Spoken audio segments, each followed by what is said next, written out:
You're listening to the Hour of the Time. I'm William Cooper. And I'm Carolyn Nelson. Ladies and gentlemen, in the 1800s, in a letter to Giuseppe Mazzini, Christopher Albert Pike, a Southern Confederate general, also 33rd degree Freemason of the Scottish Rite. In fact, he is the one who founded the Supreme Council of the 33rd degree of the Scottish Rite, which stands just 13 blocks from the Oval Office. In a letter to Giuseppe Mazzini is the man who was the titular head of the Illuminati, the secret societies in Europe, and the man, by the way, who founded the Mafia as a branch of the Illuminati from youth street gangs in Sicily. Ladies and gentlemen, in this letter, Christopher Albert Pike outlined the plan to bring into existence a one-world government, ruled by the collective brotherhood in a, what they call, benevolent despotism, which would be brought about by the instigation of 3 global wars. The first war, as we all know, was World War I. That war resulted in a weak organization known as the League of Nations. World War II was brought about, which resulted in a more stronger United Nations. The United Nations was being planned as the war progressed by the 3 major superpower leaders, Franklin Delano Roosevelt, Joseph Stalin, and, of course, Mr. Churchill. They had already divided up the spoils before they even knew that they had won. They created a plan to bring about a Cold War in order to fuel the funds to develop the technology and the military organizations to police the world. Ladies and gentlemen, I have in front of me the results of many years of research on my part, and many months of research, and in some cases a couple of years of research of some of our best CAGI members, some of our best researchers. A great deal of credit goes to Mr. Paul Kitzman, one of our very best researchers. And I could probably say, judging by the work that he has done to deliver this information into my hands, probably makes him one of the foremost researchers existing upon the face of this earth. I have in front of me the documentation that proves, beyond any shadow of a doubt, that the situation that we find ourselves in today is the result of a well-thought-out and well-carried-out plan by the 3 major powers emerging from World War II, and that the United States, England, and the Soviet Union were operating in concert to create the Cold War and bring about a new world order. There is no conjecture. This is not guesswork. It is documented. And for those of you bringing this about who fear that this will get into the hands of the people of the United States of America and of the world, coming out here to get it won't help you. For as we always do with sensitive documents, we have made 100 copies and placed it into the hands of 100 of our best intelligence operatives around the world. There is no way that you will stop this information from being carried to the American people and the people of the world. It is too late for you. It is what will convict you. Beginning tonight, I'm going to read every page of this all the way through until it's finished, and it's going to take a long time. We're in the process of publishing the entire documentation of the treason of almost every single politician who has occupied any office in the federal government of the United States of America since World War II. So, folks, make sure you have your pad of paper and your pen or pencil by your side. You are going to hear information tonight and in the following programs until we have relayed every single piece of this information to the world that is going to leave you gasping for breath. At first, you will pull down the curtain of denial and you will not want to listen or believe a thing that you're hearing. And as progressive episodes of the hour of the time pass, you will find yourself beginning to realize that we have been betrayed. That Senator Joseph McCarthy was right. Ladies and gentlemen, he just didn't know what to call them. Don't go away. I'll be right back.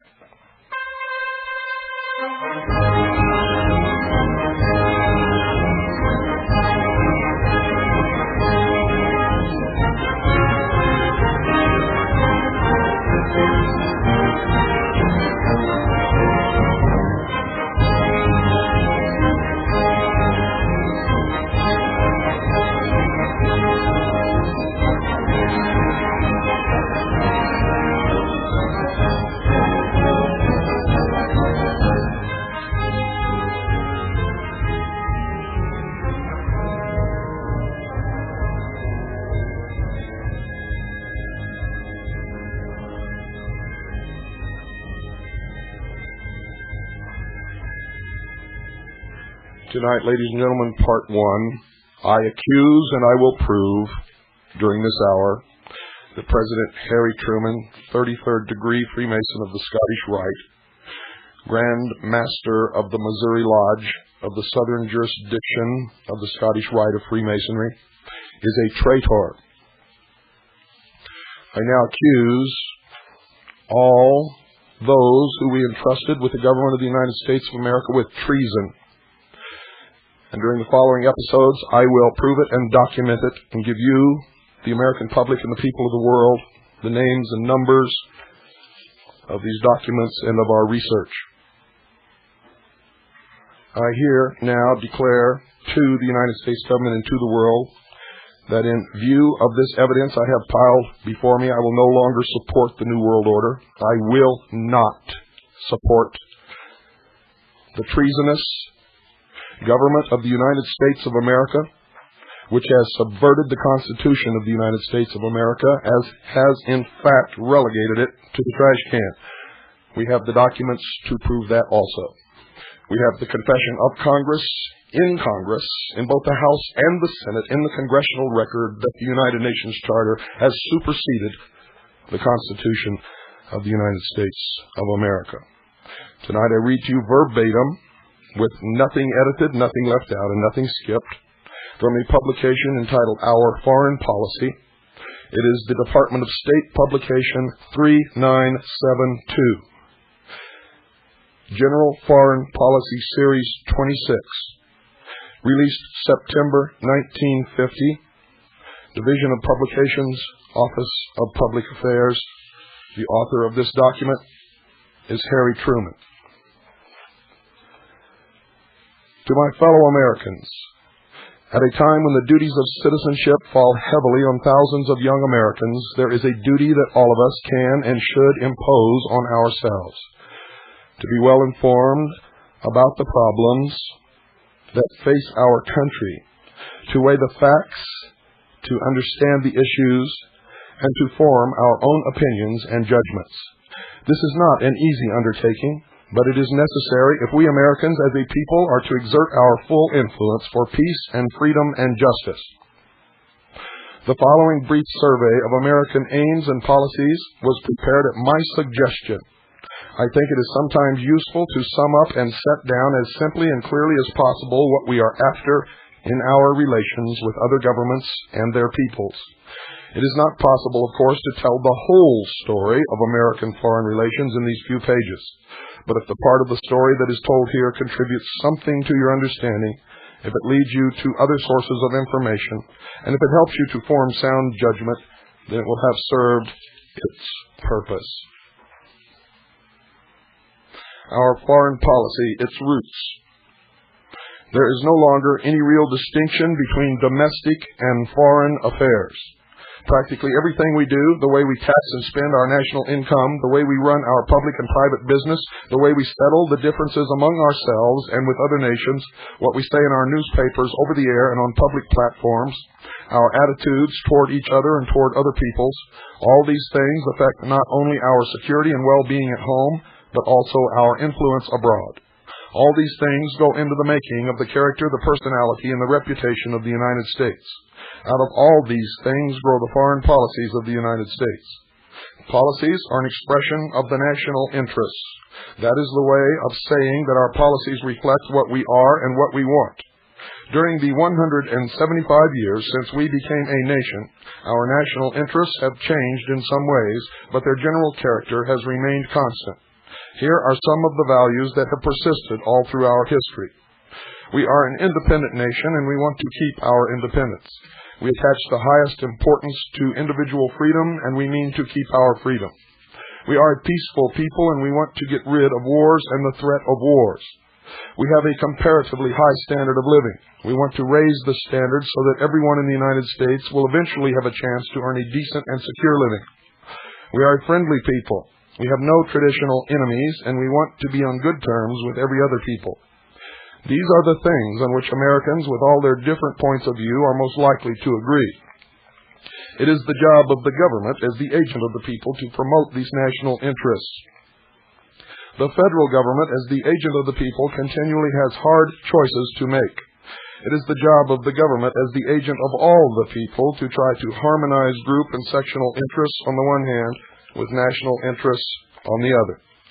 There has never been a time in our history when we could go about the business of promoting our national interests free from the threat of destructive forces. Some of these forces are inside the country. They stem from groups that oppose the national interests. Some Americans have a view of life that conflicts with the basic propositions on which our democracy was founded. Some try to profit at the expense of the freedom or well-being of others. Some hostile forces have been outside our country. A great deal more needs to be done. Succeeding chapters will discuss what has been done and what needs to be done in concrete terms. The policy of creating situations of strength happens to be the best response to the problem of Soviet expansion, but it is much more than that. It is part of a broad new policy that grew out of the experience of the American people in the Second World War. That experience destroyed the last comfortable illusion of geographical security. It discredited once and for all the doctrine of isolationism. In the light of that experience, Americans made a radical adjustment in their thinking. They came gradually to realize and to accept the fact that far-off events could affect their safety and well-being. A crop failure in India, a famine or flood in China, an election in Finland, a murder in Bosnia, all kinds of events and trends, good or bad, might eventually come to roost on the American housetop. Americans, they knew at last, live and will continue to live in an exposed position. Having made that radical adjustment in their thinking, the American people began to consider in earnest this problem: how to make their exposed position comfortable and safe for their free society. To that end, they began to plan and build an international community in which people could live in peace under the protection of law. The building of such a community is the most ambitious, the most difficult, the most hopeful, and the most exciting enterprise on which the American people have ever embarked. It is big enough and hard enough to engage all our energies. If it were not for the threat of aggression, we could concentrate all our energies on that job. We could say that it was, in fact, the substance of our foreign policy. But unfortunately, that is not possible. The Soviet power drive has cut across the course that we and other peace-minded peoples had charted for ourselves as a hurricane cuts across the path of a ship. It has blown us all miles off our course. It has been a tragic interruption to our progress, a wasteful diversion of our energies. Nevertheless, we are plowing ahead, breasting the hurricane as we go, holding on to our main purposes. What does it mean to build an international community? It means first organizing the members to deal collectively with their problems and to defend themselves collectively against anyone who may threaten the peace and tranquility of the community. So we took the lead in organizing the United Nations and its various specialized agencies. It means, second, repairing the damage of war so that members in good standing can play their full part in the life of the community. To this end, we took the lead in organizing the Marshall Plan and the relief programs which preceded it. It means, third, bringing the outlaws back into the community as decent working members. So we undertook the occupation of Germany and Japan and the education of their peoples in the ways of democracy. It means, fourth, helping the people of the underdeveloped regions of the world to pull their standards of living up to a level that modern science and technology have brought within reach of all people. So we have embarked on the 4-point program of technical cooperation with people who want and can profit by our aid. It means, fifth, developing a sensible system of trade so that all members of the community can expect that their work will contribute to a healthy and expanding economic life for themselves. To this end, we have helped to write an international charter of fair trade practices and to create an international trade organization called GATT, where the nations can settle their disputes across a conference table. Through reciprocal trade and tariff agreements, we are gradually opening up the channels of world trade that have been clogged for a generation. All this is only the bare outline of an international community.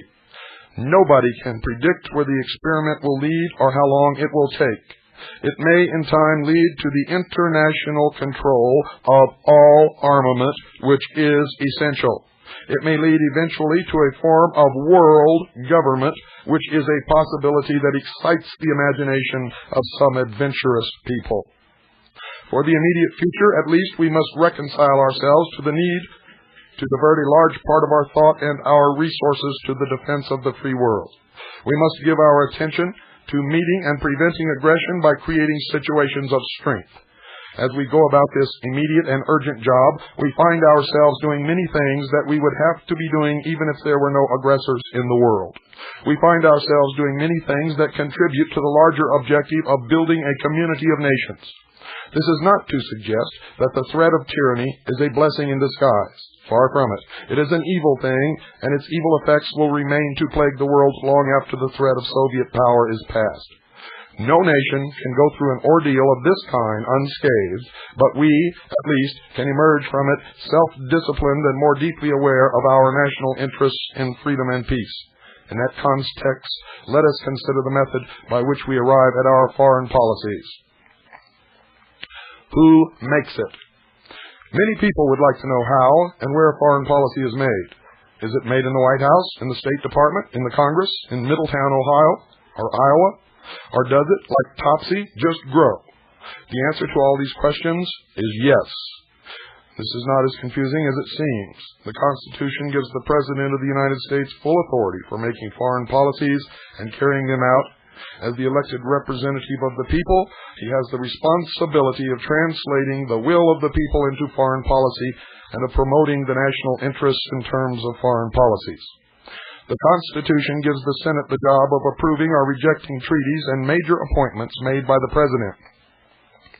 Both houses of Congress hold the purse strings, which gives them considerable power over foreign policies for which they also are directly responsible to the people. The Congress may also give the President advice about foreign policies through joint resolutions. In 1789, President Washington appointed the first Secretary of State, Thomas Jefferson, as his agent and advisor in carrying out foreign policies. And today, the Secretary of State and the Department of State are still the right arm of the President in the conduct of international relations.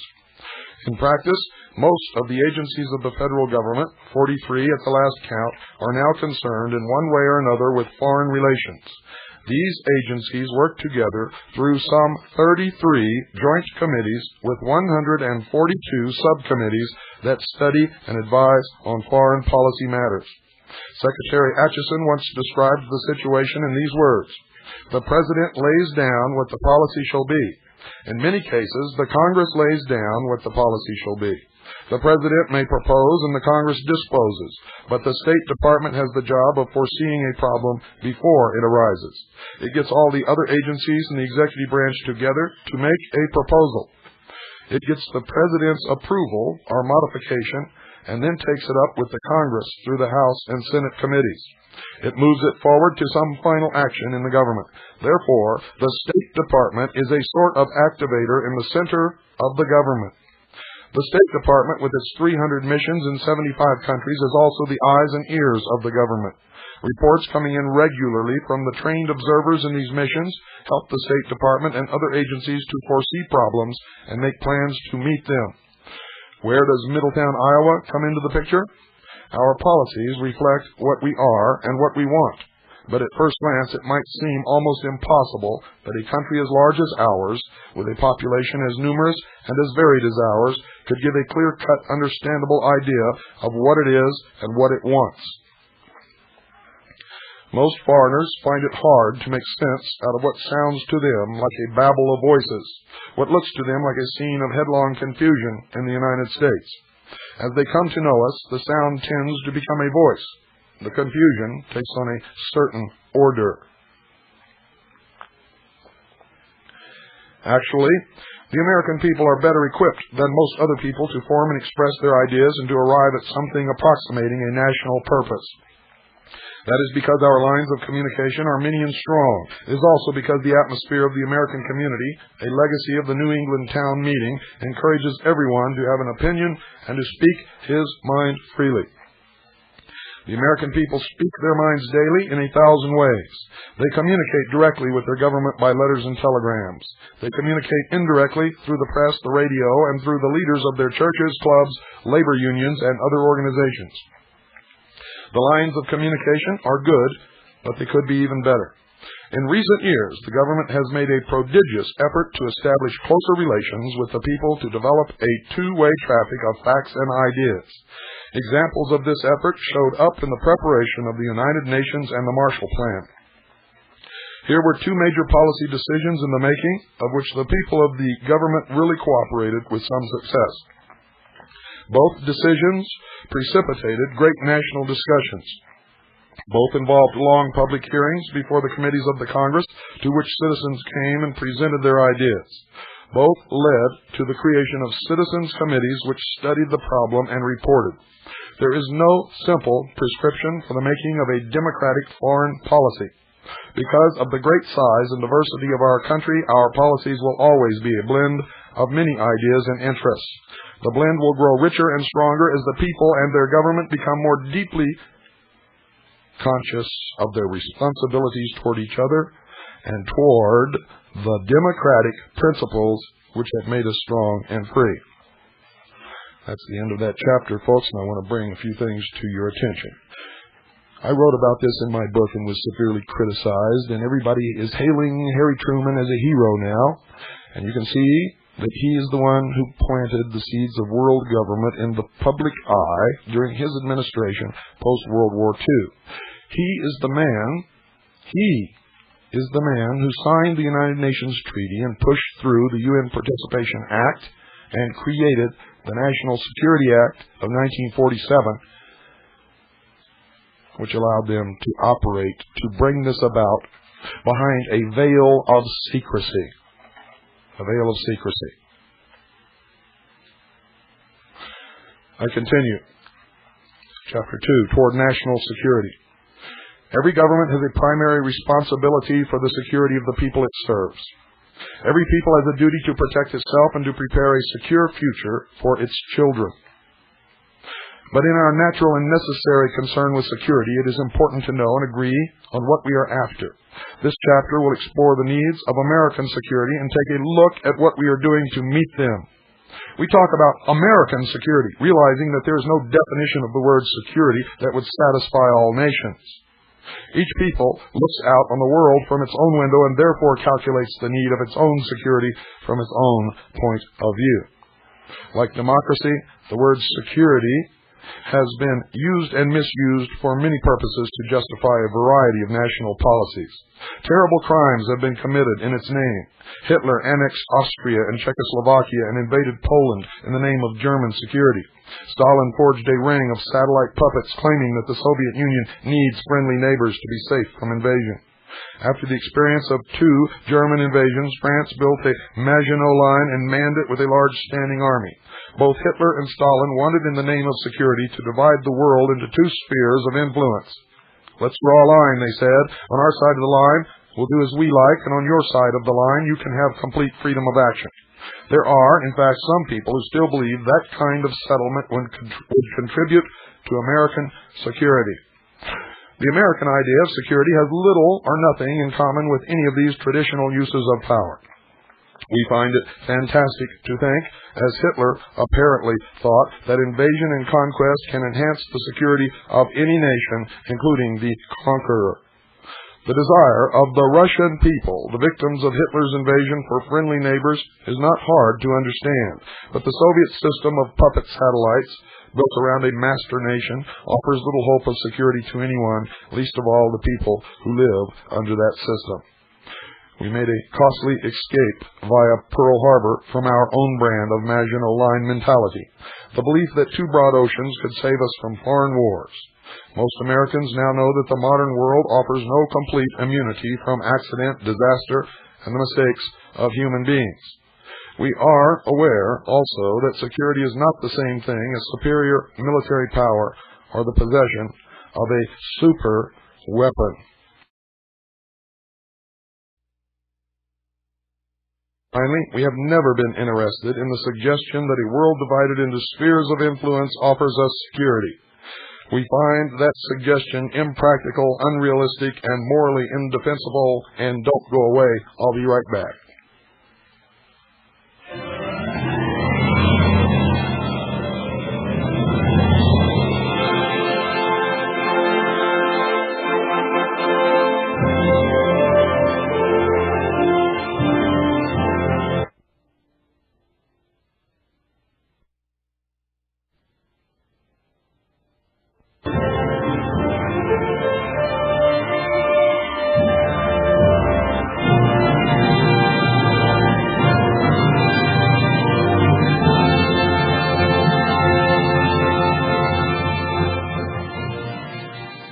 Ladies and gentlemen, after you hear several episodes of this series, I won't have to urge you to call Swiss America Trading. You'll be doing that on your own.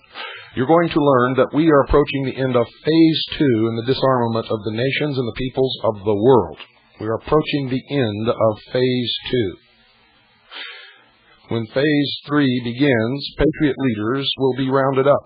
There will be house-to-house searches for arms.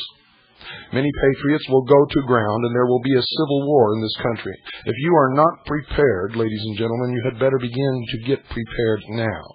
I am not saying this to scare you. I'm saying this because it is fact. I am an American. I know patriots. I know patriot groups. I know members of the real unorganized militia in this country. I know what is going to happen. I know what has happened in the past.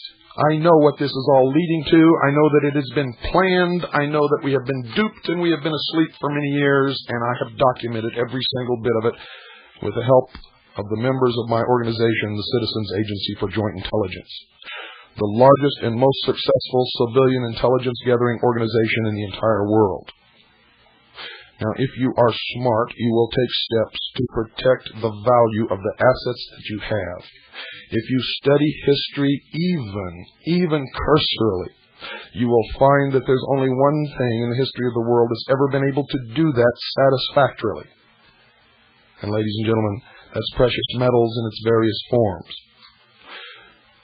Call Swiss America Trading. They're the only company that I can personally vouch for their honesty. I know them. I have dealt with them and their customers. We get letters from our listeners all the time who have dealt with other companies and who have dealt with Swiss America Trading. And while I'm on the subject, last night the gentleman from Viking International who followed this broadcast told one of the biggest lies I've ever heard in my life about me. I don't know about Tom Donahue, but I suspect they also lied about him. They insinuated that we were bought. They insinuated that somehow Craig Smith and Swiss America Trading had bought us to do that show last night. And while they refused to elaborate on the air, they told you to call them and they would be glad to tell you how those types of things are arranged. I'm going to tell you now that those two gentlemen are both scumbag liars. And I am presently talking with legal counsel to bring suit against them for what they said. Anyone is free at any time to examine my financial records. We're a poor family. Every penny we get goes into equipment, goes into research, goes into what we need to do to present this broadcast. I have never taken one single penny from Swiss America Trading in my life and never would or never will, and that was part of the agreement that I made with them when I took them on as a sponsor. It was an agreement that I insisted upon, because to be able to have your confidence and your ear, I must also have your trust, even though I admonish you not to believe anything that you hear unless you check it out yourself. So these two gentlemen who had done such a terrible thing to Tom Donahue, and who for the last several months have been slandering Craig Smith and Swiss America Trading, then last night decided to slander me, and they made a big mistake. A big mistake. I have now requested an investigation into that company and all of the backgrounds of all of the members of that company. We are, at the present time, running National Crime Information Computer requests. We are digging into the complaints made to the Arizona State's Attorney General. And I'm going to tell you right now, and unless they make a public apology on the air to me personally, I will disclose every single bit of our findings on this broadcast. Now, if you would like to deal with an honest company that will treat you right and help you survive what is coming, call Swiss America Trading right now. 1-800-289-2646. That's 1-800-289-2646. They're good people. They're Christian people. They care about you. And I vouch for them 100%. You'll be glad, ladies and gentlemen, that you called.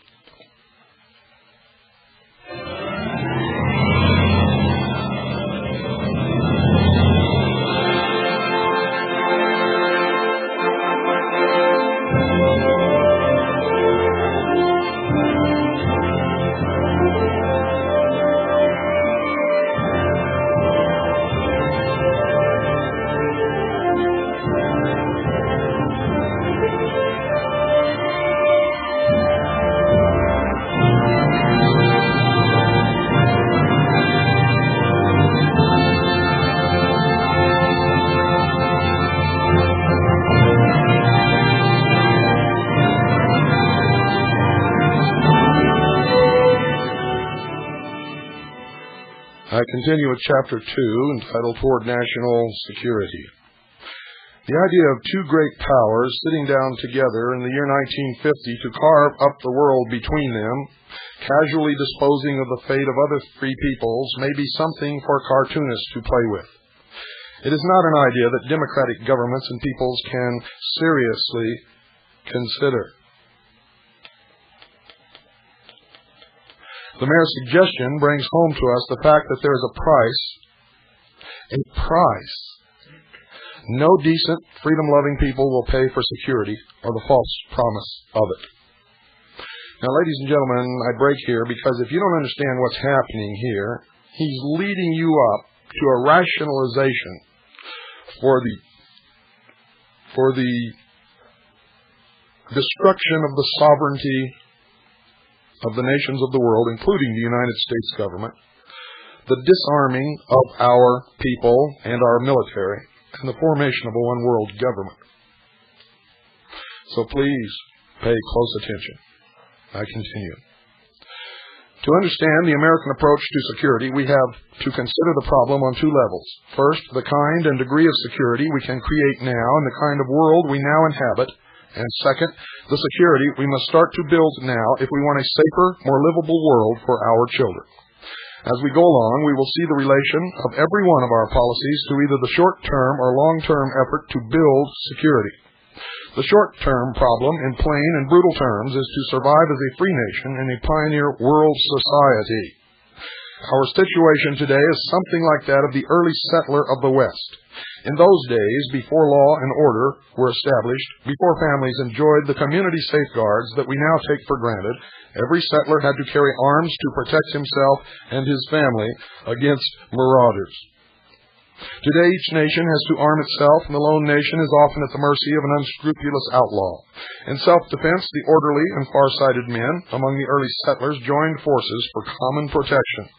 A rough system of law and order developed in which each settler could get on with his job of clearing the land and plowing it, but always with one ear cocked for danger. So today, the peaceful nations have organized for a degree of security without giving up their basic individual sovereignty. In the present phase of pioneer international society, nations have to live with the danger that an outlaw may precipitate a war by accident or design. For the past 35 years, we Americans have been feeling the effects of that danger in our personal lives. We have watched international criminals at work. We have seen peoples pushed around, humiliated, terrorized, undermined, and finally attacked one by one in Europe and Asia. We have learned some simple rules for survival in a society that permits criminals to defy the law. We learned that there are no longer any foreign wars. There are no more sidelines for a nation to sit on. We learned that the only way to avoid being drawn into war is to prevent war. We learned further that you cannot prevent war in a pioneer society by agreeing to disarm, since the peaceful nations honor their agreements, and those that are planning aggressions ignore them. We became convinced that for the present, peaceful nations can best serve themselves and their society by arming well and joining forces for common defense. These lessons, the product of bitter and costly experience, shaped the new American attitude toward national security, a conviction that the earth was round sent Columbus on his westward adventure. Our conviction that the peoples of the earth were interdependent sent us on an equally bold adventure, an adventure in collective security. We had always been ready to help peaceful nations, but we had never, except in time of war, been willing to team up with them. Now we are ready and willing to do both, and we are doing both because we know that our national interest demands it. The long-range problem. To transform the pioneer international society of today into an orderly community of free nations, that is our long-range purpose. The community idea is thousands of years old in the mind of man, but it is just being born in the minds of nations. To bring an international community into existence may be the work of generations, but we have made a beginning. Sheer necessity might hurry up the process. A community has to have both a political and an economic basis. Even more important, it has to have a moral basis. Certain fundamental standards of decency and behavior have to be understood and accepted by the majority of its members before you can have a successful community. The majority must not only uphold those standards, but insist upon their being upheld. What has been called a consensus of moral judgment is the foundation of law and order and the beginning of real community life. 5 years ago, we helped to create a great testing ground for the community idea, the United Nations. The United Nations. The American people took the lead in demanding and creating a United Nations and thereby reversed a traditional attitude. They had become convinced that all nations were interdependent. They saw no prospect of future peace and security except through international cooperation. And I break here, ladies and gentlemen, because everything that Harry Truman is stating in this 1950 State Department document is a total lie. At the time that he did these things, he was called a traitor, and he is a traitor. This is treason. The United States, the American people, did not call for the United Nations. They did not call for interdependence. In fact, they were very angry at what Harry Truman did. It wasn't until the socialists have recently come into power that Harry Truman has begun to be hailed as a hero. He's well versed in the socialist doublespeak. He sprinkles throughout this document interdependence, democracy, which is just a code word for socialism, a consensus of moral judgment, standards of decency.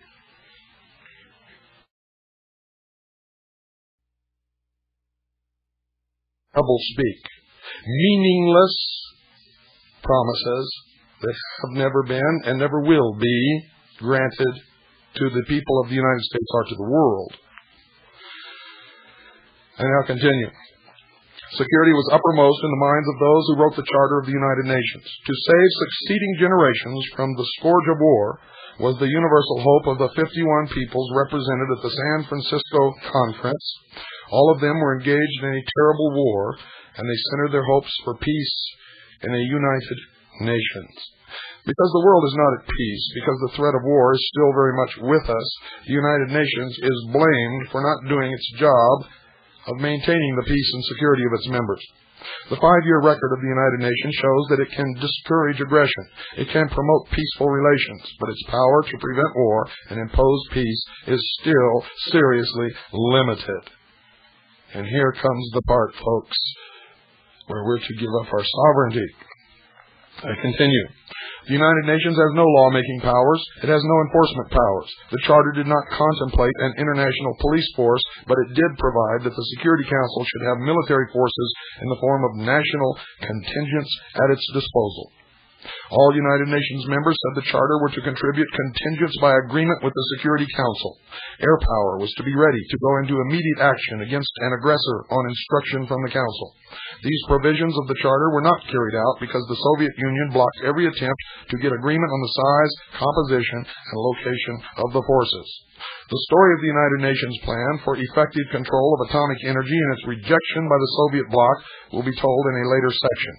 Against this background of failure to arm the Security Council and failure to control the most deadly of all weapons, it is not surprising that the United Nations has made no real progress toward regulating other kinds of military weapons and forces known as conventional armaments. In other words, folks, what you have in your closets. Continuing. These failures to carry out the provisions of the Charter have handicapped the work of the Security Council and damaged the prestige of the United Nations. But far more damaging to the United Nations has been the open, repeated violation of the letter and spirit of the Charter by one of its most powerful members, the Soviet Union. Every nation that signed the Charter promised solemnly to refrain from the threat or use of force against the territorial integrity or political independence of any state. With that pledge ringing in its ears, the United Nations has watched more than 500 million free people lose their political independence through the threat or use of force. Poland, Hungary, Bulgaria, Romania, Albania, Eastern Germany, and finally Czechoslovakia became puppet police states. The same Soviet purpose is at work in China. He fails to tell you, ladies and gentlemen, that the United States was instrumental in allowing the Soviet Union to do those things. Continuing, the United Nations has helped other nations resist that threat, Iran, Turkey, and Greece, and it is witnessing Yugoslavia's struggle to remain alive within the communist family. Finally, the United Nations stood by while the Soviet Union shook off its charter obligations and walked out of almost every United Nations meeting because it could not impose its will to seat communist China. The United Nations was not built to withstand the attacks of a great power. In fact, its members knew from the beginning that its peacekeeping machinery could not work successfully unless the great powers made a sincere and responsible effort to cooperate. Yet the United Nations survives, and in surviving has shown that what power it has lies in the very consensus of moral judgment, which is the basis of a community. It is that massed moral force of world opinion which accounts for every United Nations victory. The power of world opinion deflected the Soviet threat from Iran in 1946.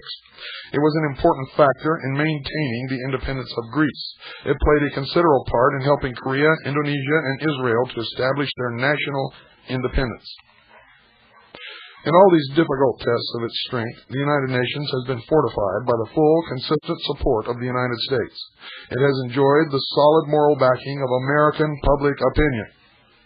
However, American backing has been only one of the plus factors. On every clear issue, a solid phalanx of public opinion of the whole free world has stood by the United Nations. The Soviet propaganda engine interprets this as proof that the capitalist world is in league against the communist democracies. The truth is that the free peoples are against aggression. They are against the use of threat and terror. They are against the old power game. The moral consensus rose to a new level of power with the reaction of the United Nations to the invasion of South Korea in June 1950. Within 24 hours of the communist attack, the Security Council had called upon the North Koreans to cease hostilities and withdraw their forces. Within 3 days, the Security Council had recommended the United Nations members help South Korea repel the attack. Within 2 weeks of the communist attack, 47 member nations and 12 non-members had declared their full support of the United Nations action against the aggressor. In the same period, 7 nations came forward with military contingents to make the fighting force in Korea a United Nations force under a United Nations flag. Within 2 months, offers of concrete help had come from 30 nations. In some cases, these offers represented a hard and courageous choice. It meant that small nations living in the shadow of Soviet power decided to stand up and be counted for the rule of law. In the light of all this experience, with all its discouraging and sobering aspects, the United States continues to put its long-range hopes for a peaceful and secure world order in the United Nations. We center our hopes in the United Nations not only because its social and economic bodies are doing valuable pioneer work in international cooperation, not only because its related agencies such as the World Health and the Food and Agricultural Organizations have a tremendous humanitarian job to do, not only because we are interested in promoting human rights and freedom of information. The United States supports the United Nations for all these reasons and also for practical security reasons. We realize that our security consists in a combination of many things. It consists in having superior military and economic power on the side of law and order. It depends on strong and free allies, and it depends also on the goodwill, the respect, the confidence, and the moral support of decent people everywhere. We know of no better way of informing world opinion, of arousing and mobilizing it in defense of peace than through the United Nations. That is why the United Nations is necessary to our security, just as our support is necessary to its healthy development. The problem of the atom. The Charter of the United Nations was signed on June 26, 1945. Hardly 6 weeks later, something happened that created an urgent need for new patterns of international cooperation, a need that the signers of the Charter did not and could not have taken into account. The atomic bomb exploded on Hiroshima. The full meaning of that event was not understood at the time and is still not universally realized. The bomb was not the first weapon of mass destruction or the last. It did not change the basic facts of life in a pioneer international society. It did not make war either more or less probable, but it made the effects of war more terrible. Therefore, those who thought deeply and calmly about the meaning of the bomb came to 2 simple conclusions: prevent war and find an effective way to outlaw the bomb and develop atomic energy for peaceful purposes only. Ever since 1945, American policy has proceeded from these 2 conclusions. Actual documents, ladies and gentlemen, indicate that the atomic bomb was used only to make warfare more terrible and then create a cry from the peoples of the world for world government and control. And that's the real truth of the matter. Ever since 1945, American policy has proceeded from these 2 conclusions. To prevent war was already our major interest and concern. The use of atomic energy presented us with a new and baffling problem. Now let's consider the nature of the problem. The technical details of atomic energy and of the weapons we have developed from its devastating power are very complex indeed, but the principle of the atomic bomb is very simple. All you have to do to blow a city off the map is to get together enough plutonium or a rare form of uranium in one lump. There is nothing more to it than that, a lump of metal of a certain size. Anyone can do it if he has a way of getting the stuff, knows how to protect himself against the poisonous radiations, and can delay the explosion until he is ready for it. The principle of the hydrogen bomb is also simple enough. Whether it can in fact be developed is not yet known. All you will need is a very high degree of heat, a degree so high that probably only a uranium or plutonium bomb could supply it. The horror of this situation is that literally anyone with access to the refined materials could bring about an atomic explosion. What other course is there but to keep this dangerous stuff away from irresponsible men and nations? Within a year after the bomb exploded on Hiroshima, the United States had devised plans and proposals for doing just that, keeping the dangerous stuff out of irresponsible hands. The facts are, ladies and gentlemen, is that documents prove that the United States furnished the Soviet Union with the technology to build and detonate their first atomic bomb. And that is a fact. He continues, we decided to put domestic control and development of atomic energy under the authority of a civilian commission. This decision became law on August 1st, 1946, when the President signed the McMahon Bill. We decided to put the problem of international control of atomic energy squarely up to the United Nations. Canada, China, France, Great Britain, and the Soviet Union agreed to this plan, and in January 1946, the First General Assembly of the United Nations created a commission on atomic energy with instructions to work out a plan of effective international control. By June 1946, the United States was ready with preliminary proposals for such a plan, and Bernard Baruch, the American representative, put them before the Atomic Energy Commission of the United Nations. The proposals were based on the report of a group appointed by the President early in January to study the problem of atomic control from the point of view of national security and international peace. The report of this group, known as the Acheson-Lilienthal Committee, came to the following conclusion: that effective, workable international control was possible, that international inspection of national atomic activities was not by itself good enough to safeguard the security of individual nations, that therefore a new kind of international authority had to be created which would itself own all the raw materials and carry on all the dangerous operations in the field of atomic development. The non-dangerous aspects of development could be in national hands, but these national activities would have to be licensed and inspected by the international authority. The United States offered to give up its monopoly of atomic weapons and turn over its technical knowledge for an effective international system of this kind. When such an adequate system of control had been approved and had come into effect step by step, then we proposed the manufacture of atomic bombs would stop. Existing bombs would be disposed of by agreement, and a worldwide atomic authority would be in possession of all information about the production of atomic energy for both peaceful and military purposes. These are the main provisions of the United Nations plan, which was approved by an overwhelming vote of the General Assembly in 1948. It is an honest plan aimed at genuine control and promising a high degree of security to all nations. No other method has yet been found that offers genuine control or security. This plan has been rejected and fought by the Soviet Union and its satellites. The Soviet Union stands on its record. And ladies and gentlemen, I am not finished with this document and may not get finished in the next show later at 10 p.m. Mountain Standard Time. Don't forget, if you're on the Pacific Coast, 9 p.m. Mountain, 10 p.m. Central, 11 p.m. And Eastern Standard Time is midnight.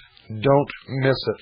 I'm not going to repeat anything, and I'm not going to stop until I have read the contents of every single one of these documents. If anything happens to me, 100 of our most trusted intelligence operatives are in possession of these documents, and they will continue where I left off. Good night, and God bless you all.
Well,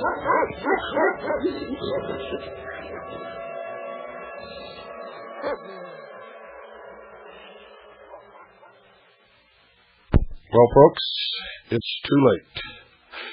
It is too late. It's all over. There is absolutely nothing that you can do. That's right. It's all over. It's finished. And I'm talking about the New World Order. We acknowledge on this radio broadcast for the first time tonight in our earlier broadcast that we are in a state of war with these scum, these treasonous people who we have always believed were acting on our behalf, that we put our trust in and depended upon to preserve the Constitution of the United States of America. It's all over for them, for I have in front of me almost 400 pages of documents which prove beyond any shadow of a doubt that this is not only a conspiracy, but it's going on and on and on for a long time. I began reading a document prepared by the State Department on the orders of Harry Truman, introduced by Harry Truman and signed by Harry Truman as the policy of the United States of America, which outlines, even in the Truman administration, a plan to bring about a one-world government by the slow encroachment upon the freedoms guaranteed under the Constitution to the people of the United States of America. Almost everyone who has served in our government during, before, for a small period of time, and after World War II have been traitors. What you see ruling from within the boundaries of the Federal District of Columbia in Washington, D.C., is not the constitutionally legal instituted government of the United States of America. It is a counterfeit, treasonous organization bent upon the destruction of the Constitution in the United States of America with the aim of creating a one-world totalitarian socialist government under the United Nations. It has been a carefully carried out plan by the members, the highest members of Mystery Babylon, the secret societies, to bring this country literally to its knees. It is not conjecture. I'm not making this up. It is not fantasy. I wrote about it in my book. No one believed it. We have been for the last several years compiling the proof, the documentation, and I now have it in front of me. And you, scum, socialist, communist, illuminated ones, with your black helicopters and your torches, will do you no good to come after me, for we have made 100 copies of this information and distributed it to 100 of our most trusted intelligence operatives of the Citizens Agency for Joint Intelligence. If anything happens to me, the next man in line will stand up and begin disseminating this information just as I am doing tonight. In the first hour, at 6 p.m. Mountain Standard Time, I read approximately half of the document which convicts Harry Truman, in his own words, of treason. And I will begin again in just a few moments with the second half of that document and attempt to finish it before the end of this broadcast. I renounce the counterfeit, phony, illegal, unlawful, and unconstitutional government of the United States of America within the district known as the Federal District of Columbia, Washington, D.C. I renounce it. I will not support it, not with 1 penny of my income, not with 1 ounce of effort from my body or from my family or from my efforts, or with words. I renounce you. I reject you. You have declared war upon me. I accept your declaration of war. And from now on, I will do everything in my power, everything that I can to awaken the sheeple in this country and let them know what has happened. I am going to go through these documents one by one on every single broadcast until I have read every word to the American people and to the people of the world, and they will stand convicted in their own words, their own legislation. For these are all legal documents, folks, that you can find also in any good legal or law library, or in the Library of Congress, in the Congressional Record. And I will cite the source of all of these documents and give you their numbers where they are numbered. And I challenge you, sheeple, to prove me wrong. Don't go away. I'll be right back.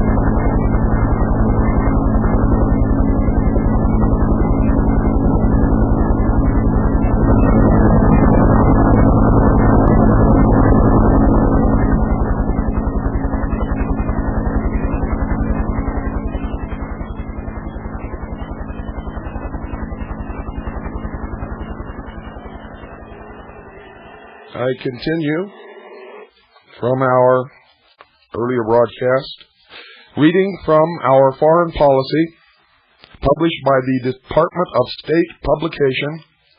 It is numbered 3972. It is the Department of State publication 3972. You'll notice, ladies and gentlemen, that they started jamming tonight after I began broadcasting this information. They will not be able to stop it no matter what they do. It's all over for them. They are traitors. They're engaged in an act of extreme treason that has expanded many, many years. And they will pay for it. It's from the General Foreign Policy Series 26, released September 1950. Division of Publications, Office of Public Affairs. This was ordered to be written by Harry S. Truman, and it is signed by him. Make sure you have pen and paper by your side, ladies and gentlemen, and listen very carefully. Listen very carefully. I continue. What had the program cost in the first 3 years? In round figures, the sum total of American aid to Greece and Turkey, both civilian and military, was about $1.8 billion with a B dollars. Somewhat less than 1% of the American national income in the year 1950. Americans could judge whether the Truman Doctrine had been a good investment in peace and security. In coming to the aid of Greece and Turkey, the United States had to act quickly and alone to deal with a threat to the peace. Our action was effective, but we knew that it was not a satisfactory substitute for collective action, or the ultimate solution of the problem of threats to the peace. Even as the Greek-Turkish aid program was getting underway, we continued our search for a better way, a collective way to meet the kind of situation that had arisen in Greece and Turkey. The United Nations Charter had suggested one means in the form of regional arrangements for settling local disputes under the general authority of the Security Council. The American republics had laid the foundation for such a regional arrangement in 1945 in the Act of Chapultepec. In the summer of 1947, they embodied it in an inter-American treaty of mutual assistance known as the Rio Pact. This pact made history for it set up the first machinery for collective action in case of an attack on an American state from either inside or outside the Western Hemisphere, and the concept of regional government was born. Nearly 2 years were to pass before the nations of the North Atlantic were to agree on a collective defense arrangement of the same general kind. Meanwhile, Soviet pressure on Western Europe was mounting. North Atlantic defense. In September 1947, the Soviet bloc declared that it would fight the Marshall Plan and establish the Cominform as a sort of general staff to mastermind the situation. And I'm going to skip to page 58. In addition, $4 billion was asked. The communist forces had shown that they were ready to embark on reckless adventures in military invasion. There was no telling where they might strike next. In general, the pattern of military aid is similar to economic aid. As in the European Recovery Program, the United States made a separate agreement with each country receiving aid. Each agreement reflected the needs of the particular country, what it could do for itself, and what was necessary in the way of help from the United States. In every case, we reserved the right to make the final decision. Following the economic aid pattern, military assistance is based on a coordinated European plan. Part of our aid is in the form of finished weapons. Some of it consists in raw materials, which can be manufactured by the receiving countries. The Mutual Defense Assistance Program is designed to supply a major missing component for successful defense of the North Atlantic community. Moreover, successful defense does not contemplate the liberation of Europe after conquest and occupation by an aggressor. No one, least of all the European people, would consider that a successful defense. The collective strength of the North Atlantic community is designed to protect every member of that community from invasion. We are now engaged in a prodigious cooperative effort to build that kind of defense. The defense establishment is a major support of the President's foreign policy. In our democratic system, military power backs up but does not shape our policies. The responsibility for maintaining adequate military forces is put by law in the hands of the Secretary of Defense. But in practice, it is often the Congress that shapes our defense by granting or denying the money to pay for it and by limiting its appropriations to certain specific purposes. Since the war, our commitments abroad and the troubled state of the world have made it necessary for us to support the largest defense force and the largest military budget in our peacetime history. One of our commitments is to occupy Germany and Japan until satisfactory peace treaties can be made. Another is to man the bases we would need in time of war and to maintain the lines of communication with our men overseas. General Bradley explained our approach to the defense problem when he said, "Our basic military structure consists of two main elements, the forces in being and the mobilization base, because the United States will not make war of its own volition, a fact as apparent to any aggressor as it is to us. Our forces in being are maintained at a strength which can prevent disaster in the event we are attacked, and which can strike a retaliatory blow that will be strong enough to slow down the aggressor while we mobilize. It would be economically foolhardy and politically inconsistent for us to maintain forces in being sufficient to win a major war. Our mobilization base must provide the educational, training, and logistical facilities that will assure us of a quick expansion of the armed forces in order that we can eventually bring the full might of this nation in conjunction with allied nations to bear upon the enemy." In June 1950, not quite 4 months after General Bradley had spoken these words, communist forces invaded South Korea, an act of raw, unprovoked aggression. Under the authority of the Security Council, American armed forces went into action from their nearest bases in Japan, more than 100 miles away. American military forces in being prevented the disaster of a quick communist victory in South Korea. They were able, in the face of appalling difficulties, to strike a retaliatory blow, and although greatly outnumbered, to slow down the aggressor while we mobilized. Meanwhile, our mobilization base was providing a quick expansion of our armed forces. On July 19th, the President proposed an immediate expansion of our military establishment.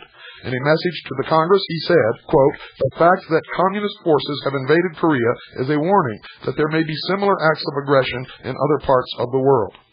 The free nations must be on their guard more than ever before against this kind of sneak attack." The President's program involved the drafting of new manpower, the calling up of reserves. It involved doubling the defense budget so that by June 1951 we would be spending at the rate of $30 billion with a B dollars a year. It meant raising at least $5 billion with a B dollars more in taxes. The President asked the Congress for authority to impose a system of allocations and priorities so as to direct the flow of commodities into military production. Thus, the leading Democratic member of the United Nations showed that it could move rapidly and smoothly into a new situation requiring police action under the United Nations Charter. For the American people, and particularly for the men in the field of battle, it was a hard and bitter experience. Once again, we would have to be on the alert for a reckless and ruthless aggressor. But the national defense was doing its immediate job of checking the aggressor. Toward Economic Well-Being, Chapter 3. The policies of the United States reveal a growing recognition of the worldwide economic forces that affect our peace and security.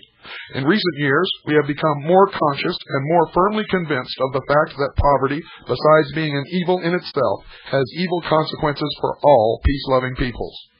Poverty, we have learned, is the breeding ground for totalitarian governments which entrench themselves by police-state methods, and police states are apt to be irresponsible and reckless members of the international community.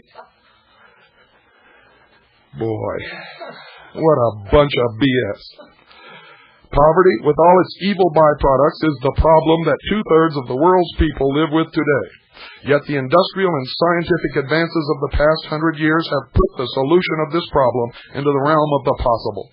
It can now be attacked with rational hope of success, and we Americans must lead the attack if we are to build a decent and secure life for ourselves.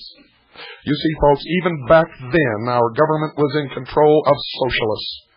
Harry Truman was a 33rd degree Freemason of the Scottish Rite, and in fact was the Grand Master of the Grand Lodge of Missouri of the Scottish Rite of Freemasonry of the Southern Jurisdiction.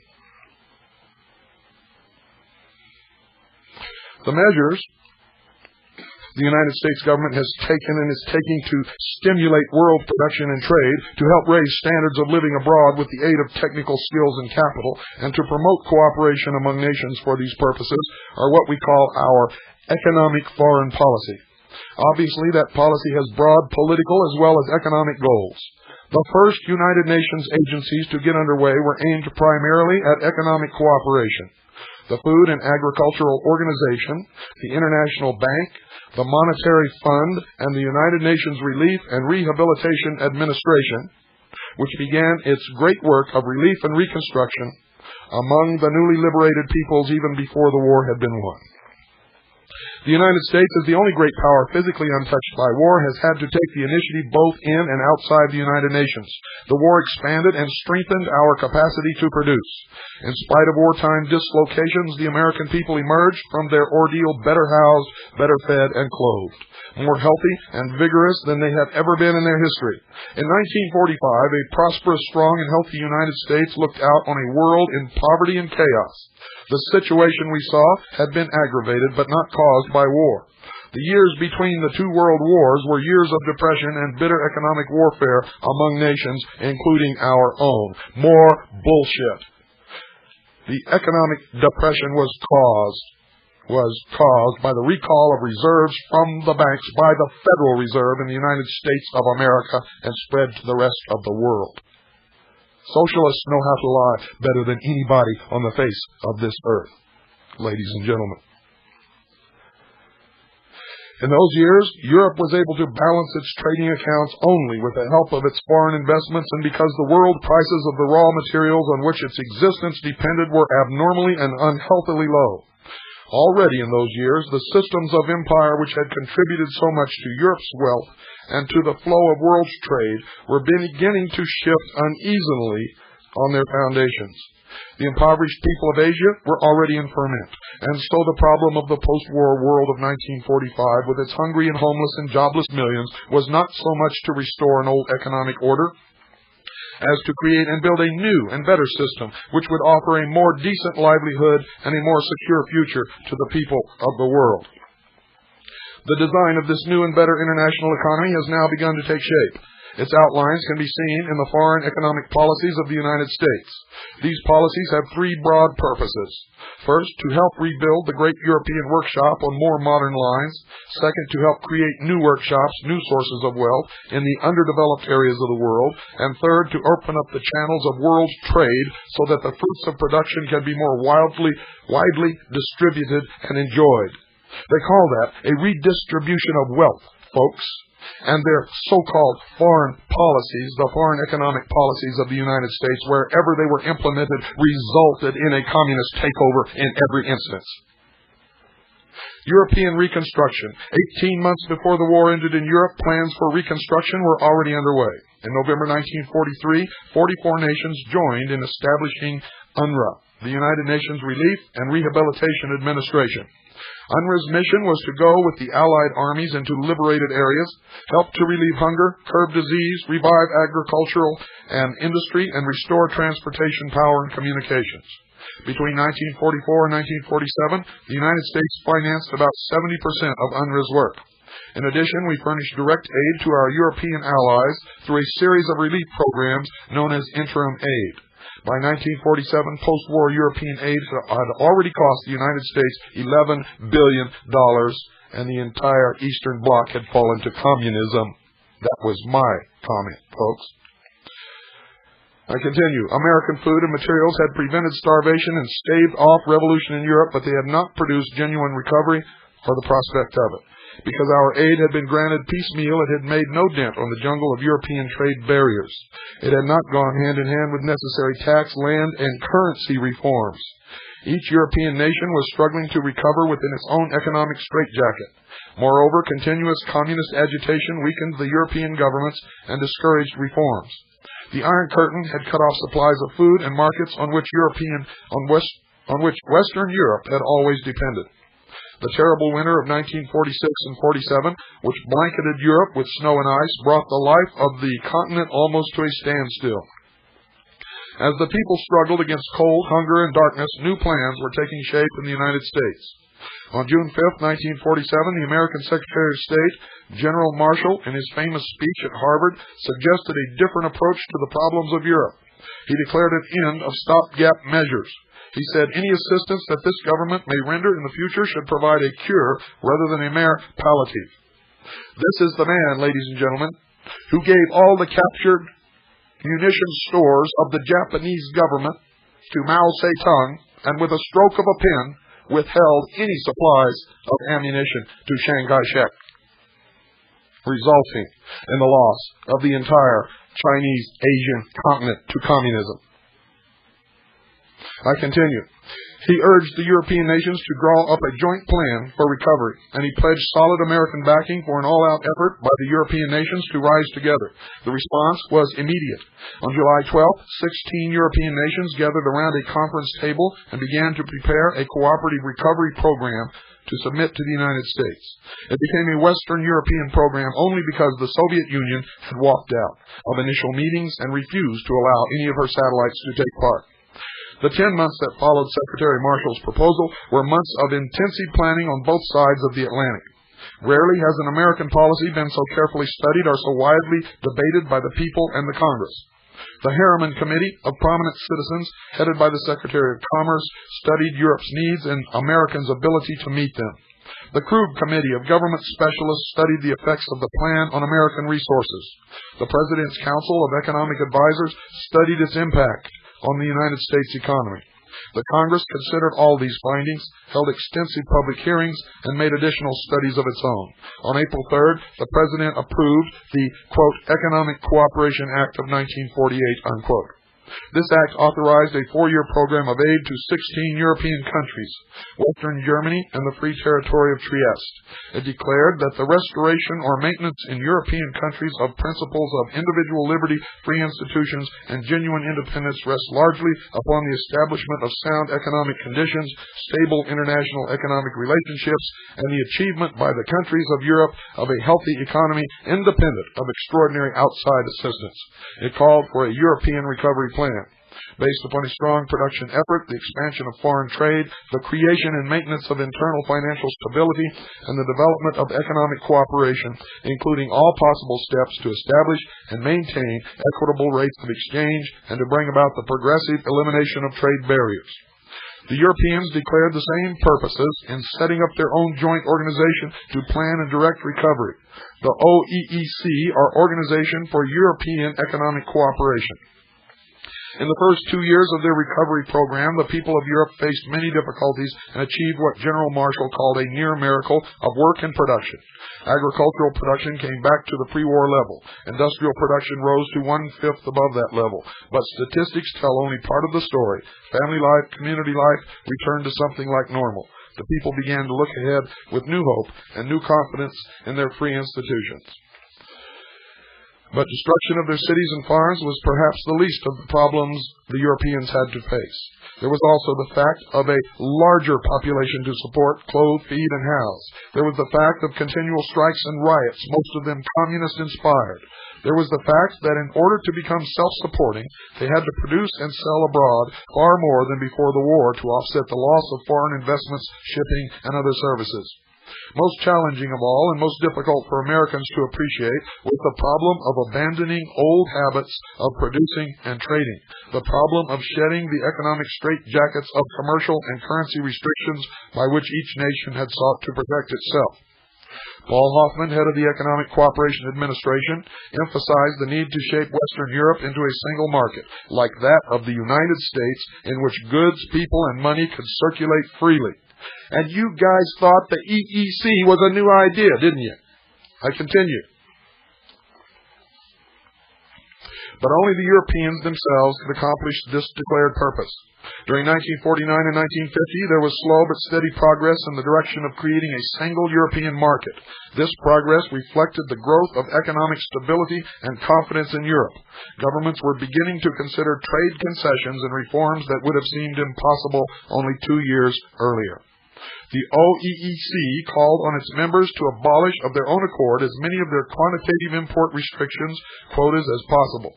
The first response was disappointing, but it was hoped that by the end of 1950, at least half of these restrictions would have disappeared. In September 1949, Great Britain revalued its currency in relation to the dollar, and the other Marshall Plan countries followed suit. The effect was to cut the prices of European goods in dollar markets and to improve the European export position. But it was recognized that the logjam of intra-European trade would not be broken until a way had been found to make European currencies freely interchangeable. A plan for doing this was finally approved in July 1950, and a European Payments Union was established. The EPU is, in effect, a clearinghouse for inter-country payments and claims arising out of Western European trade and financial transactions. It was hailed on both sides of the Atlantic as a long step toward European integration. Paul Hoffman maintains that European recovery has not cost the American taxpayer a nickel. He bases this statement on the conviction that but for the economic and political revival of free Europe, the United States would have had to spend many billions more on armament. In short, American aid has saved Europe not only from economic collapse, but also from communist domination. The dollar cost of the recovery program in its first 3 years was expected to be around $11.5 billion with a B dollars. The return on this investment is in terms of a strong, free Western Europe, physically and psychologically prepared to assume a large share of the burden of its own defense. And let's skip to page 72. The British government had decided to adopt a wait-and-see policy since they were unwilling to commit themselves to what was still a relatively abstract proposal. An idea as bold and radical as this was bound to run into criticism. The dread word cartel was raised, with its suggestion of monopoly, concentration of power, restricted production, and high prices. But advocates of the plan pointed out that a cartel can be a benevolent organization if its purposes are to expand production, broaden markets, and bring down prices. These are the declared purposes of the Schuman Plan. To see that they are carried out, an international authority would be created to oversee the plan and to report its progress to the United Nations. The United States government gave the idea warm approval and support, for it saw great promise in the proposal.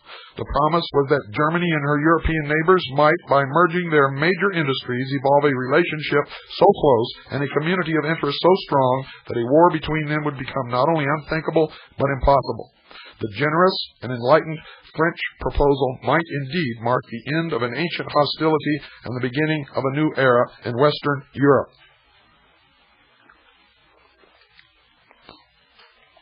The promise of point 4.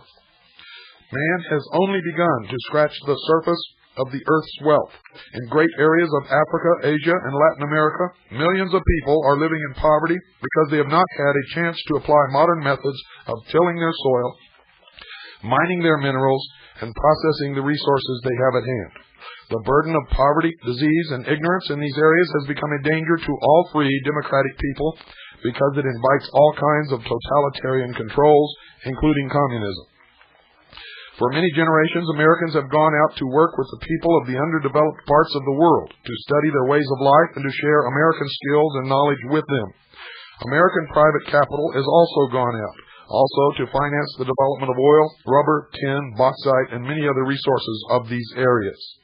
For the past 10 years, the United States government has been authorized by Congress to send technical missions abroad, chiefly to Latin America, and to bring technicians from the less developed countries to the United States for training. In his inaugural address of January 1949, President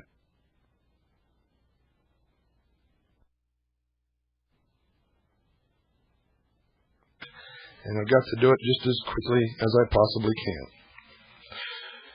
We must embark, said Mr. Truman, on a bold new program for making the benefits of our scientific advances and industrial progress available for the improvement and growth of underdeveloped areas. We should make available to peace-loving peoples the benefits of our store of technical knowledge in order to help them realize their aspirations for a better life, and in cooperation with other free nations, we should foster capital investment in areas needing redevelopment. Our aim should be to help the free peoples of the world through their own efforts to produce more food, more clothing, more materials for housing, and more mechanical power to lighten their burdens. The Point 4 undertaking, as the President conceived it, has two distinct but closely related elements. One is technical cooperation, which means the use of skills and scientific knowledge to help people raise their standards of living. The part of the program costs relatively small amounts of money for the salaries of technicians and the equipment they use. The other element is large-scale development requiring sizable amounts of money in the form of investment capital. The underdeveloped areas themselves can supply some but not all of the necessary capital. Foreign capital is needed, and it can come from three sources: the International Bank for Reconstruction and Development, the Export-Import Bank of the United States, and from private banks and investors. Because of uncertainties and tensions in the world, and because of conditions in the underdeveloped areas, private investors have not been eager to risk sending their capital abroad in large amounts. The United States government is trying in various ways to reduce some of the risks. For example, the State Department is negotiating new treaties with foreign governments guaranteeing certain kinds of protection to American investors so that they will not be discriminated against but will receive the same treatment as nationals of the country. New laws are being considered which would allow the Export-Import Bank to sell an investor certain kinds of insurance specifically against expropriation, confiscation, and seizure, and against inability to convert local currencies, meaning inability to take profits out of the country. But even with this kind of protection, it is not likely that large amounts of private investment capital will flow to the underdeveloped areas in the near future. Fortunately, the work of technical cooperation can go forward without delay, and it can, in fact, help to create the kind of world climate, and more particularly, the kinds of local conditions which encourage investment. For experience shows that certain basic services like public health, sanitation, literacy, good communications, and good public administration are usually the necessary forerunners of large-scale development projects. These are among the services that the Technical Cooperation Program helps to create or improve. Congress put its approval on the program in April 1950 and gave the State Department the job of directing the work of technical cooperation. Many agencies of the government and many private organizations are already carrying on this kind of work. Under the new program, the work will be broader and more closely coordinated so that it can become in time a major national effort. For the first year's budget, the Congress appropriated $34.5 million. That's $34.5 million. Roughly a third of this budget is pledged to the support of a United Nations Technical Cooperation Program. Americans have never claimed a monopoly of technical skills. Our experts are, in fact, quick to recognize the preeminence of other nations in certain fields. For example, the Norwegians in the science of fishery, the British in some aspects of tropical medicine, the specialized agencies of the United Nations, such as the Food and Agricultural Organization and the World Health Organization, are in a position to draw on the skills of many nations as well as their financial support. At a special meeting of the United Nations in June 1950, 50 nations pledged $20 million for the first year of the United Nations program. Some of the pledges came from nations on the receiving end of technical aid. Technical cooperation is not something to which you can apply a set of rules, but certain basic principles can and should guide the work. One of these is the principle of self-help. The United States offers its skills only where they are plainly wanted and only where people have shown that they are ready to help themselves. When this readiness exists, and it usually involves breaking with old habits and traditions, then technical cooperation brings good and often quick results. Another guiding principle of this work is to start where people are, to help them solve their own problems in their own way, and not to impose ideas or methods which are alien to their character and their own desires. Americans have always been interested in dealing with other people as people, not as pawns in some international game of power politics. All through the history of our international relations runs the thread of a consistent attitude and purpose to work with others, to cooperate but not to dominate. This is the paramount principle which guides the Point 4 program. I wonder who out there is going to believe that. I continue. The character of the program has sometimes been misunderstood. It has been called a big money program, a means of scattering dollars around the world. Obviously, it is not that, but a means of spreading ideas and skills. It has been called a welfare program. Obviously, it is that in the best sense of the word. Some people have asked, why should we help the people of these underdeveloped areas to raise their standard of living when we have plenty of Americans who need that kind of help? The answer, of course, is that we can do both, and we are, in fact, doing both, and that is a total lie. I continue. Many Point 4 projects are patterned on, for example, the work we are doing right here at home in soil conservation, irrigation, and public health. All such programs, both at home and abroad, enlarge our experience and our knowledge. The exchange in ideas and skills is a two-way traffic. Some people have asked, what has Point 4 got to do with stopping communism? Is this the time to be helping people on the other side of the world to raise better crops and stamp out malaria? The answer is that this is the very time that most of the people we are working with are less interested in abstract principles of communism and democracy than in solving the urgent problems of hunger, disease, and the difficulty of scratching for a bare living. The communists offer them quick remedies for all their ills. We have a chance to prove to them in practical and concrete ways that a free society can promote both human well-being and human dignity. Next chapter, World Trade and World Peace.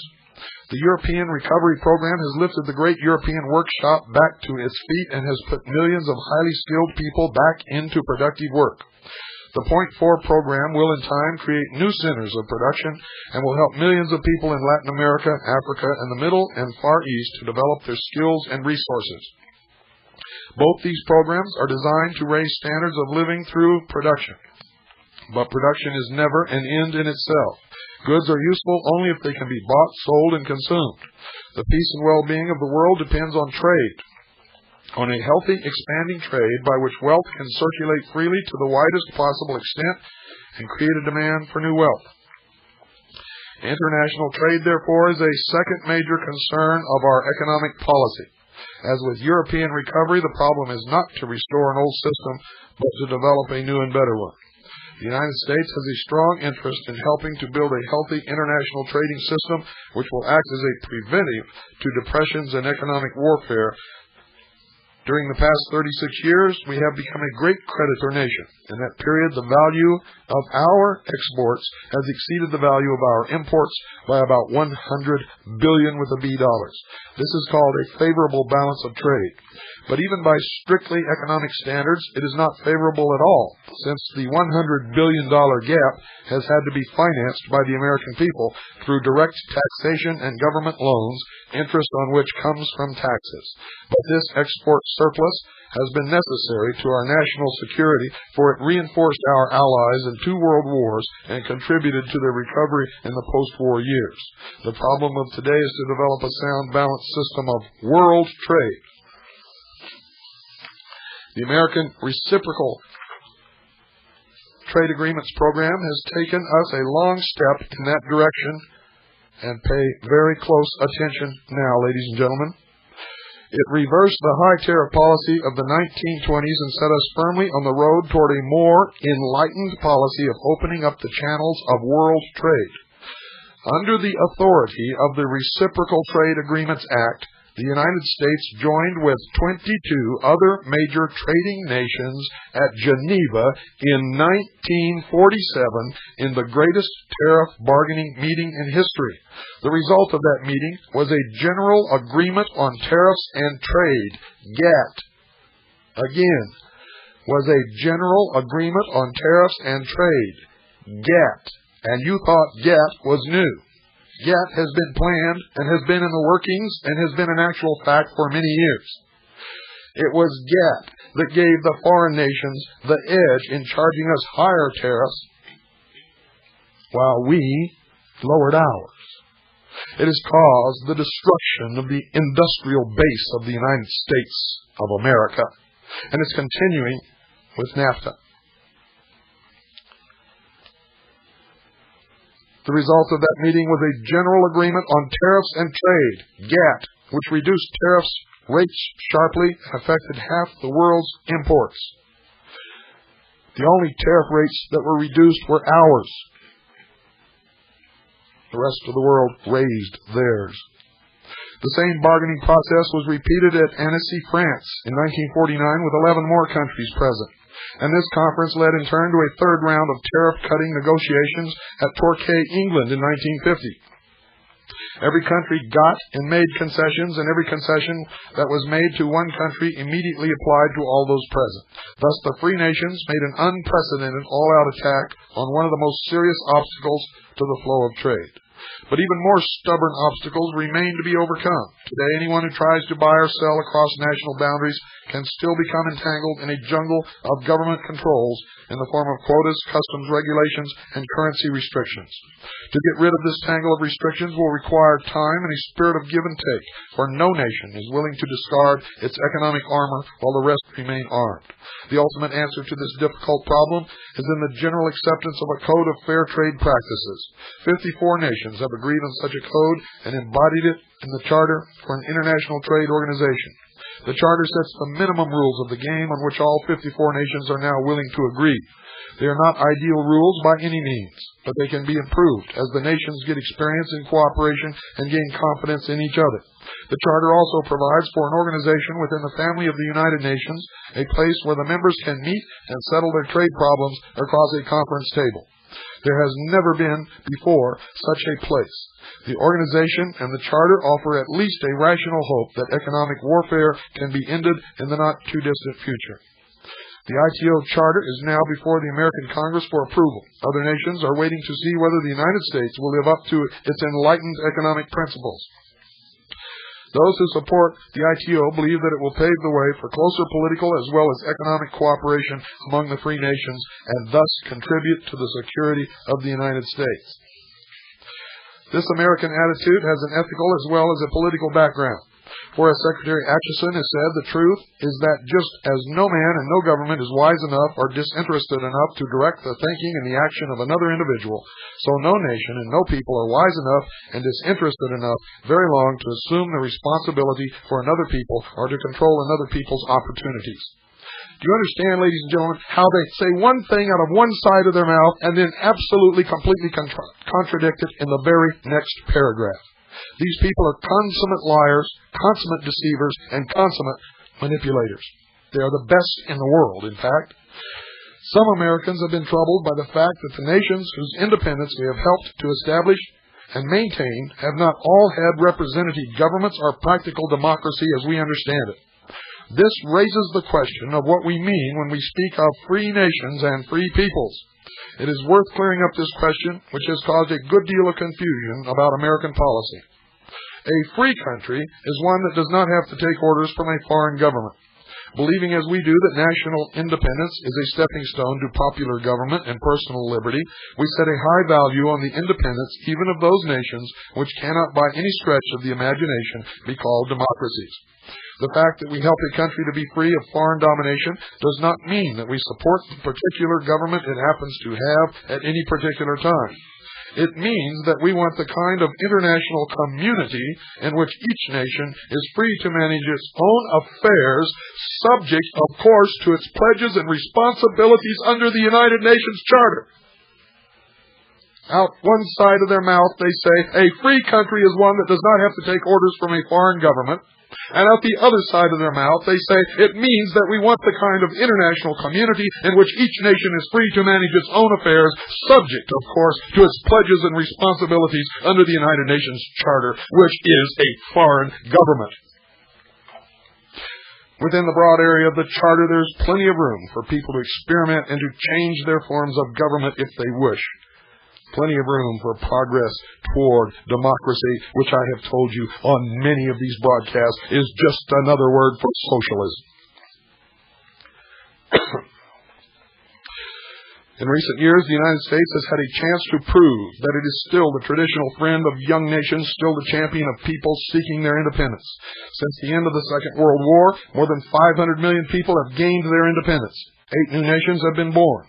The United States has assisted at the birth of these nations as far as it could. It has vigorously supported their membership of the United Nations.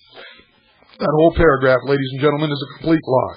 During those years, free nations fell to communism and no new free nations were created. Check your history books. If you can find one, this still has the true history. I continue. In the Philippines, we had our best opportunity to demonstrate that American policy means what it says. The 20 million citizens of those islands celebrated their independence on July 4, 1946, as a result of a promise we made and kept. Moreover, we not only welcomed them into the community of nations, but helped them to organize and finance their free society, and they were, in fact, ladies and gentlemen, a puppet of the United States government. They were not free at all. To India, Pakistan, Burma, and Ceylon, we are giving our strong and friendly support. The people of Israel have had America's moral and material backing since the beginning of their struggle for nationhood. Ladies and gentlemen, the truth is the United States and London created the nation-state of Israel by forcing European Jews to migrate on ships that very frequently sank right out from under them.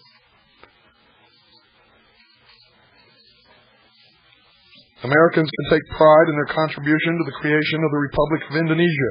During the long and difficult negotiations between the Indonesian and Netherlands governments, American diplomacy played an important and sometimes a decisive part in bringing the parties together and in helping them finally to work out a satisfactory agreement.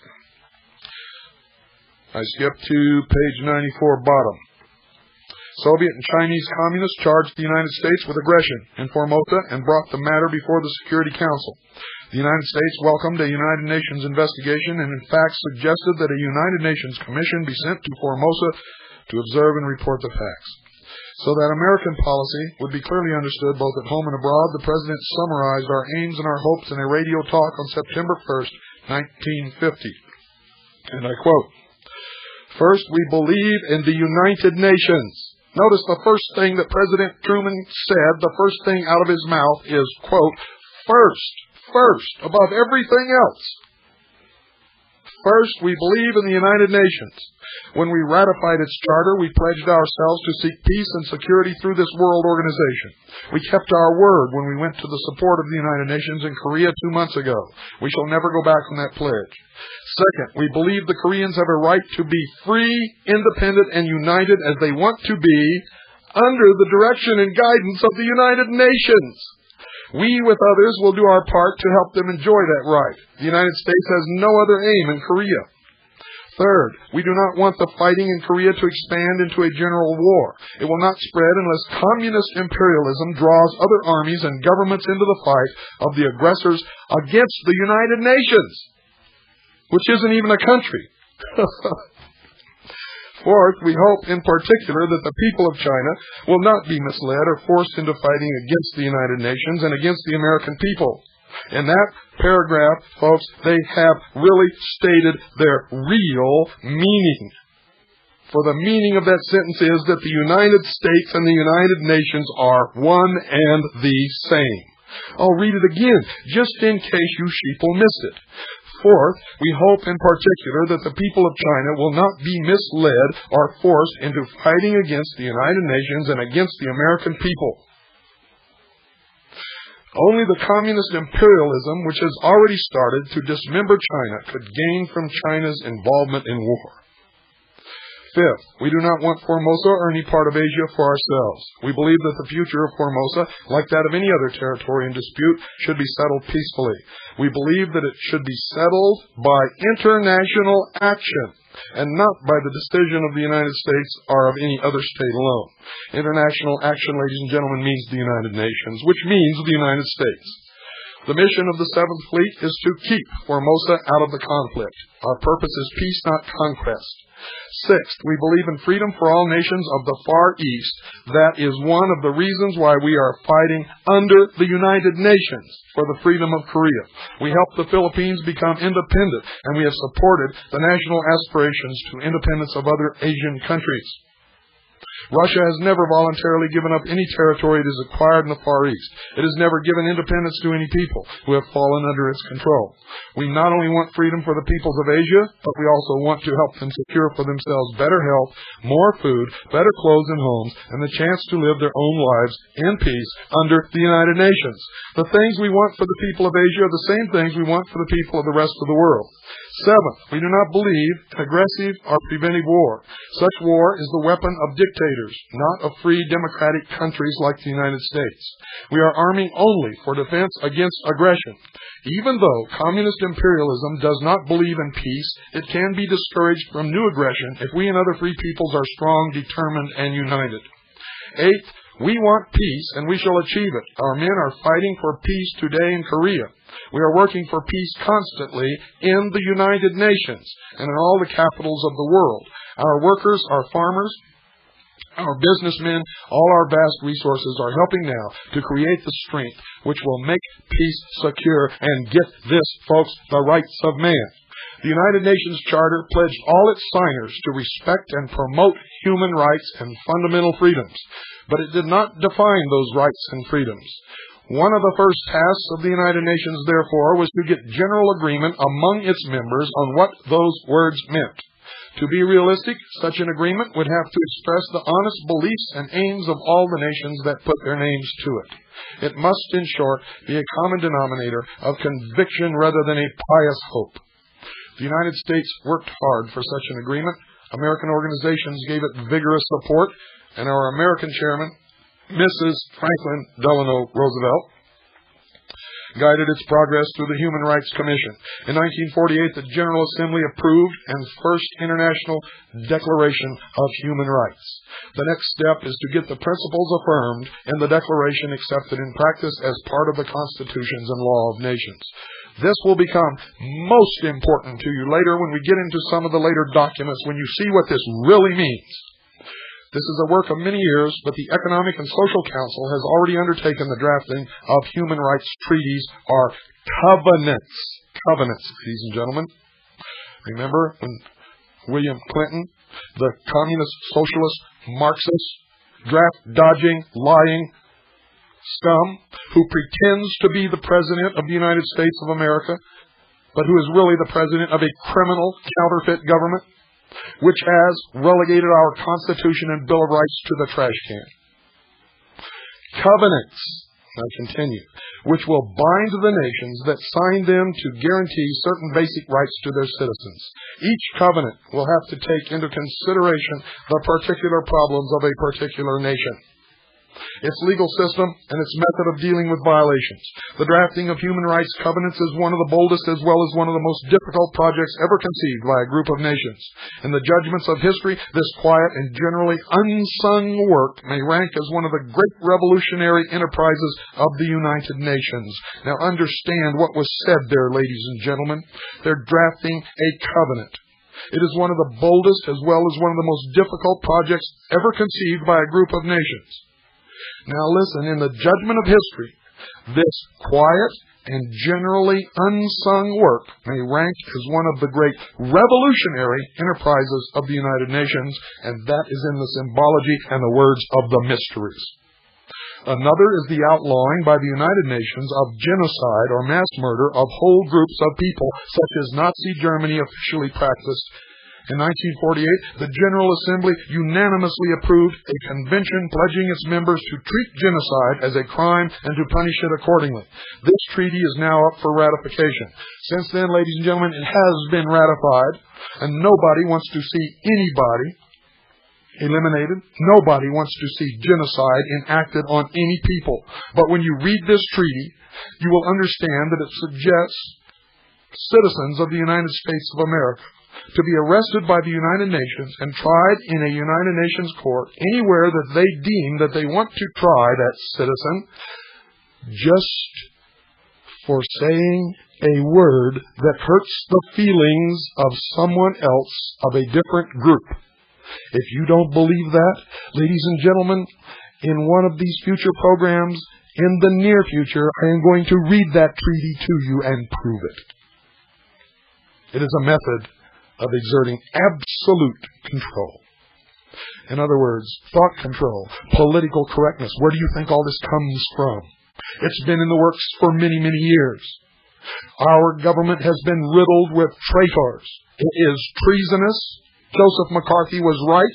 He just didn't know what to call these scum. When they attacked him, no one came to his aid.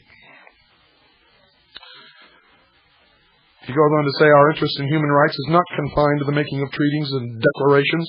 We are working for such concrete things as the free gathering of news, the free movements of peoples, and the free exchange of knowledge. The United Nations, through the United Nations Educational, Scientific, and Cultural Organization and other specialized agencies, offers many channels for concrete progress along these lines. There is no need to create a ferment of ideas in the world. It already exists.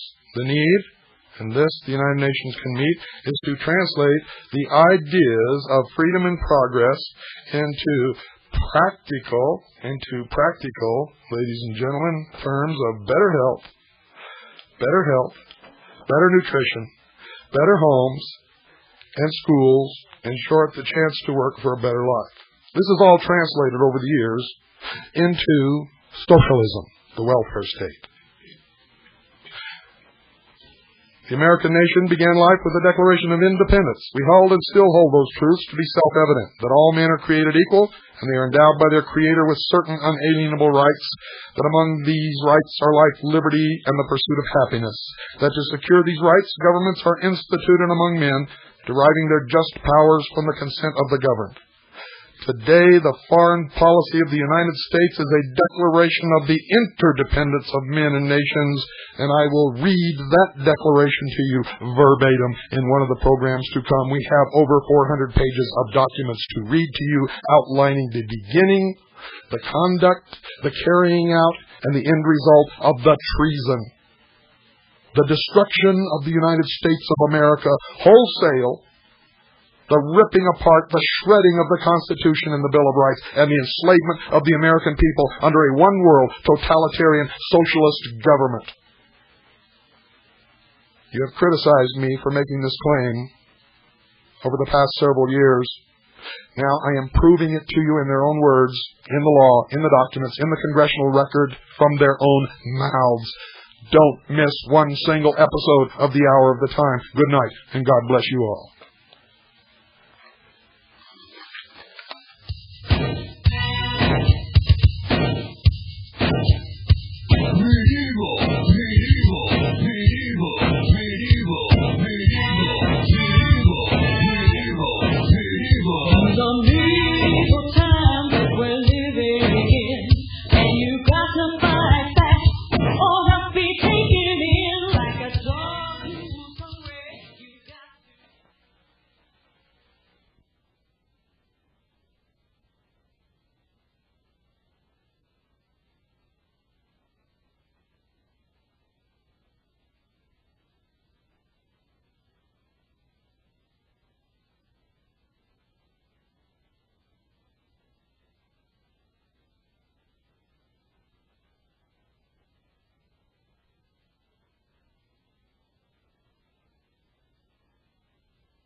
You're listening to the Hour of the Time. I'm William Cooper.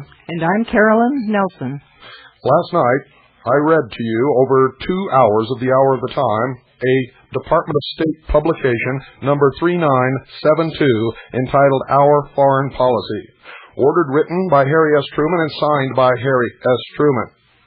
It was from the General Foreign Policies Series, number 26, released September 1950. Printed by the Division of Publications, Office of Public Affairs, Department of State.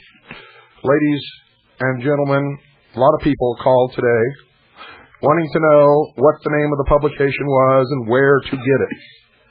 Now, I have 400 pages of documentation to read to you over the air to prove that not only was there a conspiracy, it has been carried out over the years, and the Constitution is no longer the supreme law of the land. In fact, it was thrown in the trash can, flushed many years ago.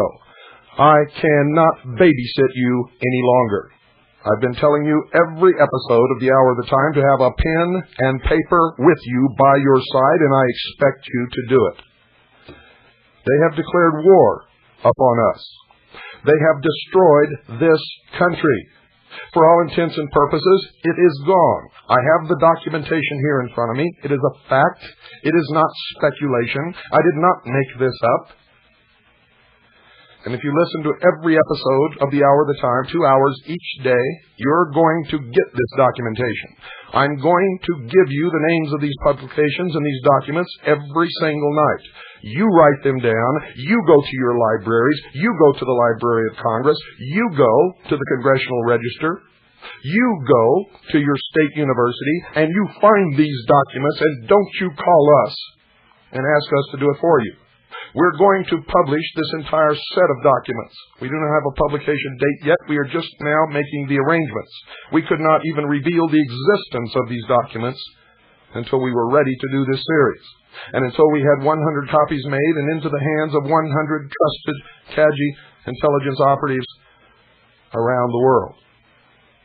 Now, you have to pull your weight. And if you can't pull your weight, turn off your radio, go to your bed, pull the covers up over your head, and stay there. Because we're going to take our country back. The law is on our side. We do not have our legal constitutional government anymore.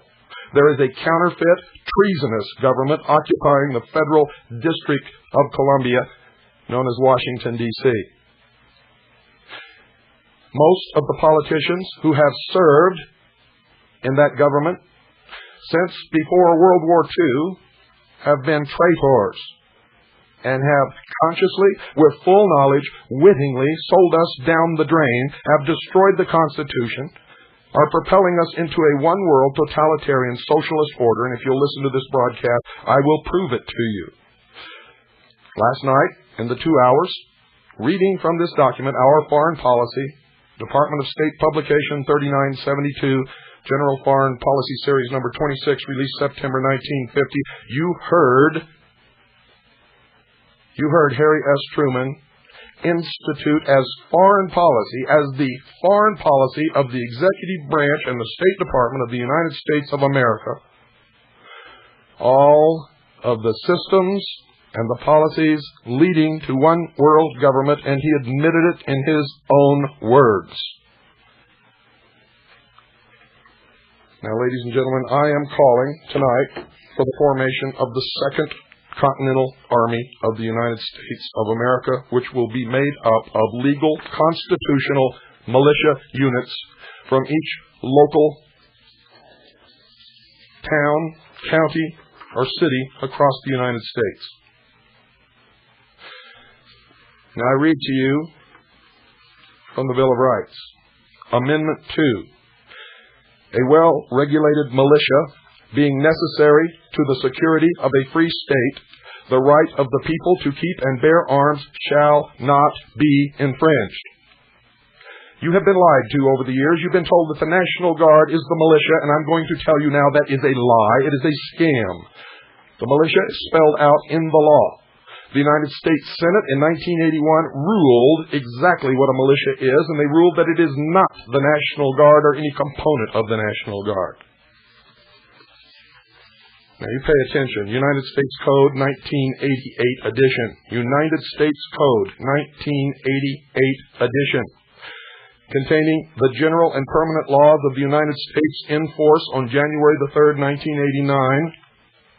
Prepared and published under authority of Title II, United States Code, Section 285B, by the Office of the Law Revision Council of the House of Representatives.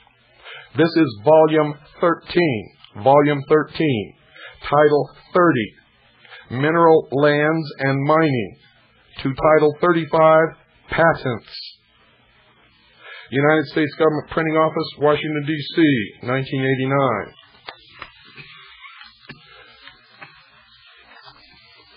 I quote, on page 635, ladies and gentlemen, page 635, subsection 312, subsection 313. That's subsection 313. Appointments and enlistment age limitations. To be eligible for original enlistment in the National Guard, a person must be at least 17 years of age and under 45, or under 64 years of age, and a former member of the regular Army, regular Navy, regular Air Force, or regular Marine Corps. To be eligible for reenlistment, a person must be under 64 years of age. To be eligible for appointment as an officer of the National Guard, a person must, 1, be a citizen of the United States, and 2, be at least 18 years of age and under 64. Now I read for the United States Code 1988 edition, containing the general and permanent laws of the United States in force on January 3rd, 1989. Prepared and published under authority of Title II, United States Code, Section 285B, by the Office of the Law Revision Council of the House of Representatives, Volume 3. This is Volume 3, Title 10, Armed Forces. United States Government Printing Office, Washington, 1989. I read to you from page 95, under Title 10, Armed Forces, Chapter 13, the Militia, Section 311, Militia Composition and Classes, Section 312, Militia Duty Exemptions, Section 311, Militia Composition and Classes. Listen carefully. A. The militia of the United States consists of all able-bodied males at least 17 years of age and, except as provided in Section 313 of Title 32, under 45 years of age, who are, or who have made a declaration of intention to become citizens of the United States, and the female citizens of the United States who are commissioned officers of the National Guard. B. The classes of the militia are: 1. The organized militia, which consists of the National Guard and the Naval Militia, and number 2, this is what is most important to all of you listening, the unorganized militia, which consists of the members of the militia who are not members of the National Guard or the Naval Militia. And ladies and gentlemen, that is you. It specifically states in the law, the militia of the United States consists of all able-bodied males at least 17 years of age, and except as provided in Section 313 of Title 32, under 45 years of age, who are or who have made a declaration of intention to become citizens of the United States. Female citizens of the United States who are commissioned officers of the National Guard. That's under the law. If you're a female, you want to be a part of our militia, we'll take you anyway. Because the Constitution has a totally different definition. But I wanted to make sure that you know that formation of a militia unit in your town is not illegal. All able-bodied males between 17 years and 45 years of age are considered to be the militia. Understand that. Form your unorganized militia units now. Do not accept anyone into your small unit who you have not known for many years. Do not accept anyone into your militia unit who is or has worked for the United States government to the point of retirement. If they're accepting a retirement check from the United States government, tell them, I'm sorry, but we cannot accept you in our particular militia unit. Do not accept anyone who has served as an officer in the armed forces of the United States of America unless they have publicly resigned their commission and it has been accepted by the United States government.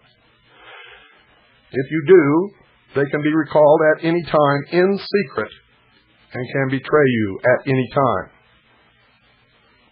Now, you're going to have to use a lot of common sense, folks.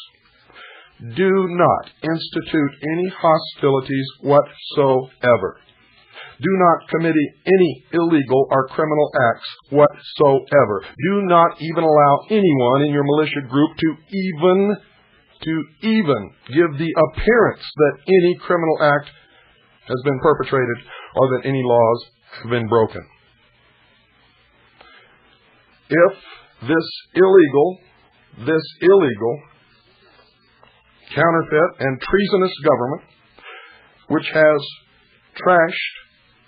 destroyed our constitutional government, comes to your local area, your state, your city, and attempts to pull off another Waco, Texas, or a Randy Reaver, or to confiscate anyone's home without having been convicted in a court of law by a jury of their peers, then you must activate your militia units and go to their aid. You must do that.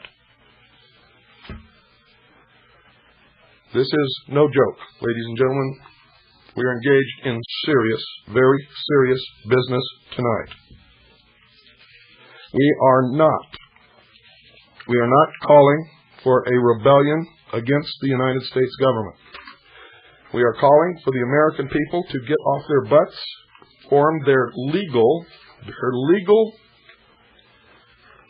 constitutional, approved, and legally approved under the United States Code militia units to reinstate the Constitution as the legal, lawful, supreme law of this land.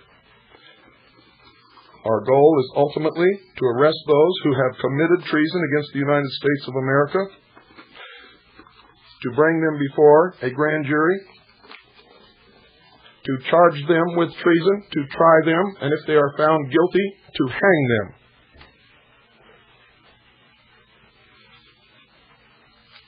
They declared war upon us.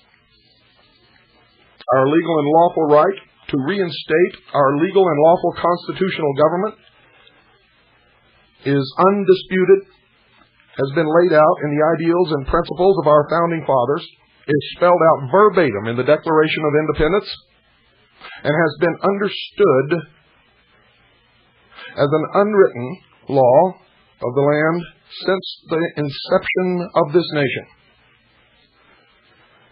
And we intend to exercise our rights. From this moment on, this radio broadcast will be the voice of the real American people, the real constitutional government of the United States of America. And we will not shirk our duties here. We expect you not to shirk your duties wherever you may be.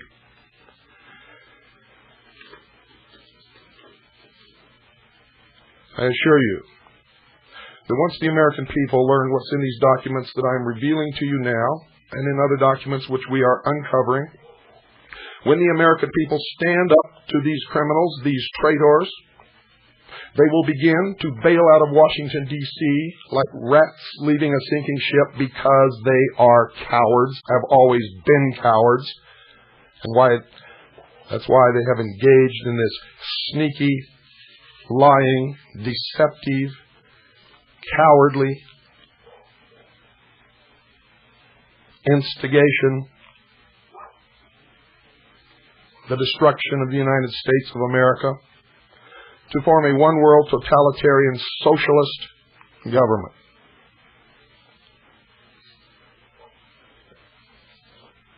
You want to know why public officials are voting to take away your firearms? Well, stay tuned, folks. Don't go away. I'll be right back.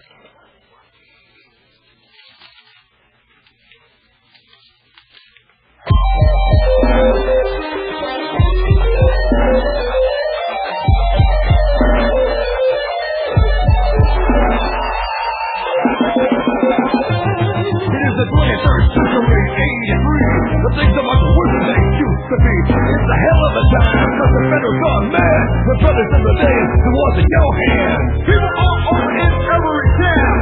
Buildings on fire, burning down to the ground. Out of control, people pouring upon. Little children of the neighborhood, every door.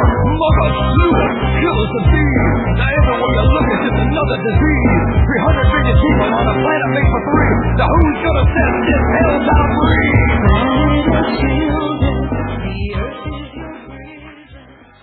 Ladies and gentlemen, if you want to know why public officials are voting to take away your firearms, first research their history. Look at who they are. Look at the organizations they belong to. Look at where they went to school. Don't listen to the promises that they gave you to get into office. Watch what they do. And go to your local library. No matter where you live in the United States, tell the librarian to show you where the United States code books are shelved. There are 25 books in the set, folks. They are reddish-brown in color. They are printed by the government printing office in Washington, D.C. These hardcover books are printed every 8 to 10 years. They are updated with annual softback supplements each year until a new hardcover issue comes out. At the present time, the 1989 United States code books are on the shelf. The 1989. You want, ladies and gentlemen, you want Public Law 87-297. Public Law 87-297. That's in Title 22, United States Code, Section 2551. If your library has the 1982 edition, which some libraries still do, go to Volume 9. Volume 9. You'll find it on page 554. Here you will find Public Law 87-297, which calls for the United States to eliminate its armed forces. This law was signed for the United States in 1961. John Fitzgerald Kennedy signed it, and every president since has worked to enact its provisions. The government knows you will not approve, which is why they want to take away your firearms before you find out that it's already been done. Already been done. The Brady Bill is a scam. All this firearms legislation that they are introducing is a scam. It's already been done. The Secretary of the Treasury, all he has to do is sign his name to a document and it's all over. All over. What they're doing now is trying to garner a public consensus of support so that they will not be found out and hung as the traitors that they are. Then turn to page 555, and remember this is only in the 1982 edition. Here you will find the definition of what the government means by disarmament. You can find it on the lower right-hand side of the page. The disarmament calls for the elimination of our armed forces. It also calls for the elimination of weapons of all kinds. This is Title 22, United States Code, Section 2552, Subtitle A. Then turn to page 557. Here you will find it stated in Item A, Control, Reduction, and Elimination of Armed Forces, and as Item D, Elimination of Armed Forces. These traitors in Washington have been operating in concert with the Soviet Union to bring about a one-world government. The collapse of the Soviet Union was from the top down and not from the cries of the people and is part of a well-orchestrated plan. What you need to know is that your armed forces are being eliminated from national control, which in turn wipes out our sovereignty as a nation. It's already been done on paper. It must be done with the public approval. In 2 stages, we shall have no more Army, no more Navy, and no more Air Force. In the 3rd stage, we will have a zero military. Before Stage 1 closes, all citizen-owned guns will be banned. Actually, that's after Stage 2, folks. We are in the 2nd year, ladies and gentlemen, of Stage 2.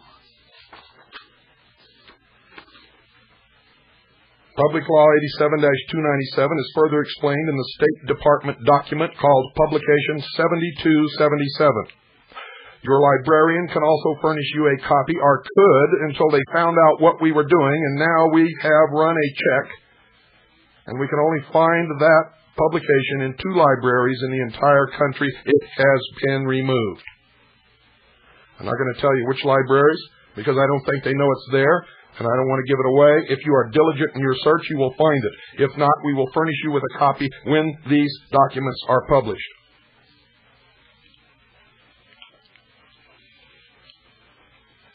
The blueprint for the Peace Race is a 35-page booklet printed by the United States Arms Control and Disarmament Agency as publication number 4, General Series 3, released May 1962. Publication number 4 is the unabridged version of State Department Document 7277, and we will read both of these documents to you over the air during this series. Both of these booklets explain how our military is to be reduced to 2.1 million men. China and the Soviets are to reduce to that level also, and are in the process of doing it. At this point, we are in stage 1, at which time we are to transfer on a permanent basis 1/2 of our armed forces to be merged with the Russian and Chinese armies. In stage 2, the remaining 1/2 of our armed forces is then turned over to the same Security Council of the United Nations. The person in charge of the merged armies must, by prior agreement, always be a Russian. We will document that later in the series. The world's smaller nations turn 100% of their armies over to the same Undersecretary of the Security Council in Stage 2. President George Bush and Admiral William J. Crowe refer to this process as being in transition. The exchange of officers between the Russian and what used to be Soviet bloc countries and the United States military has been taking place for some time. We now are training Russian officers in our military academies, and some of our officers are attending Russian military academies.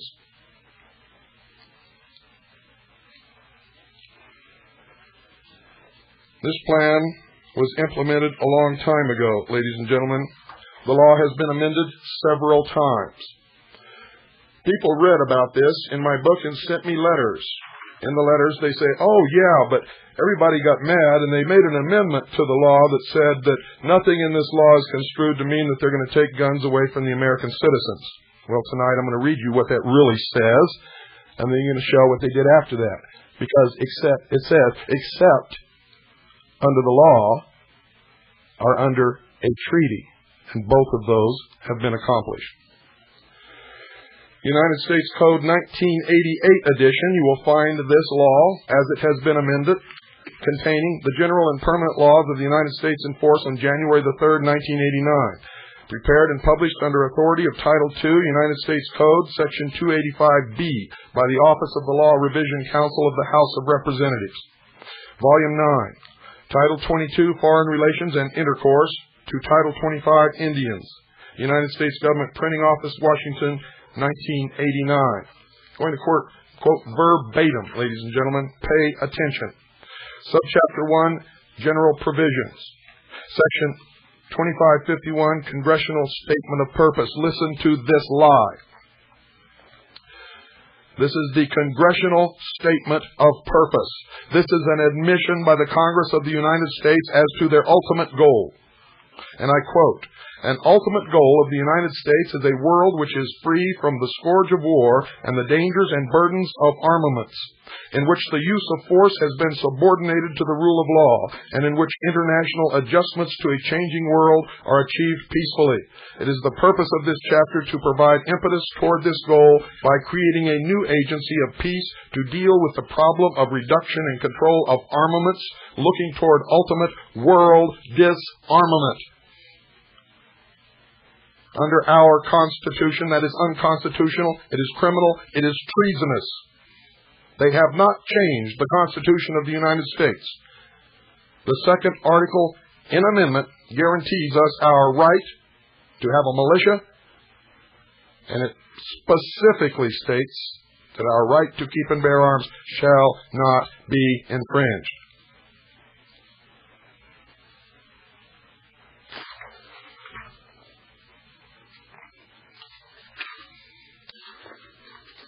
Pay attention. Title 22, Foreign Relations and Intercourse, page 652, same volume. Public Law 87-297, Title I. Definitions as used in this chapter. A. The terms arms control and disarmament mean the identification, verification, inspection, limitation, control, and reduction or elimination of armed forces and armaments of all kinds under international agreement, including the necessary steps taken under such an agreement to establish an effective system of international control or to create and strengthen international organizations for the maintenance of peace. Public Law 87-297, Title I, Subsection 3, September 26, 1961. Statute 631, Subchapter 2, Organization. United States Arms Control and Disarmament Agency.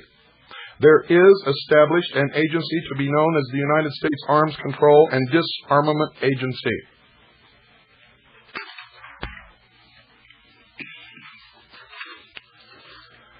Page 654, subtitle 2568, Functions. The Director is authorized and directed to exercise his powers in such manner as to ensure the acquisition of a fund of theoretical and practical knowledge concerning disarmament. To this end, the Director is authorized and directed under the direction of the President, 1. To ensure the conduct of research, development, and other studies in the field of arms control and disarmament.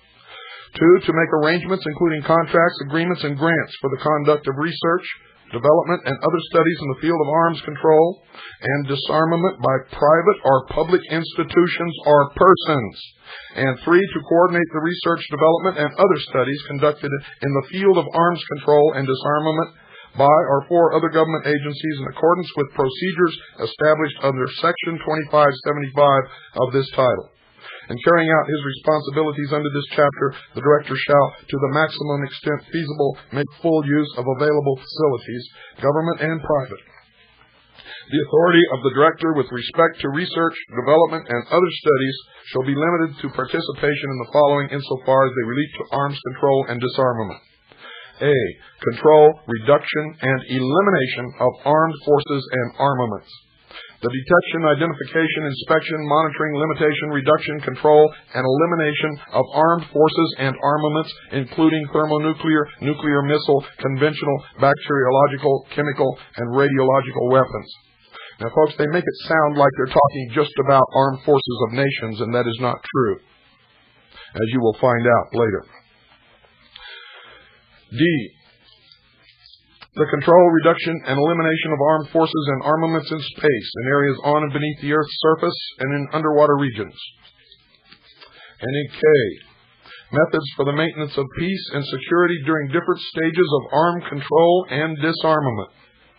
You'll find out what they're talking about different stages when we get to 72, 77, and the blueprint for the peace race. The scientific, economic, political, legal, social, psychological, military, and technological factors related to the prevention of war with a view to a better understanding of how the basic structure of a lasting peace may be established. M. Other related problems.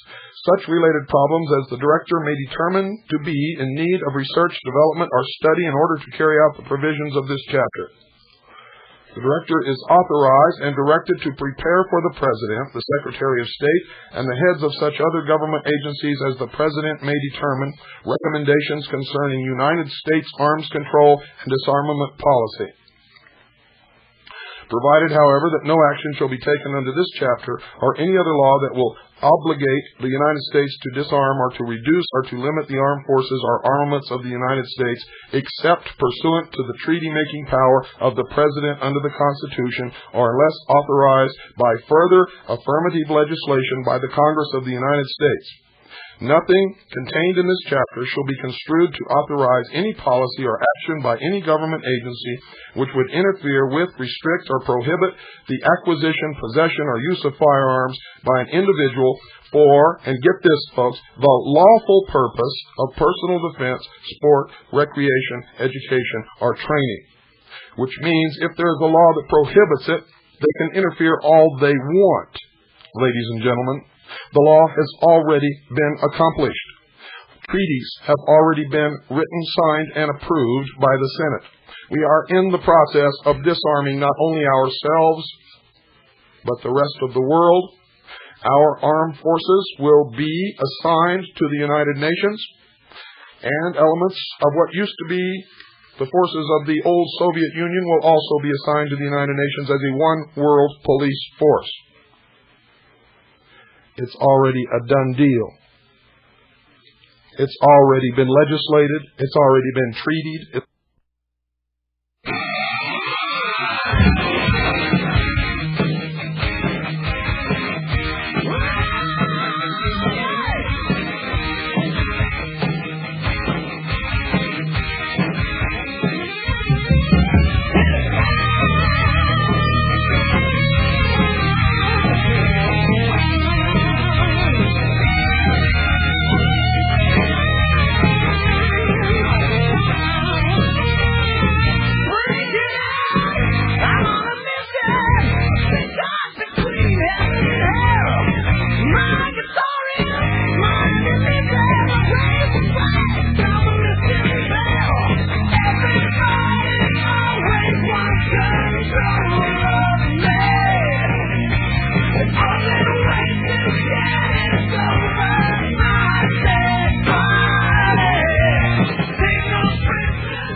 Ladies and gentlemen, at this time I have to tell you that our sponsor, Swiss America Trading, has nothing to do with what I am saying.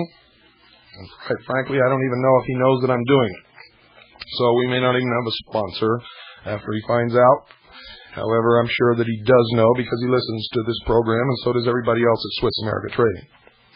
What's coming is not going to be fun. It's not going to be pretty.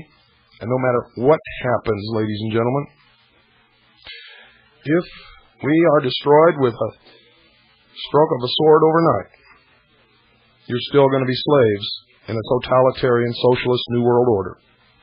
If nothing happens, you're still going to be slaves in a totalitarian socialist New World Order. You're going to see the devaluation of the dollar to a degree that you've never dreamed possible. You're going to see the elimination of the middle class, which is the real goal of NAFTA and GATT. You're going to see hardship in this nation that you never dreamed of. It's right here in all these documents, ladies and gentlemen. They've already prepared it all for us. Anyone who won't go along with it is going to simply be put in a labor camp or eliminated. And they have particularly and especially targeted Orthodox Jews, Christians, and followers of the Nation of Islam, or anybody else who will not bow down to the God of their New World religion. Which, by the way, most of the religions that you think are on your side, most of the pastors who preach to you in your churches, if they are members of the World Council of Religions, they are in the process of uniting all the different religions of the world into one, and that will be the New World religion. It will be a humanist religion, where the religion changes according to the needs of man, where man is in a state of becoming and will ultimately become a god. We've been betrayed not only by our government, but by our churches, our ministers, and I don't care what religion you belong to, ladies and gentlemen, unless your church does not belong to or is not affiliated with the World Council of Religions or the World Parliament of Religions, you've been hooked. Now, you need to prepare. You need at least 2 years' supply of food. Why do you think these states are passing laws like Arizona just did, stating that no citizen of the state of Arizona can possess at any one time any more than a 3-month supply of food? Why should they care in Phoenix how much food a citizen of the state of Arizona has in their house? The truth is, folks, if you have the food, if you are off the power grid, if you are not in their economic system, they have no control over you. That's why. It's about control. And all the states are beginning to follow this pattern. They're passing laws saying that you cannot have a supply of food. Well, I do, and always will. And I don't care about their illegal, unlawful mandate that I can't have food. A responsible family will provide for emergency, which means they must have food supplies on hand.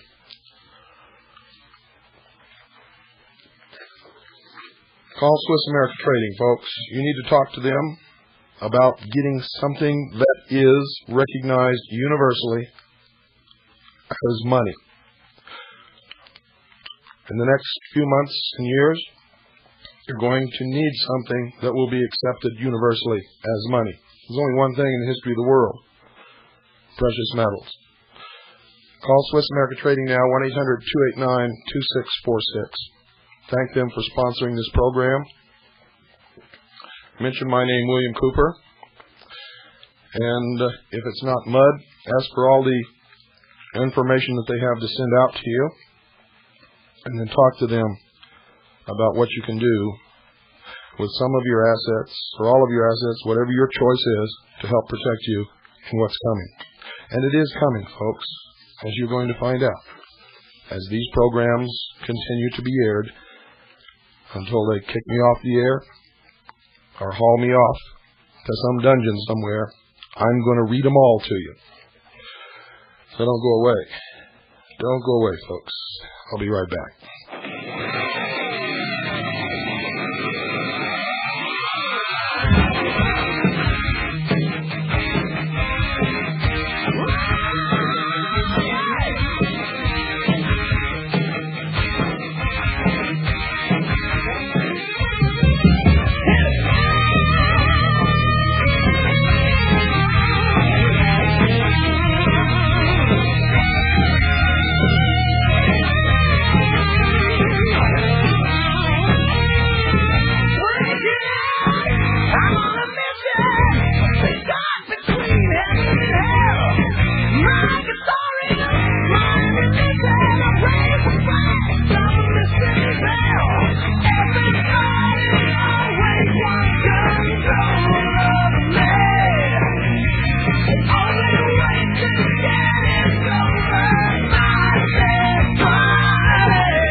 I continue with Title 22, Foreign Relations and Intercourse, page 657, subsection 2576, paragraph C.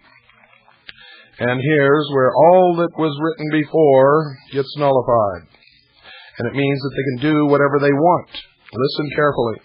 Prohibition of courts to compel statutory performance or review adequacy of statutory performance of government agencies or director. No court shall have any jurisdiction under any law to compel the performance of any requirement of this action or to review the adequacy of the performance of any such requirement on the part of any government agency, including the agency and the director. So you can't even go see what they're doing. Okay, let's go to Public Law 87-2. Let me start over again. Arms Control and Disarmament Act. For legislative history of acts, see page 2903. Public Law 87-297.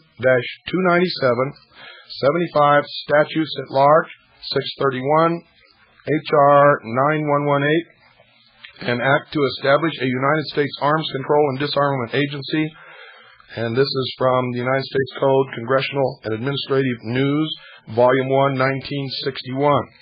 We have many other sources also. United States Statutes at Large, 89th Congress, 1961, First Session.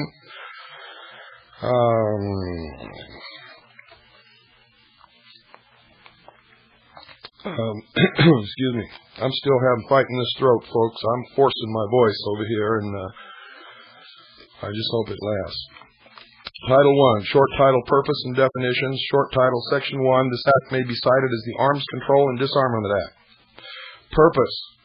Section 2. An ultimate goal of the United States is a world which is free from the scourge of war and the dangers and burdens of armaments, in which the use of force has been subordinated to the rule of law, and in which international adjustments to a changing world are achieved peacefully. It is the purpose of this act to provide impetus toward this goal by creating a new agency of peace to deal with the problem of reduction and control of armaments, looking toward ultimate world disarmament. And it goes on to repeat the law verbatim, just as I have previously read it to you. It's just another source. This is Public Law 87-297, Laws of the 87th Congress, First Session. Definitions. Section 8, as used in this Act. The terms arms control and disarmament means the identification, verification, inspection, limitation, control, reduction, elimination of armed forces and armaments of all kinds under international agreement, including the necessary steps taken under such an agreement to establish an effective system of international control or to create and strengthen international organizations for the maintenance of peace. Title II, Organization, United States Arms Control and Disarmament Agency, Section 21. There is hereby established an agency to be known as the United States Arms Control and Disarmament Agency. The director shall be paid $22,500 per annum. A deputy director shall be paid $21,500 per annum. Assistant director, and his salary is listed as $20,000 per annum. The director, under the direction of the Secretary of State, may establish within the agency such bureaus, offices, and divisions as he may determine to be necessary to discharge his responsibilities under this Act, including but not limited to an office of the General Counsel. And it goes into the same articles on research, etc. September 26th, Public Law 87-297, Laws of the 87th Congress, First Session, page 710. A. The detection, identification, inspection, monitoring, limitation, reduction, control, and elimination of armed forces and armaments, including thermonuclear, nuclear missile, conventional, bacteriological, chemical, and radiological weapons. Your weapons fall under conventional. B. Techniques and systems of detecting, identifying, inspecting, and monitoring of tests of nuclear, thermonuclear, and other weapons. C. The analysis of national budgets, levels of industrial production, and economic indicators to determine the amount spent by various countries for armaments. D. Listen to this carefully. The control, reduction, and elimination of armed forces and armaments in space, in areas on and beneath the Earth's surface, and in underwater regions. And I'm going to skip down to G. The reduction and elimination of the danger of war resulting from accident, miscalculation, or possible surprise attack, including, but not limited to, improvements in the methods of communications between nations. I skip down to K. Methods for the maintenance of peace and security during different stages of arms control and disarmament. You see, this isn't proposed. They already have stages decided upon, folks. We're in stage 2. Under paragraph L, the scientific, economic, political, legal, social, psychological, military, and technological factors related to the prevention of war with a view to a better understanding of how the basic structure of a lasting peace may be established. M. Such related problems as the director may determine to be in need of research, development, or study in order to carry out the provisions of this Act. On page 711, under policy formation. The director is authorized and directed to prepare for the President, the Secretary of State, and the heads of such other government agencies as the President may determine recommendations concerning United States arms control and disarmament policy, provided, however, that no action shall be taken under this or any other law that will obligate the United States to disarm or to reduce or to limit the armed forces or armaments of the United States. And this is the catch. You see, that makes you feel secure, doesn't it? Well, listen to this, people. Except pursuant to the treaty-making power of the President under the Constitution or unless authorized by further affirmative legislation by the Congress of the United States. Now, when they wrote this, they know that the Constitution has been replaced, let me say that again in case you don't know it yet, has been replaced by the United Nations Charter under the United Nations Treaty and the UN Participation Act, pushed through by Harry S. Truman, 33rd degree Freemason, who was the Grand Master of the Grand Lodge of Missouri, of the Scottish Rite of Freemasonry Southern Jurisdiction. So when they say under the Constitution, they really mean under the United Nations Charter. And when they say are unless authorized by further affirmative legislation, ladies and gentlemen, that legislation has been passed. And we will read it to you when it comes up to the top of the pile.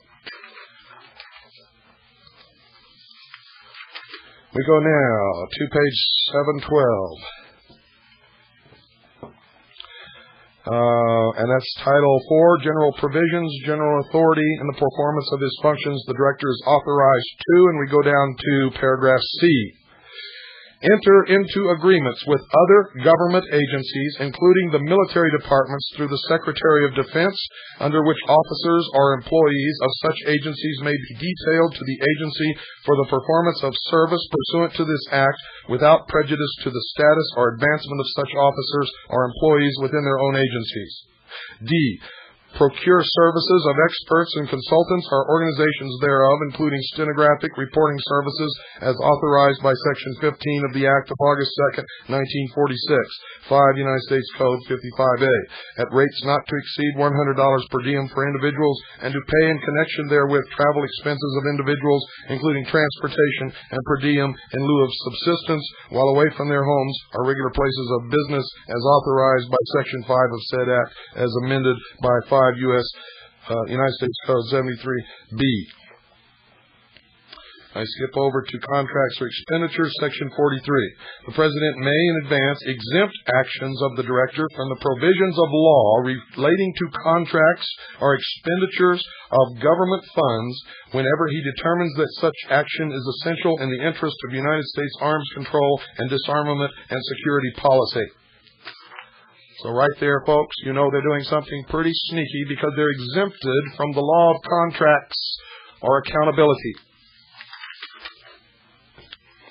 Page 714, under security requirements. They're supposed to be working for disarmament. What's to hide there, folks? Security requirements, Section 45A. The Director shall establish such security and loyalty requirements, restrictions, and safeguards as he deems necessary in the interest of the national security and to carry out the provisions of this Act. The Director shall arrange with the Civil Service Commission for the conduct of full field background security and loyalty investigations of all the agency's officers, employees, consultants, persons detailed from other government agencies, members of its General Advisory Committee, advisory boards, contractors and subcontractors, and their officers and employees, actual or prospective.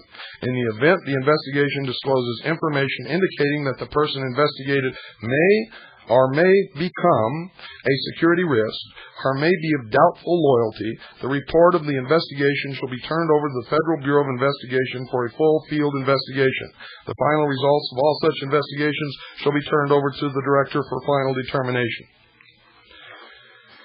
And I go all the way over to page 715, in the same, under security requirements.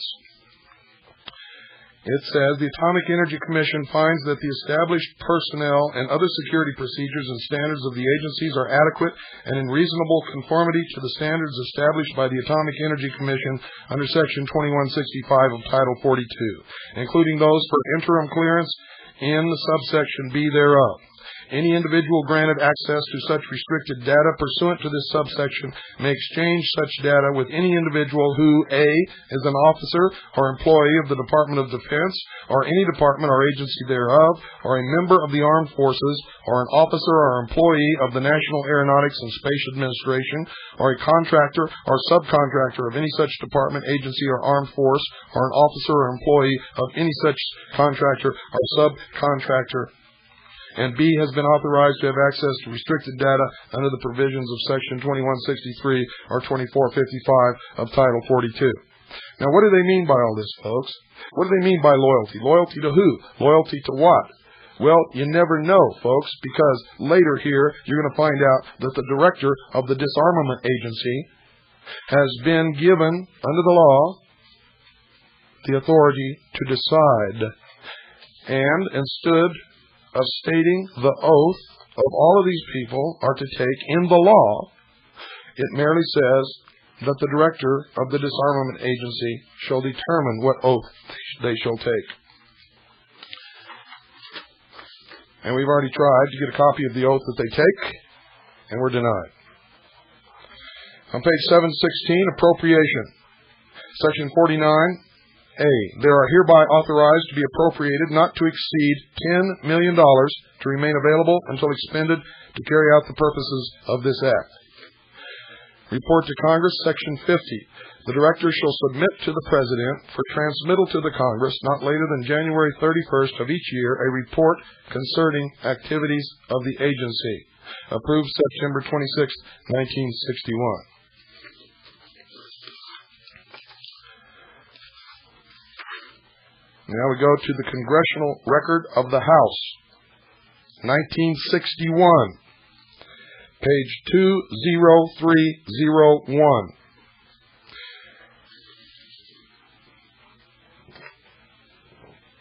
The clerk read as follows. Amendment offered by Mr. Morgan on part 2, or page 2, line 2, after the word peacefully, insert a period. The amendment was agreed to, and the clerk read as follows. Definitions. Section 3 is used in this act. A. The term disarmament includes the control, elimination, reduction, limitation, inspection, verification, or identification of armed forces and armaments of all kinds under international agreement, including the necessary steps taken under such an agreement to establish an effective system of international control or to create and strengthen international organizations for the maintenance of peace. Mr. Quee. Mr. Chairman, I offer an amendment. The clerk read as follows. Amendment offered by Mr. Quee on page 3, line 12. Strike out the word elimination. The Chairman. The gentleman from Minnesota is recognized. Mr. Quee. Mr. Chairman, if we strike out the word elimination in line 12, the definition will read, A. The term disarmament includes the control, reduction, limitation, inspection, verification, or identification of armed forces and armaments of all kinds. I think it would be unwise, dangerous, and foolish to state in a bill that disarmament means the elimination of armed forces and armaments of all kinds. There would be nothing more dangerous for this country. There would be nothing more dangerous in the cause of world peace than to have any important country lay down its arms completely. There is no nation in the world today that is not dominated by another nation, that has eliminated its armed or its armed forces completely. You can see the way the people who have called themselves the non-committed nations in Belgrade look to a country like Russia that has great arms and who has talked and acted tough. I think that is why they talked mostly about colonialism but did not object strenuously to the testing of the atomic bomb by Russia or any of colonialistic and aggressive acts. You can imagine what would happen in case we, under an international agreement, eliminated all armed forces, even every soldier and all weapons whatsoever. All another nation would have to do would be to secretly have a few armed forces and a few devastating weapons, and immediately we would be unable to defend ourselves. Now that there are these new kinds of weapons, especially nuclear weapons. Quite a bit has been written on this subject. There could be arms control at a reasonable level with inspection and an identification of these weapons. Then, if in a sneaky way some country should add a few more troops, should add a few more weapons, it would be difficult for us to protect ourselves.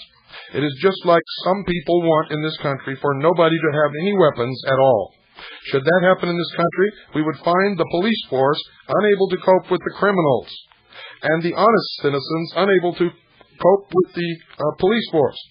We have to have an armed force, and under any international agency, I imagine not only would they have their own police force, but they would have access to the armed forces of those countries in the international agreement who are friendly to the cause in case of an aggression against a peaceful country. So I believe if we are to have a meaningful arms control, we should take out this word elimination and remove it from this bill. The argument continues, ladies and gentlemen, and the outcome is that it is not removed. It is not removed. And we only have a few more moments of this hour left. I'm going to continue this in the next hour at 9 p.m. Pacific, 10 p.m. Mountain, 11 Central, midnight Eastern Standard Time. If you'd like to call our research center and talk to someone, the telephone number is 602-333-5174. That's 602-333-5174. If you'd like to send us a fax, the number is 602-333-2174. That's for a fax. The fax line is 602-333-2174. If you'd like to write us a letter, Send it to Caji, C-A-J-I. That's Caji, C-A-J-I. Post Office Box 1420. That's Post Office Box 1420. Sholow, spelled S-H-O-W-L-O-W, Arizona 85901. That's Caji, C-A-J-I. Post Office Box 1420. Sholow, Arizona 85901. Just yesterday, ladies and gentlemen, Brother Stairs' ship was confiscated.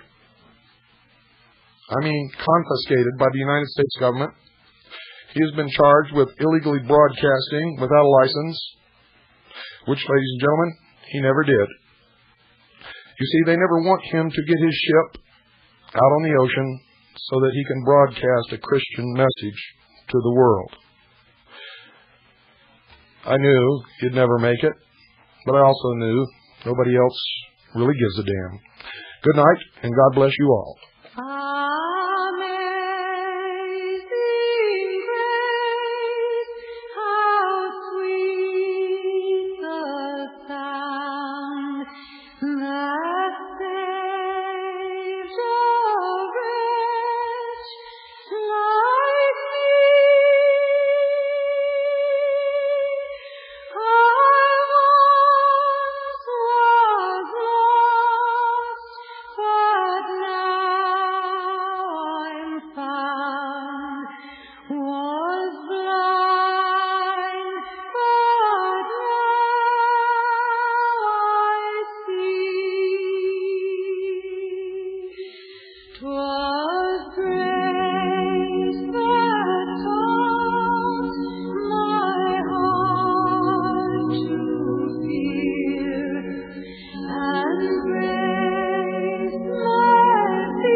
You're listening to the Hour of the Time.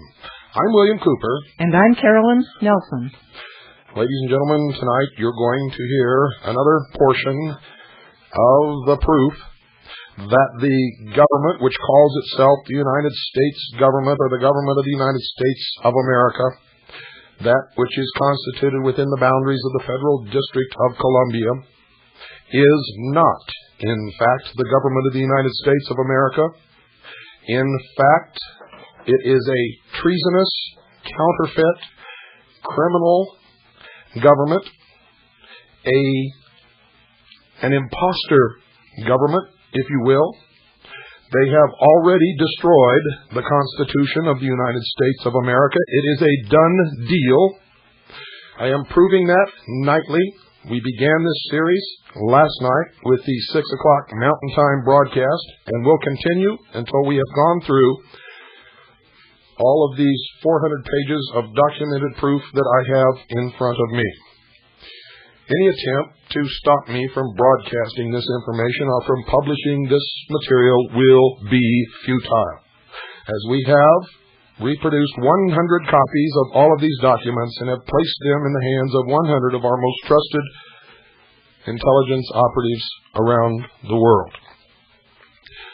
Ladies and gentlemen, a war has been declared upon the citizens of the United States of America. Our nation has been taken from us, and it is a done deal. It is not theory. It's not postulation. It happened a long time ago. I have the proof in front of me and am disclosing it with every episode of the Hour of the Time. Make sure you have pen and paper by your side at all times. I expect you to research this information, prove it to yourself, your family, and your friends, and join us in the fight, our legal and lawful fight, for we have the law on our side. Those who claim to be representing us in government are traitors. The government itself is a counterfeit, illegal, unlawful, and unconstitutional government, and it is a treasonous organization which is in the process of destroying the United States of America to create a one-world totalitarian socialist order under the United Nations. It began a long time ago, and those of you who began listening to us with our first broadcast yesterday already are aware of that. Don't go away. I'll be right back.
One solitary, lonely, helpless man, one man with no arms, who walked upon this earth 2,000 years ago, changed the entire world for the 2,000 years that followed his death. He said, and I quote, "My people perish for lack of knowledge," unquote. During this hour, ladies and gentlemen, I will read to you verbatim from the text of the Blueprint for the Peace Race, outline of basic provisions of a treaty on general and complete disarmament in a peaceful world. This was printed by the United States Arms Control and Disarmament Agency. It is publication number 4. United States Arms Control and Disarmament Agency, publication number 4, General Series 3, released May 1962. That's the United States Arms Control and Disarmament Agency, publication number 4, General Series 3, released May 1962. It was for sale by the Superintendent of Documents, United States Government Printing Office, Washington, 25, D.C. I quote, "Not to an arms race, but to a peace race, to advance together step by step, stage by stage, until general and complete disarmament has been achieved." Unquote. Signed by President John Fitzgerald Kennedy, September 25, 1961. This is a verbatim statement by the President, John F. Kennedy, during a press conference April 18, 1962. Pay attention. The United States has today tabled at Geneva an outline of every basic provision of a treaty on general and complete disarmament in a peaceful world. It provides a blueprint of our position on general and complete disarmament, as well as elaboration of the nature, sequence, and timing of specific disarmament measures. This outline of a treaty represents the most comprehensive and specific series of proposals the United States or any other country has ever made on disarmament. In addition to stating the objectives and principles which should govern agreements for disarmament, the document calls for the grouping of individual measures in 3 balanced and safeguarded stages. We are hopeful, through the give and take of the conference table, this plan will have a constructive influence upon the negotiations now in process. I want to stress that with this plan, the United States is making a major effort to achieve a breakthrough on disarmament negotiations. We believe that the nations represented at Geneva have a heavy responsibility to lay the foundations for a genuinely secure and peaceful world, starting through a reduction in arms, unquote. Now, ladies and gentlemen, that sounds very nice. It sounds wonderful. It's the ages-old dream of 1,000 years of utopia on earth, brought to fruition through the great work of the many different brotherhoods, the secret societies operating under different names and at times appearing to oppose themselves. Ladies and gentlemen, their plan is coming to fruition very quickly. How would you disarm the world without having a central power and a central police force to enforce the disarmament of the world? And this plan includes the peoples of the world, including the American peoples. All of this lily, wonderful, utopian-sounding rhetoric that comes from the mouths of these people who have been working to destroy the United States of America lay against your ears like a soft feather on a puff of wind. But the truth is, ladies and gentlemen, that feather always ultimately erupts in a burst of flame that consumes not only the ear but the head and the body. It is the ages-old lie, the promise of something good, and you always have to give up everything to get it. And whoever's calling, you might as well stop, because no one is going to answer this telephone. And I continue. Forward. An ultimate goal of the United States is a world which is free from the scourge of war and the dangers and burdens of armaments, in which the use of force has been subordinated to the rule of law, and in which international adjustments to a changing world are achieved peacefully. Today, in a world riven by dangerous tensions and mistrust, the attainment of this goal necessitates continuing and patient efforts to achieve the progressive reduction of national war-making capabilities in such a manner as to increase the security of all nations. Thus, responsible arms control and disarmament proposals cannot be directed toward the attainment of unilateral political or military advantage. They must be fully responsive to the legitimate security interests of all nations. On the basis of these considerations, President Kennedy on September 25, 1961, presented to the General Assembly of the United Nations the United States Program for General and Complete Disarmament in a Peaceful World. To provide a more precise statement of the United States' approach to disarmament and the manner in which that approach should be implemented, the United States on April 18, 1962, presented to the conference of the 18-Nation Committee on Disarmament meeting in Geneva an outline of basic provisions of a treaty on general and complete disarmament in a peaceful world. Although not a draft treaty, the outline elaborates and extends the proposals of September 25th and provides a specific term, a substantial basis for the negotiation of arms control and disarmament treaty obligations. The principal provisions of the United States outline are described in the summary that follows. The complete text of the outline begins on page 5. Ladies and gentlemen, that also sounds nice. Wouldn't it be nice to have a peaceful world free from war? If you've studied history, as I have, you will find out that the wars that have been fought in the last 150 years have been fought to bring this plan of world government into reality. Outline of basic provisions of a treaty on general and complete disarmament in a peaceful world. Summary. Principle and process of disarmament. Disarmament would be implemented progressively and in a balanced manner so that at no stage could any state or group of states obtain military advantage. Compliance with obligations would be effectively verified. As national armaments were reduced, the United Nations would be progressively strengthened. Did you hear that, sheeple? And you've been telling me there is no plan for world government?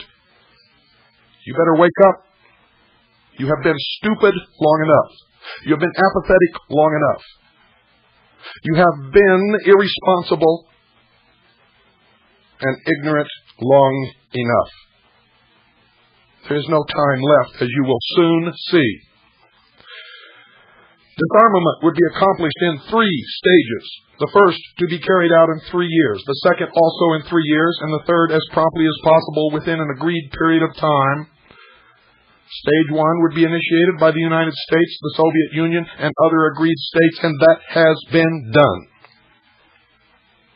All militarily significant states would participate in Stage 2, and that is in the process of being done. And all states possessing armaments and armed forces in Stage 3. I'll repeat that. And all states possessing armaments and armed forces in Stage 3. Transition from one stage of disarmament to the next would take place upon a determination that all undertakings in the preceding stage had been carried out and that all preparations for the next stage had been made. Disarmament measures. Armaments. During Stage 1, inventories of major categories of both nuclear delivery vehicles and conventional armaments would be reduced by 30%. That has been surpassed. Fixed launching pads would be reduced with associated missiles. That has also been done. Half of the remaining inventories would be eliminated during Stage 2. That is being accomplished at the present time. And final reductions would be made in Stage 3. Upon the completion of Stage 3, states would have at their disposal only agreed types of non-nuclear armaments for forces required to maintain internal order and protect the personal security of citizens. Production of armaments during Stage 1 would be limited to agreed allowances and would be compensated for by the destruction of additional armaments to the end that reductions would not be impaired, and that has been done. In Stage 2, production of armaments would be halted except for parts for maintenance of retained armaments. Any further production of national armaments would be ended in Stage 3, except for production of agreed types of non-nuclear armaments for internal forces. Military research, development, and testing would be subject to increasing limitations during this disarmament progress. During Stage 3, appropriate action would be taken to ensure that new scientific discoveries and technological inventories and inventions of military significance were not used for military purposes. B. Armed Forces. Force levels of the United States and Soviet Union would be reduced to 2.1 million at the end of Stage 1, and that has been more than accomplished. Half of the remaining forces of these two states would be disbanded during Stage 2, and that is being accomplished at the present time, and in the United States is well ahead of schedule. And final reductions would be made in Stage 3. Other states would also progressively reduce their force levels. By the end of Stage 3, states would have at their disposal only those agreed forces and related organizational arrangements required to maintain internal order and protect the personal security of citizens. Notice that the military force of nations is now turned inward and is not to protect from attack from without, but is to maintain internal order. C. Nuclear weapons. Production of fissionable materials for use in nuclear weapons would be halted in Stage 1, and limitations would be imposed on the production of fissionable materials for other purposes. The availability of fissionable materials for use in nuclear weapons would be reduced during Stage 1 and subsequent stages by safeguarded transfers to non-nuclear weapons purposes. That is being accomplished. If nuclear weapons tests had not already been halted under effective international control, arrangements to this end would be undertaken in Stage 1. States which had manufactured nuclear weapons would agree in Stage 1 not to transfer control over nuclear weapons to states which had not manufactured them, or to assist such states in their manufacture. States which had not manufactured nuclear weapons would refrain from seeking them. That is being enforced at the present time. Transfers of fissionable materials between states would be limited to peaceful purposes and would be safeguarded, and that is being accomplished at this time. Ladies and gentlemen, President Clinton has proposed to resume nuclear testing, and I make this prediction, not because anyone has told me, not because I'm involved in any of this, but because I know the brotherhoods. If he indeed resumes the testing of nuclear weapons, he will not live to finish out this term.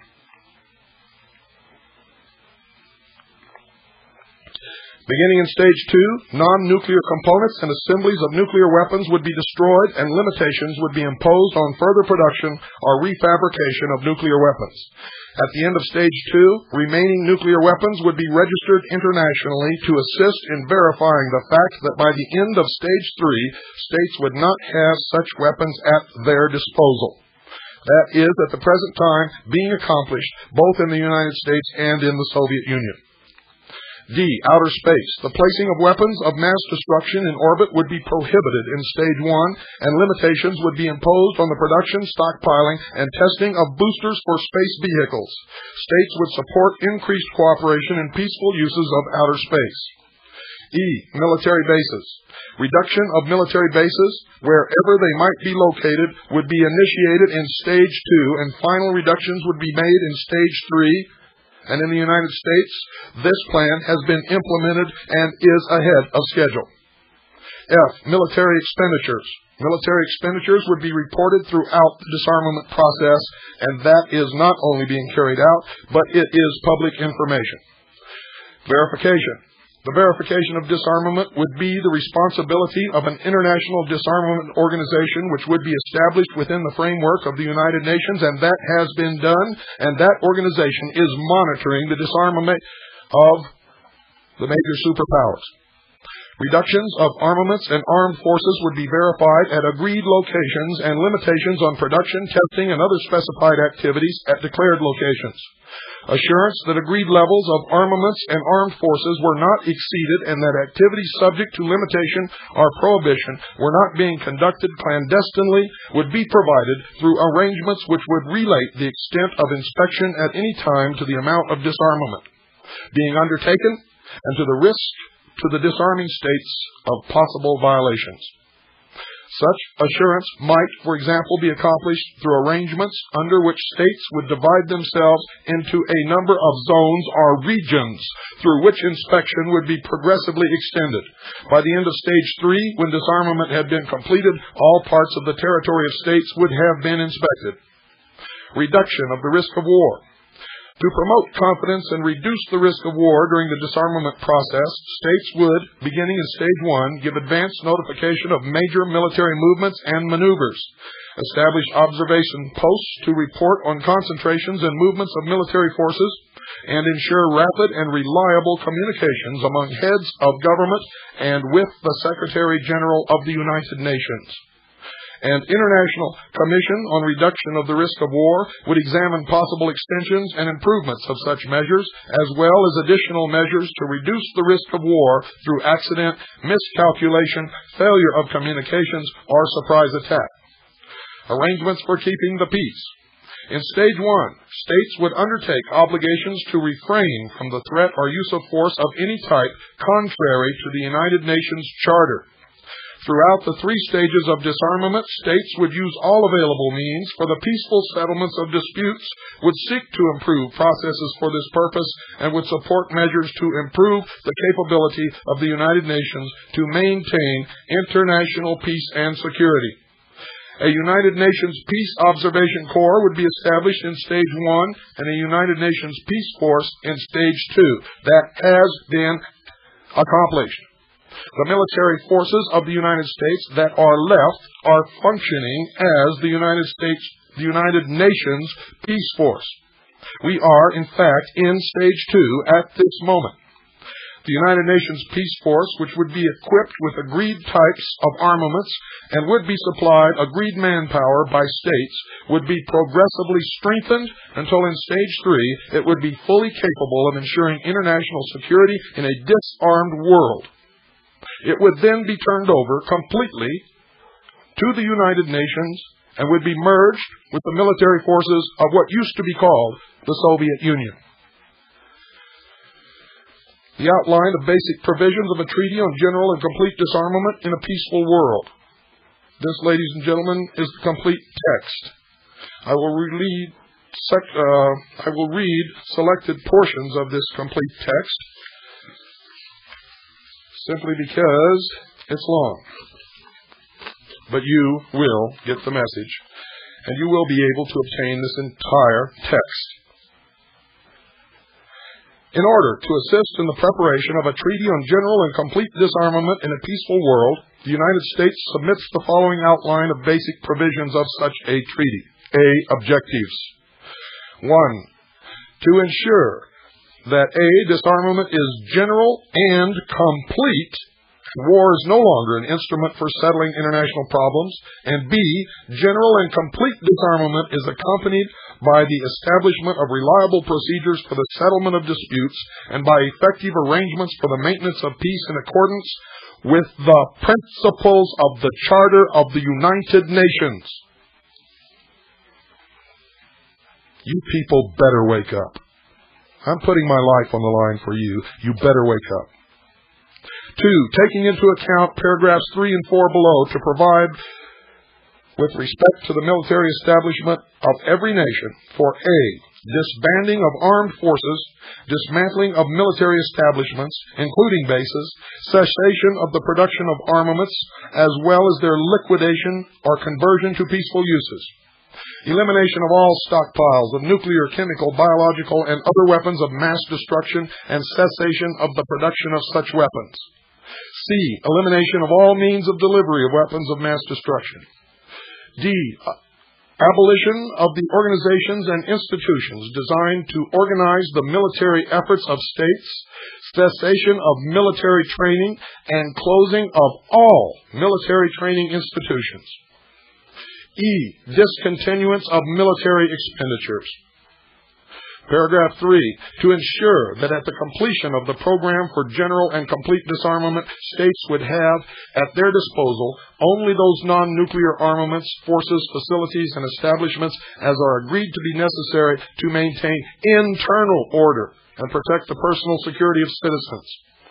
To ensure that during and after implementation of general and complete disarmament, states also would support and provide agreed manpower for a United Nations peace force to be equipped with agreed types of armaments necessary to ensure that the United Nations can effectively deter or suppress any threat or use of arms, which means there will no longer be a United States of America, for we will have no sovereignty, and the United Nations Charter will be the supreme law of the land, and I tell you now, it already is and has been for some time.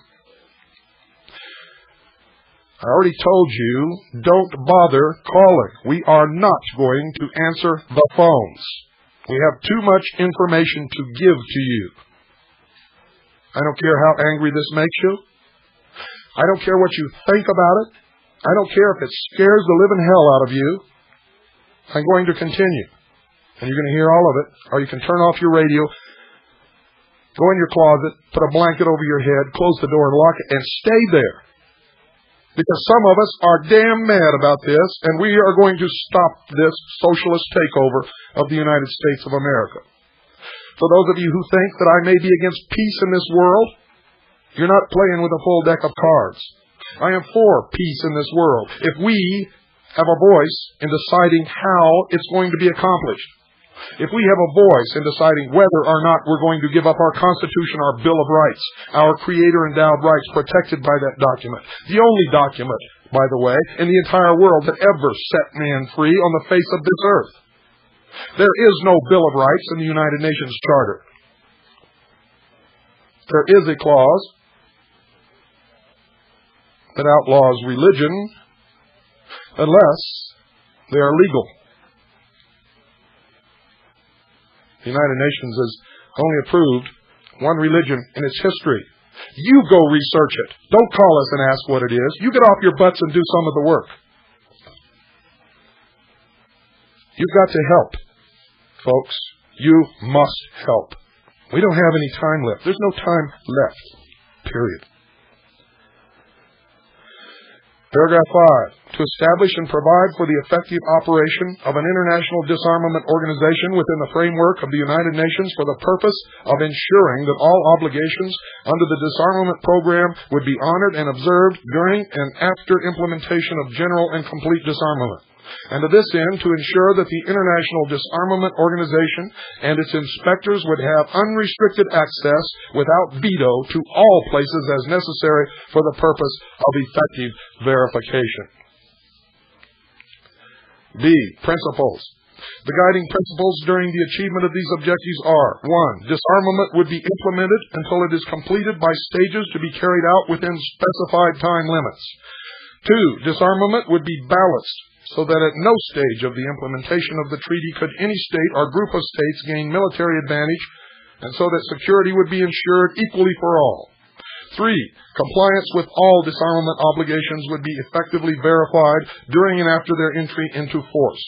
Verification arrangements would be instituted progressively as necessary to ensure throughout the disarmament process that agreed levels of armaments and armed forces were not exceeded.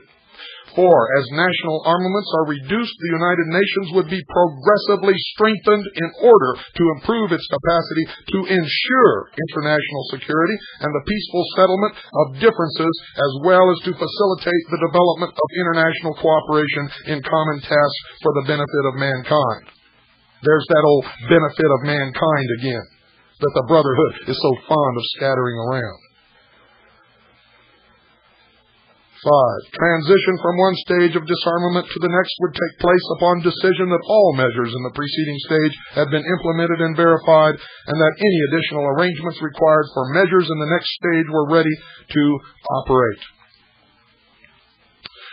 We have been betrayed. We have been lied to. the Brady bill, all these bills on gun control. That's just dressing on the cake, folks. The cake's already been made, baked, and eaten. It's all over. And it was all over a long time ago. There is no United States of America. There is a United Nations. Our military commanders know this. Congress knows it. The President knows it. The Justice Department knows it. And the Supreme Court knows it, as you will find out in the coming programs as I read you verbatim from the law. Don't go away. I might be back. I just might be back. And if I am, I guarantee you, you don't want to miss it. Because even if you don't care, it's the best thing on radio.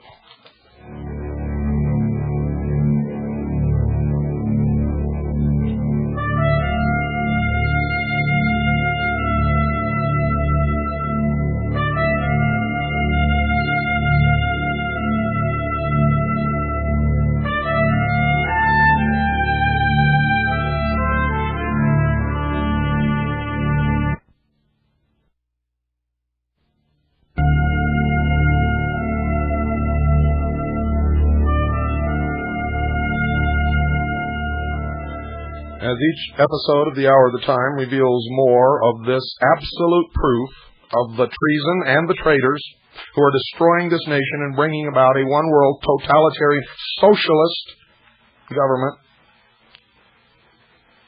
you'd better be taking stock in your preparations. You need 2 years' supply of food, which we used to furnish at the cheapest price in the entire country. We no longer do that because not a single one of you took advantage of it.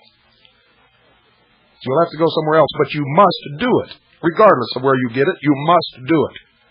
You need 2 years' supply of fresh, clean water, and you must be able to keep it fresh and clean. You need to take stock of your first aid supplies. You need to take stock of all emergency equipment, batteries, generators, anything that you can possibly foresee that you could need if there were a total economic and societal breakdown in this country, if there were a civil war. Because I guarantee you, ladies and gentlemen, based upon what I have in front of me, there will be. Not because I say so, not because I want one. It's always been our purpose to try to prevent it. But I'm telling you now, it's too late. It's going to happen. Because you were too slow in waking up. It's beyond accomplishing the restoration of the Constitution by any political means, I can assure you. It's a done deal. It's already gone. It's been gone for years. You need to protect your monetary or financial assets, and there's only one thing in the history of the world that's ever done that, folks. That's precious metals in its various forms. And don't get sucked in by these other people out there. Call Swiss America Trading. I have people call me all the time, say they call Swiss America Trading. They gave them what they thought was a good deal. For instance, one lady was going to buy a St. Gaudens $20 gold piece. I think she was going to pay about $800 or $900 for it. She called around to check the price to make sure she was getting a good deal. Viking International Trading told her that she was getting cheated, getting gypped, getting taken. She says, "What do you mean?" He said, "I can sell you the same coin for $600. Hundreds of dollars less than what you're paying for it." She said, "Oh, well, is it the same grade? MS-63? He said, "Oh, yes, same grade, MS-63 or 64. I forget what it was. Might have been MS-65. I forget. He said, "Yeah, it's the same grade." So she called the research center and talked to Carolyn. Carolyn said, "You better not do that until you talk to Gene Miller." So she called Gene Miller and talked to him, and she found out the truth. You see, most of you know nothing about numismatic coins, and you're an easy mark for crooks. An easy mark.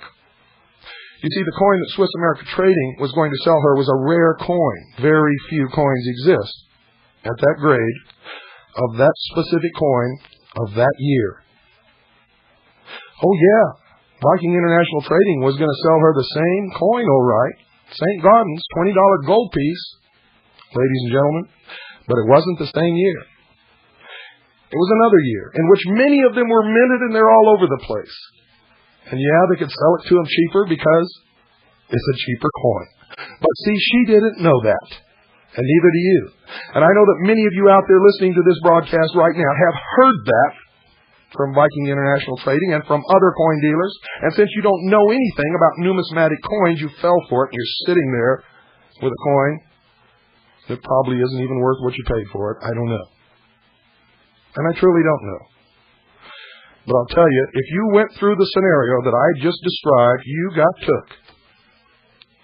And if you want to deal with an honest company, call Swiss America Trading at 1-800-289-2646. That's 1-800-289-2646. Do it, folks. You'll be real glad that you did. And if you don't, well, you might find somebody honest out there, and there are other honest people out there.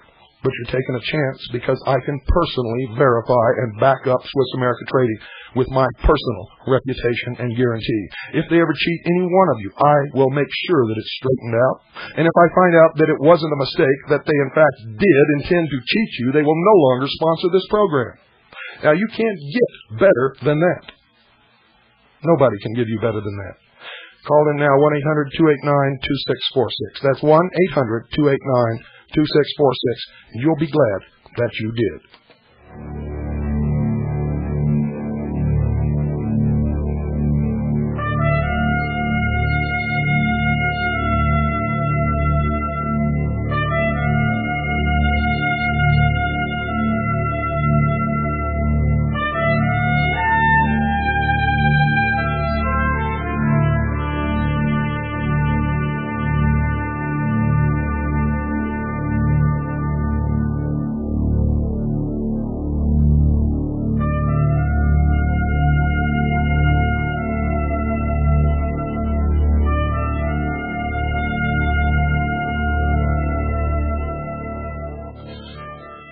Introduction, and remember, I'm only going to read selected portions. You will be able to get your hands on this as we publish it.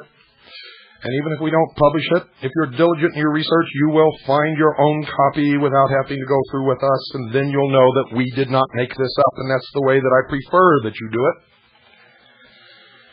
Introduction. The treaty would contain 3 stages designed to achieve a permanent state of general and complete disarmament in a peaceful world. The treaty would enter into force upon the signature and ratification of the United States of America. Did you hear that, folks? The treaty would enter into force upon the signature and ratification of the United States of America. That was done a long time ago. The Union of Soviet Socialist Republics, and that was done a long time ago, and such other states as might be agreed. Stage 2 would begin when all militarily significant states had become parties to the treaty and other transition requirements had been satisfied. Stage 3 would begin when all states possessing armed forces and armaments had become parties to the treaty and other transition requirements had been satisfied. In fact, that has not been implemented and is not a part of the treaty. Disarmament, verification, and measures for keeping the peace would proceed progressively and proportionately, beginning with the entry into force of the treaty. Stage 1 would begin upon the entry into force of the treaty and would be completed within 3 years from that date. During Stage 1, the parties to the treaty would undertake 1. To reduce their armaments and armed forces and to carry out other agreed measures in the manner outlined below. 2. To establish the International Disarmament Organization upon the entry into force of the treaty in order to ensure the verification in the agreed manner of the obligations undertaken. And 3. To strengthen arrangements for keeping the peace through the measures outlined below. Stage 1 took much longer than 3 years. You can mark the beginning of the signing of the treaty by the date that the International Disarmament Organization under the United Nations was created. We are now in Stage 2, ladies and gentlemen. Armaments, reduction of armaments. Specified parties to the treaty as a first stage toward general and complete disarmament in a peaceful world would reduce by 30% the armaments in each category listed in subparagraph B below, except as adjustments for production would be permitted in Stage 1 in accordance with paragraph 3 below. Each type of armament in the categories listed in subparagraph B would be reduced by 30% of the inventory existing at an agreed date. That has been accomplished. I'm going to skip a little bit now. Methods of reduction. Those parties to the treaty which were subject to the reduction of armaments would submit to the International Disarmament Organization an appropriate declaration respecting inventories of their armaments existing at the agreed date. We have had members of the International Disarmament Organization visiting our arsenals and manufacturing facilities in the United States for several years now. B. The reduction would be accomplished in 3 steps, each consisting of 1 year. 1/3 of the reduction to be made during Stage 1 would be carried out during each step. During the first part of each step, 1/3 of the armaments to be eliminated during Stage 1 would be placed in depots under supervision of the International Disarmament Organization. During the second part of each step, the deposited armaments would be destroyed or, where appropriate, converted to peaceful uses. That has been done.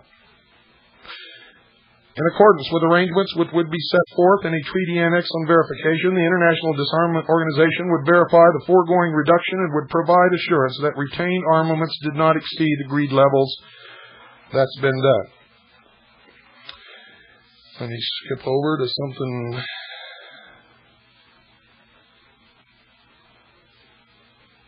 Armed forces. Reduction of armed forces.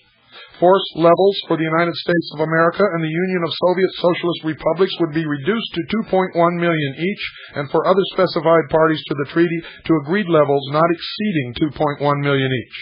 All other parties to the treaty would, with agreed exceptions, reduce their force levels to 100,000 or 1% of their population, whichever were higher, provided that in no case would the force levels of such other parties to the treaty exceed levels in existence upon the entries into force of the treaty, and that has been accomplished. Armed forces subject to reduction. Agreed force levels would include all full-time uniformed personnel maintained by national governments in the following categories. A. Career personnel of active armed forces and other personnel serving in the active armed forces on fixed engagements or contracts. B. Conscripts performing their required period of full-time active duty as fixed by national law. C. Personnel of militarily organized security forces and of other forces or organizations equipped and organized to perform a military mission. And, of course, I'm going to skip over the part of nuclear weapons and outer space. Military expenditures. The parties to the treaty would submit to the International Disarmament Organization at the end of each step of each stage a report on their military expenditures. Such reports would include an itemization of military expenditures. So if they're doing that, folks, what is all this bullshit about national security, secrecy on the military expenditures when they're turned over to the United Nations? This is absolutely amazing. Specified parties to the treaty would undertake the exchange of military missions between states or groups of states in order to improve communications and understanding between them. Specific arrangements respecting such exchanges would be agreed. That has been going on for several years. We have military officers attending the Russian military academies. They have military officers attending our military academies. We have now Russian troops on United States soil with their various equipment. We have an open skies treaty, and they are allowed to overfly our airspace any time they want, and we are equally allowed to overfly theirs. Specified parties to the treaty would agree to the establishment of rapid and reliable communications among their heads of government and with the Secretary General of the United Nations, who is the true President of the world, ladies and gentlemen. Specific arrangements in this regard would be subject to agreement among the parties concerned between such parties and the Secretary General. Many of you have called and asked me, who does Boutros Boutros Ghali think he is? He talks to us and the other people in the world like he's running the world. Well, you stupid sheeple, he is. He is running the world. And it's about time you know it. It's about time you got mad about it.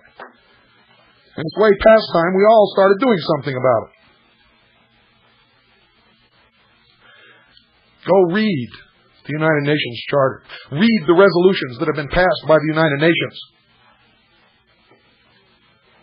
And then you might begin to get a little hint of where we're headed.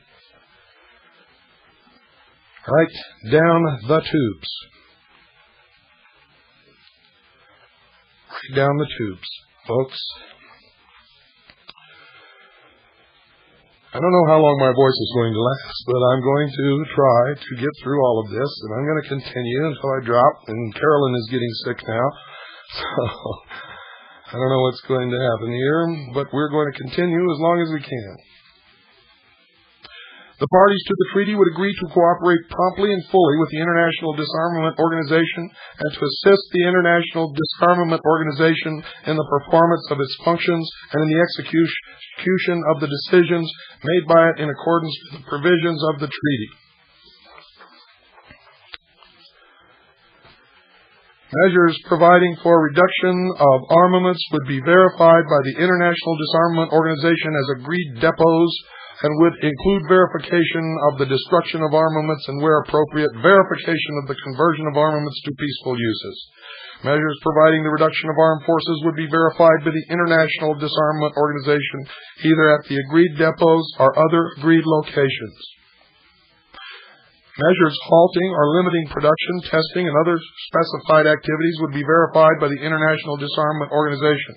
Parties to the treaty would declare the nature and location of all production and testing facilities and other specified activities. The International Disarmament Organizations would have access to relevant facilities and activities wherever located in the territory of such parties.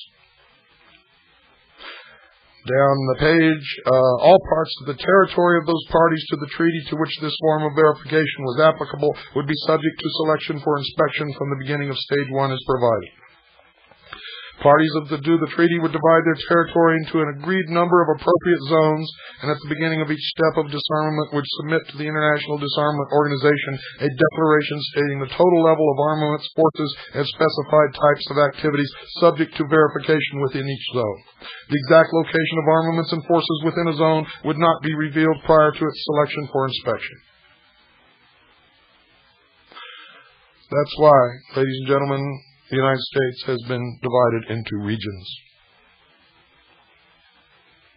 Both aerial and mobile ground inspection would be employed within the zone being inspected. Access within the zone would be free and unimpeded, and verification would be carried out with the full cooperation of the state being inspected.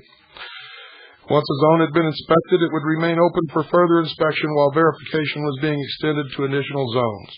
By the end of Stage 3, when all disarmament measures had been completed, inspection would have been extended to all parts of the territory of parties to the treaty.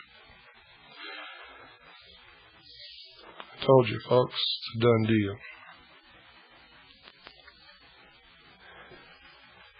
Requesting the International Court of Justice to give advisory opinions on legal questions concerning the interpretation or application of the treaty, subject to a general authorization of this power by, guess who? The General Assembly of the United Nations. Requesting the International Court of Justice to give advisory opinions on legal questions concerning the interpretation or application of the treaty, subject to a general authorization of this power by the General Assembly of the United Nations. And it continues, and it continues, and it continues, and it includes all nations, all military forces, and all peoples, including you. It was done years ago, ladies and gentlemen. Years ago. And let me see if there's anything else here that you need to hear right off the bat.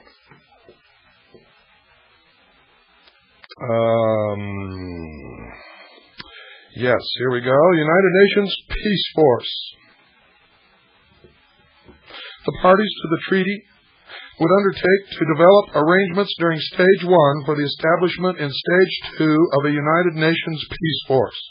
To this end, the parties to the treaty would agree on the following measures within the United Nations. Examination of the experience of the United Nations leading to a further strengthening of United Nations forces for keeping the peace.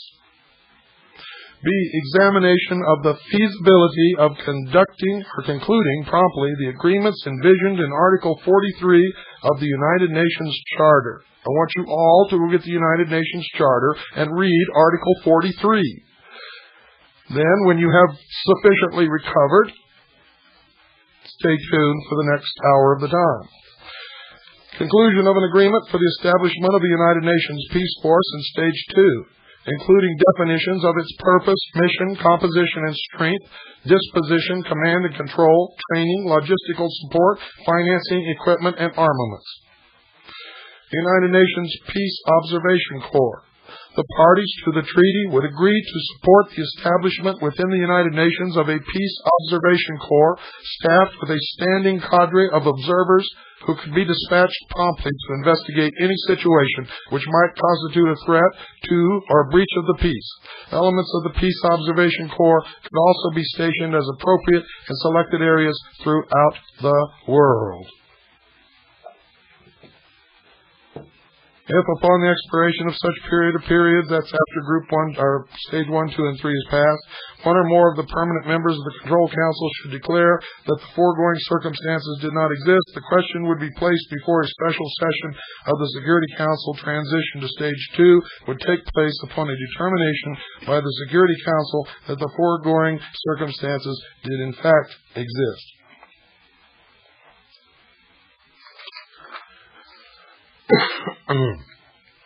Thank you, Carolyn. Hot or not, I mute. During Stage 2, the parties to the treaty would undertake to continue all obligations undertaken during Stage 1. To reduce further the armaments and armed forces reduced during Stage 1 and to carry out additional measures of disarmament in the manner outlined below. To ensure that the International Disarmament Organization would have the capacity to verify in the agreed manner the obligations undertaken during Stage 2, and to strengthen further the arrangements for keeping the peace through the establishment of a United Nations Peace Force and through the additional measures outlined below. And, here we go. Now we're getting to the meat of the matter. Armaments. Reduction of armaments. I'm going to skip through all of this military stuff, and I'm going to go right down. The parties to the treaty would submit to the International Disarmament Organization a declaration respecting their inventories existing at the beginning of Stage 2 of the additional types of armaments in the categories listed in subparagraph B below, and would, during Stage 2, reduce the inventory of each type of such armaments by 50%. B. All types of armaments within further agreed categories would be subject to reduction in Stage 2. And we go down to item number 8, specified types of small arms, which will be declarations by types. That is being carried out in law now. Under 8 and C, specified categories of ammunition for armaments listed in Stage 1. Section A, subparagraph 1B, and in subparagraph B above would be reduced to levels consistent with the levels of armaments agreed for the end of Stage 2.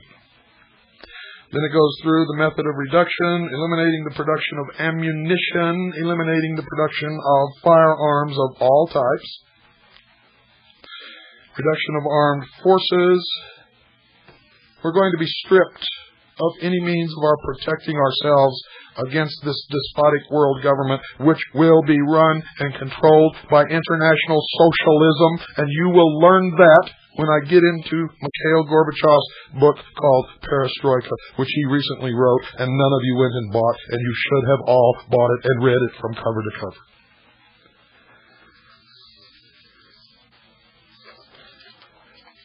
Military bases and facilities. The parties to the treaty would dismantle or convert to peaceful uses agreed military bases and facilities wherever they might be located. We have not only dismantled or converted to peaceful uses many of our military bases throughout this country, but we gave one to Mikhail Gorbachev, the Presidio in San Francisco, and he is sitting there now laughing at us. It is the headquarters of the Gorbachev Foundation. You know what the goal of the Gorbachev Foundation is? Oh, dear sheeple. If you only knew, if I could just shake you and wake you up. If I could just do something to make you understand what it is that we're losing. If we were given a hand in this, if we were allowed to participate and debate and help form what is coming, we might be able to create something good. Just the fact that it is being brought about through lies and deception and manipulation and the death of many, many good people around the world tells me that there's nothing good about it. In fact, it smells so bad I can smell the stench right here in our studios under the clear, beautiful blue Arizona skies. It's rotten. The people who are bringing about it are liars and deceivers. They are rotten. Remember,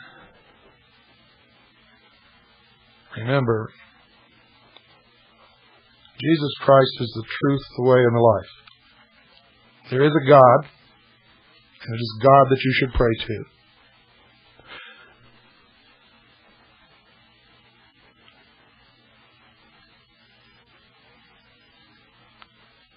Lucifer, Satan, is the great deceiver. Anything born from so many lies and so much deception and so much manipulation is born of Lucifer.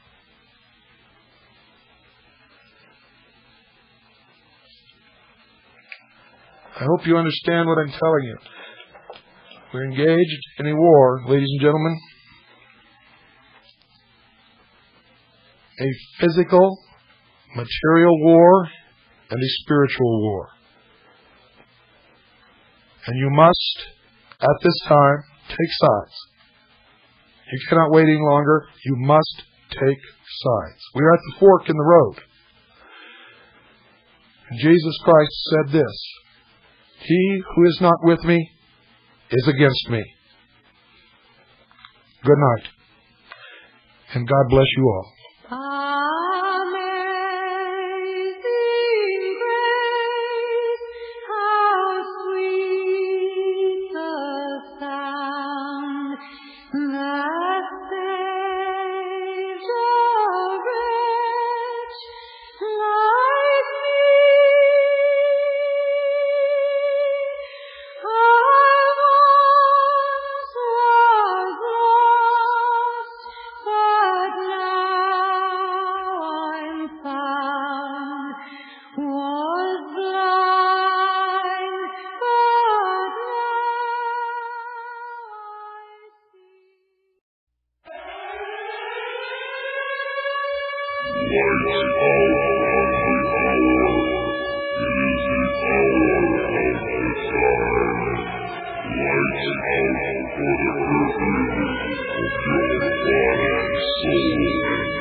Good evening. I'm William Cooper, and you're listening to the Hour of the Time. We're going to go straight to Phoenix right now for a metal report from Gene Miller. Good evening, Gene. Good evening. How are you tonight? Pretty good. I just wanted to ask you right off the bat up front, is there any truth to the rumor that Kurt Saxon is spreading that we're going to give this hour to him? Not that I know of. To me. Not that I know of either. You know, I helped get him on the air because I figured if the sheeple are going to be deceived, they might as well be deceived by somebody who's going to teach them how to store food and protect themselves. How about a metal report there? Okie doke. On gold today, we had a high of 381.90, a low of 377.90, to close at 381.30, down 30 cents. For the day, silver had a high of $5.15, a low of $5, and a close at $5.12, up 4 cents for the day. Platinum had a high of $380.30, a low of $376.50, to close at $380.10, up $1.80. And the Dow Jones had a high of 3934.40, a low of 3902.60, to close at 3912.70, down $1.70. One of the questions that gets asked to me frequently is, where do I think gold's going? How do we track it? How do we have an idea? Well, I was studying with a friend today. One of the methods is called a candlestick method. And actually, not to sound like some guru or anything, but it came from an ancient Chinese method of trading when they would trade rice back and forth. And what they would do is they would take the open and the close on a metal such as gold, and that comprises the body of the candle. And depending on which direction it went, if it went up, the candlestick was white. If it went down in price, in other words, if the close was lower than the open, the candlestick was black. The movement, the high-low movement, it comprises the shadow of which the candle stick emits, and it gives us a direction as to what's happening in the market. Today, there was a real small opening and close, like a 60-cent margin or a 30-cent margin there, and what it did was what they call is a hammer, and it was called hammering out the bottom. And what it tells us today, in technical terms, is that when it hammers out the bottom, it means that we're basically at the bottom of of this recent pullback. If you remember last week, we were in the 390 range. We pulled back down to the 395 range. We pulled back down to about the 380 range, which was normal. We had about 80% bullish consensus, and so there's going to be a sell-off, and it's just stair-stepping its way up. And we're basically at the bottom of this current pullback. So is it a good time to buy? Yes. It's as cheap as it's going to be probably here in the next few days. A couple other things. Question about retirement accounts. When we did the program last week, I basically ran out of time. The hour went a lot quicker than I thought it was going to go. There is a way, and as far as retirement accounts, because there's many people, in fact, most people have some sort of IRAs. Some people have what they call SEPs, self-employed pension plans. Both of those are qualified that you can take them out of cash, out of Federal Reserve notes that are rapidly losing their value, and you can put them into gold. You can put them into gold bullion. You can put them into non-confiscatable numismatic coins. There's a number of different directions you can go. Some of this stuff is just new, recently available to the public, and so you might want to call and ask us for some information regarding what can you do with your IRAs, or what can you do with your retirement accounts. How can you protect yourself? How can you get out of the government having total control of your money? Well, that's illuminating. Yeah. As far as the numismatic coins, they're doing very well yet. Those that are into the Morgans and the Peace dollars, they're doing extremely well. We have a very limited number of those available, but those that may be interested, and they're continuing to go up. I do have a special that I'm going to run here. In fact, you may want to write our number down real quick here. It's 1-800-289-2646. Number one, call us and get our new updated newsletter and our information that we have out for the 1994. It's all free and free to you, and it'll give you a good education as far as what's going on in the market. Tonight, the phone lines will be open for about 15 minutes. Normally at this time, the phone lines are closed and you just get an answering machine. But I got 3 bags of junk silver. I mean, this is excellent stuff as far as protection. And what is junk silver? Junk silver, as you remember last week, are coins that were minted before 1964, and they're 90% silver. They're U.S. minted coins. They're very easily spendable, extremely liquid, and very much a protectionary type thing. I have 3 bags that I got in today, and normally we take whatever it costs plus 5% commission on top of it. These 3 bags and these 3 bags only, we're going to get rid of them at a 3% commission, which saves you about $75. If you call within the next 15 minutes, I'll be here. There's somebody at the front desk to answer the phone. It's 1-800-289-2646. The price on a junk bag, just so you know, there's 715 ounces of silver in a junk bag of silver. The price on these is $3,872.13. Like I said, it's about a $75 savings over the normal cost, and I have 3 available. So for the first 3 people that call me and give me their name and their number and their address and say they want them, they're yours at that savings. So that's my special for the week. And I think that's about all I have to say. How's everything going on your end, Bill? Well, I'm getting well, and Carolyn's sick. My voice is still not too good. My throat is still sore, but I feel a lot better. Carolyn is flat on her back now, and that's why she wasn't introduced at the beginning of the show. So if y'all want to send her a get well card or something, I'm sure she would appreciate that. Yeah. I want to thank you, Gene, once again for giving us the scoop on what's happening in the market. And we'll talk to you later tonight on the second hour. Yeah, okay. Thank you. Give us a call. Take care. Bye-bye.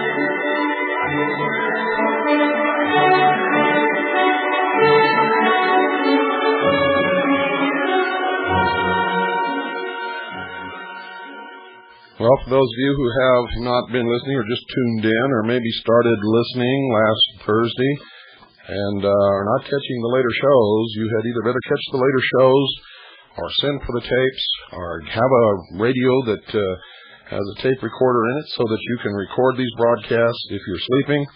And if you don't know how to do that, folks, if you got a radio that you can program to come on and stay on for 1 hour, all you need is a quiet room, put that radio in there, program it to come on at whatever hour that you want to tape, and put a voice-activated tape recorder right beside it. So if you don't have a tape recorder in your radio, that's the way to do it. The voice tape recorder, if you put it on record, not pause now, you have to put it on record, and then leave the room, make sure it's a quiet room. The recorder will not record, but when the radio comes on and noise starts coming out of that speaker, it will activate the voice activation in the tape recorder, and it will record the entire hour. So that's just one way you can do it, and that suggestion was sent in by one of our listeners who did not have a tape recorder in his shortwave radio. If you have the funds and would like to buy a super shortwave radio, Sangean sells a top-line model with a tape recorder built right into it, and it's programmable. And also you can get the exact same radio from Radio Shack, only the name is different. It's the Realistic DX392. The Realistic DX392 from Radio Shack. After I get through with this series on all of these documents, we'll probably do a show on just shortwave radio listening. Right now I don't have time. I got to get all this stuff out to you folks. Tonight I'm going to cover a lot of things. I'm going to start off with the second annual report to Congress, January 1st, 1962, December the 31st, 1962. It's the second annual report to Congress from the United States Arms Control and Disarmament Agency. It's United States Arms Control and Disarmament Agency, Publication 14, released February 1963. So pay attention, folks. You need to know all of this. And Okay, I'm going to read from page 10 of this report. The United States plan also provides for the reduction of forces of the United States and the Soviet Union to 2.1 million in Stage 1 and 1.05 million in Stage 2, with corresponding reductions by other nations. Stage 1 of the U.S. plan contains essential measures to meet the nuclear threat, especially by a cutoff of the production of fissionable materials for nuclear weapons purposes. Further measures to reduce and eventually eliminate nuclear weapons remaining in national arsenals would be carried out in Stages 2 and 3 of the United States program after the completion of international expert studies. The United States proposes completion of Stages 1 and 2 in 3 years each, and Stage 3 as soon as possible. Now, they never did stick to their 3 years. It took them a lot longer than that for both Stages 1. We are in Stage 2 right now. According to the timetable, we have 1 more year in Stage 2, and then it goes to Stage 3. Now, remember, these are actual documents, folks, that you can look up yourself. I've been reading directly from actual United States government documents since the early show last Thursday. This is the 5th hour of broadcast of these documents, which reveal that our government, the one that calls itself our government, is in fact illegal, unlawful, unconstitutional, treasonous, and is destroying this nation from within to bring about a one-world totalitarian socialist government under the United Nations. It is not conjecture. It is not Looney Tunes. It's not prophecy, as Mr. Kurt Saxon deems it. It is fact, and it's coming to you right out of these documents that prove it beyond any shadow of any doubt. And by the way, folks, if you see a black helicopter flying in your area, don't report it to us, because according to Kurt Saxon, it's only a UFO. I'll tell you, I never laughed so hard in my life as I did during the last hour listening to Kurt Saxon. But I helped him get on radio because he does teach you how to store food, teaches you how to defend yourself, and a few other things. But, folks, you better be listening with the right ear when you listen to that man and all these other people, too. He was, in fact, one of the first founding members of the Satanic Church in America. He was, in fact, as he said, kicked out of the John Birch Society because he was subversive. Ladies and gentlemen, that man is not on our side. According to his own broadcast, as soon as they get rid of all the people who should never have been born, then this is going to be a better world. Instead of calling in and asking the questions that you do, why don't you call in and ask him who those people are? Who's he talking about? You might find out that you're on his list. Then again, you might find out it's somebody else. It might be all the black people, or all the red people, or all the Chinese people. I guarantee it's somebody that doesn't look like him. Guarantee you that. I continue. Ladies and gentlemen, provision is also made for appropriate inspection and verification at all stages. Adequate assurance must be provided not only as to arms destroyed, but also as to permitted levels of retained arms. It is not anticipated that verification would have to be excessive to be effective, but its intensity would be commensurate with the specific disarmament measure under consideration. The United States has suggested a progressive zonal system of inspection as a possible way of assuring observance of the treaty. Now, if you recently purchased a box of Kicks and looked on the back of it, you saw the regions that the United States has been divided up into. They are teaching the children. Of course, most parents don't pay any attention to what's on the cereal box, nor what children watch on television, nor what children watch in their movies and videos. So, of course, most of you parents don't even know that. The United States plan further proposes the establishment of an international disarmament organization within the United Nations framework. It also contains specific provisions for a prohibition against placing weapons of mass destruction in outer space, the institution of measures aiming at reducing the risk of war which could be initiated prior to the conclusion of an overall disarmament treaty, and the strengthening of peacekeeping arrangements through improved procedures for peaceful settlements of disputes and the eventual establishment of an international peace force. Now, I'm sure even the most stupid listener out there can understand that if the United Nations has a peacekeeping force, then the United Nations is the boss. and that the United States has no sovereignty and, in fact, will be subject to the United Nations. The truth is, folks, it happened years ago. The United Nations and the United States of America are one and the same. The United States, the United Nations, and the Soviet Union are one and the same. Make you angry? Good. I hope you have a fit of apoplexy. I hope it makes you run out and get these documents so that you can confirm it for yourself instead of sitting there and fuming and blustering. A lot of Archie Bunkers in this world, folks. Don't confuse me with the facts. I already know what I believe. Isn't that right? Okay, here we go. In contrast, the Soviet plan places emphasis on reducing selected categories of armaments in each of its three stages. See, their plan has three stages also. Accordingly, the Soviet draft treaty initially sought a 100% reduction in nuclear delivery vehicles in Stage 1, although the nuclear weapons themselves would not be eliminated until Stage 2. The Soviet plan was more restrictive than ours, ladies and gentlemen. They wanted to come to one world government first, because in the entire history of the socialist movement, their goal has never been hidden, and it's always been one world government, a democratic socialist state. Democracy and socialism are the same word with the same meanings, as you will find out as you continue to listen to the hour of the time. I'm going to skip over to page 11, I believe it is. However, the overall Soviet approach remains substantially the same as the United States plan, in that even in the light of this shift, it is inadequate in terms of preserving the existing relative military balance. This remains a subject for further exploration. The Soviet Union later agreed, however, to a percentage reduction of conventional armaments, coupled with the almost complete elimination of delivery means in Stage 1. It also insists on the abolition of all foreign military bases and the withdrawal of all foreign troops from abroad. On the matter of force levels, the Soviet Union originally proposed Stage 1 levels of 1.7 million for the United States and the Soviet Union, and Stage 2 levels of 1 million, although later expressing a willingness to accept a level of 1.9 million for Stage 1. The Soviet position on verification calls only for arrangements to verify the destruction of agreed numbers of armaments.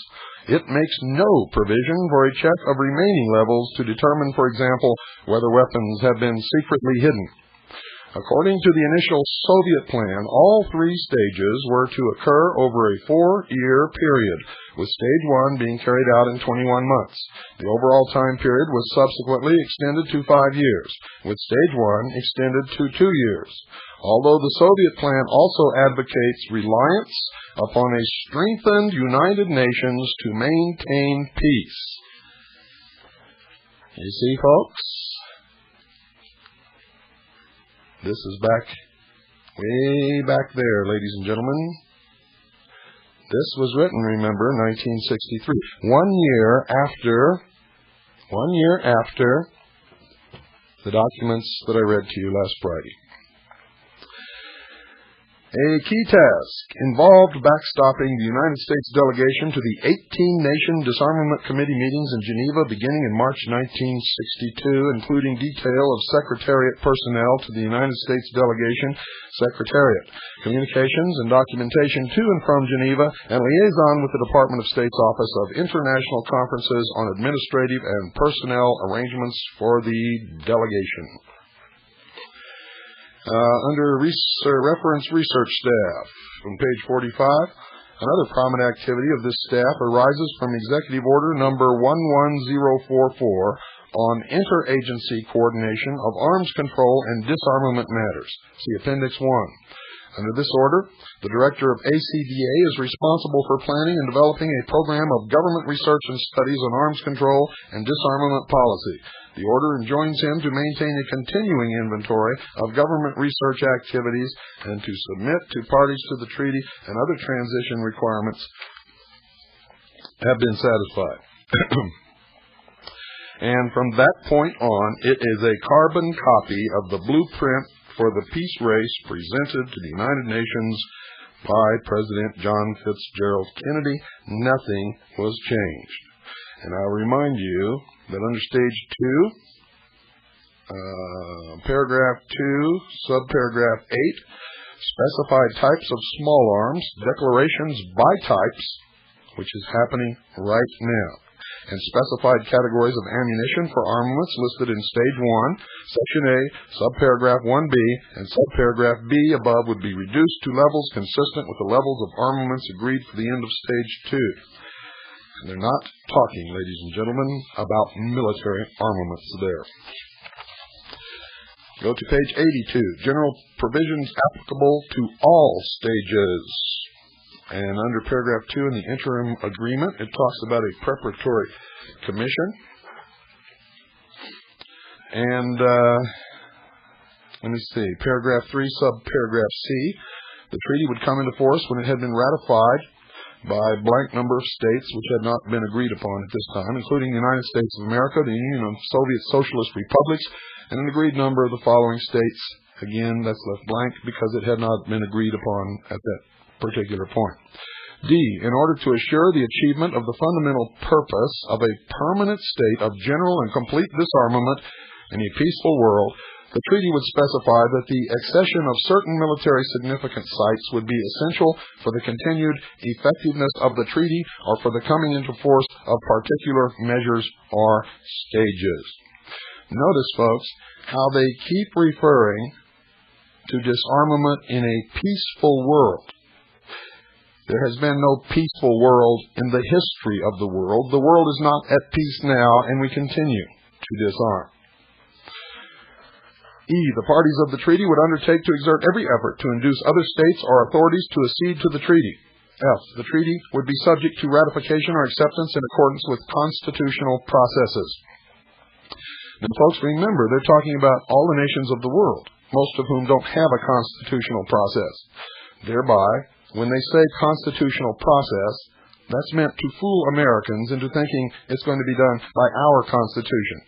It's not true. It will be done according to the United Nations Charter, the United Nations Treaty, and the resolutions passed by the General Assembly of the United Nations. And none of it is a constitutional process.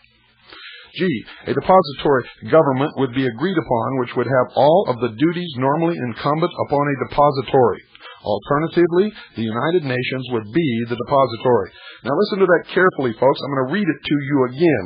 Here they say that the United Nations will be the depository government of the world, which will oversee and have all of the duties normally incumbent upon such a government. I'm going to read it to you again. G, a depository government would be agreed upon which would have all of the duties normally incumbent upon a depository. Alternatively, the United Nations would be the depository. Welcome to the real world, sheeple. It's about time you left the theme park and came out into the real world. The gates are closing. Your e-ticket is no good anymore. So even if the rides kept going around, they're not going to take your ticket. I now have here Public Law 101-216. Public Law 101-216 from the United States Code, Congressional and Administrative News, Volume 2, R347, 1989, V.2, whatever that means. Public Law 101-216. It was HR, or House Resolution 1495, December the 11th, 1989. So if you're sitting there thinking, Cooper's reading all this old stuff that they never implemented and he's trying to scare us, listen to this, sheeple. Listen to this, Archie Bunker. Listen to this, all you good people who have already awakened and just need the ammunition to be able to fight. I'm giving it to you now. Public Law 101-216, which was H.R. 1495, December the 11th, 1989. Arms Control and Disarmament Amendments Act of 1989. So this isn't a new act, ladies and gentlemen. These are disarmament amendments of the original law that I've been reading to you. For legislative history of the Act, see page 1292, and on that page it recounts everything that you've heard from me since Thursday. So I'm going to go directly to these amendments. An act to amend the Arms Control and Disarmament Act to authorize appropriations for the Arms Control and Disarmament Agency and for other purposes.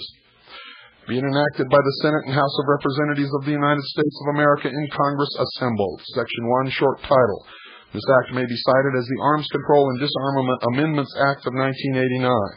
Title 1, Arms Control and Disarmament Agency.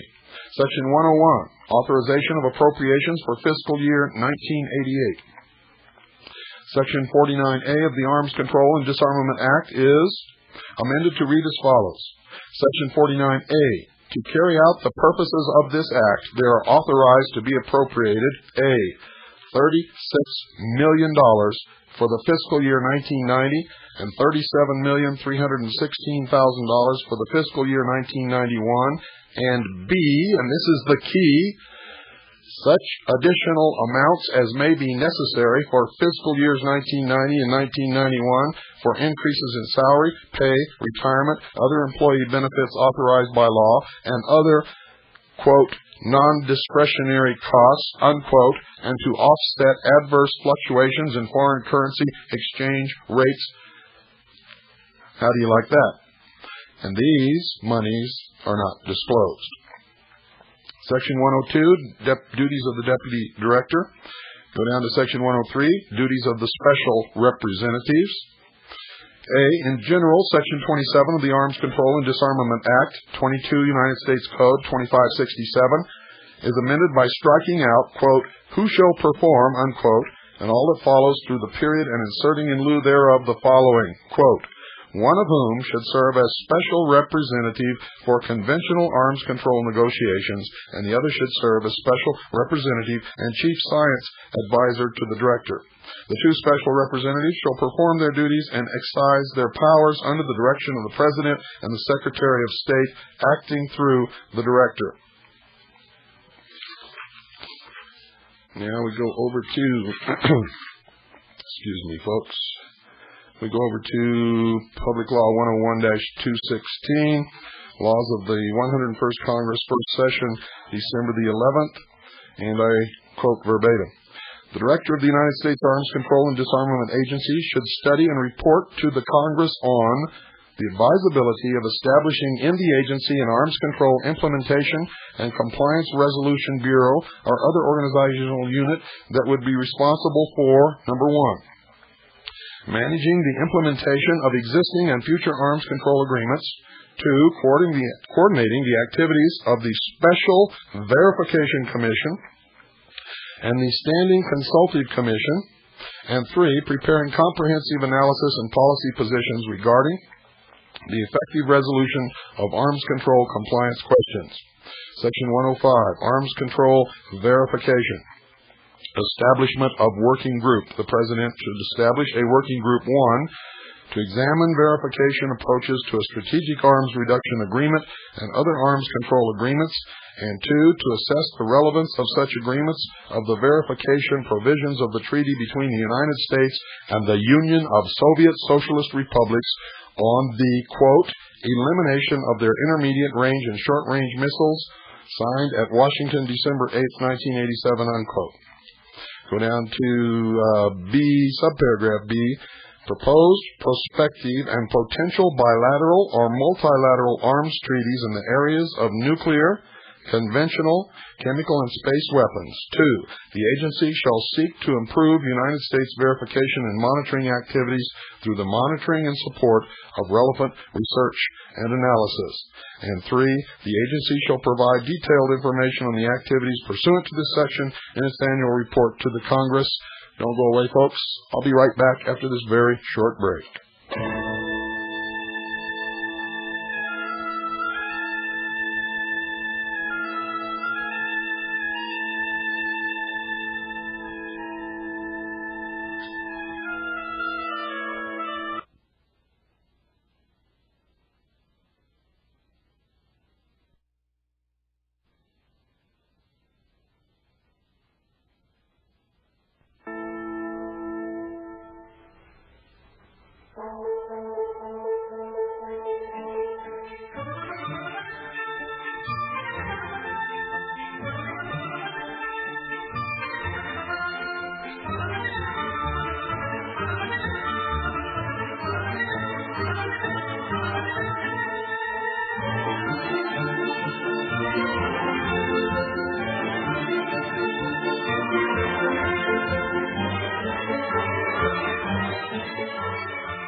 Well, I hope you have a pad of paper and pen with you, folks, because we're going to continue. And I go down to section 107, reporting requirement on prospects for conversion of United States defense industries. Now, did you hear me, ladies and gentlemen? Section 107, reporting requirement on prospects for conversion of United States defense industries. The Director of the United States Arms Control and Disarmament Agency, in consultation with the Secretary of Defense and the Secretary of Commerce, shall study, and not later than 180 days after the date of enactment of this act, submit to the Congress a report on concrete steps which could be taken to improve prospects for conversion of United States defense industries to non-defense related activities as opportunities are presented through the achievement of successful arms control agreements. Title II, on-site inspection activities. And this will verify a lot. The Arms Control and Disarmament Act is amended by adding at the end the following. Title V, on-site inspection activities. Section 61, findings. The Congress finds that, 1, under this Act, the United States Arms Control and Disarmament Agency is charged with the formulation and implementation of United States arms control and disarmament policy in a manner which will promote the national security. That, folks, is a laugh. Number 2, as defined in this Act, the terms arms control and disarmament mean, quote, the identification, verification, inspection, limitation, control, reduction, and elimination of armed forces and armaments of all kinds under international agreement to establish an effective system of international control. International control. International control. International control. 3. The On-Site Inspection Agency was established in 1988 pursuant to the INF Treaty to implement on behalf of the United States the inspection provisions of the INF Treaty. 4. On-site inspection activities under the INF Treaty include subsection A, inspections in the Soviet Union, Czechoslovakia, and the German Democratic Republic. B, escort duties for Soviet teams visiting the United States and the basing countries. C, establishment and operation of the portal monitoring facility in the Soviet Union. And D, listen to this very carefully, sheeple, support for the Soviet inspectors at the portal monitoring facility in Utah. Support for the Soviet inspectors at the portal monitoring facility in Utah. 5. The personnel of the On-Site Inspection Agency includes civilian technical experts, civilian support personnel, and members of the armed forces.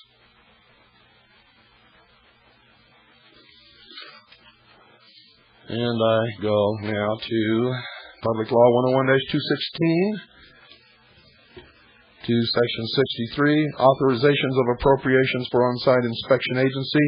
They are authorized to be appropriated $49,830,000 for fiscal year 1990 and $48,831,000 for fiscal year 1991 for the expenses of the on-site inspection agency in carrying out on-site inspection activities pursuant to the INF Treaty. Section 64, definitions as used in this title. The term INF Treaty means the treaty between the United States and the Union of Soviet Socialist Republics on the elimination of their intermediate range and shorter range missiles, signed at Washington, December 8, 1987. And 2, the term OSIA means the on-site inspection agency established by the President or such other agency as may be designated by the President to carry out the on-site inspection provisions of the INF Treaty approved December the 11th, 1989.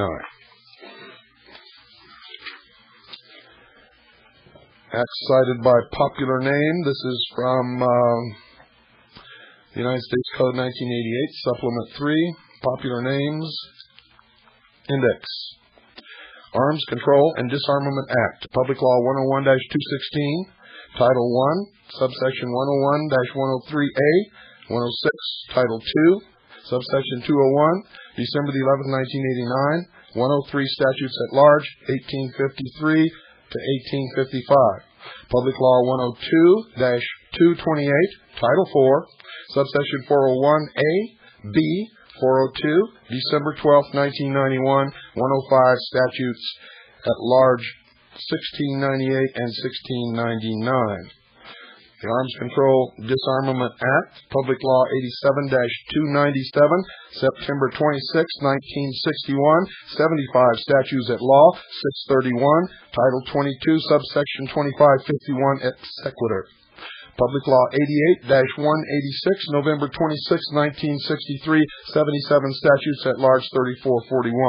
Public Law 88-426, Title 3, subsection 305, 17, August 14, 1964, 78 Statutes at Large, 424. Public Law 88-448, Title 4, subsection 401D, August 19, 1964, 78 Statutes at Large, 490.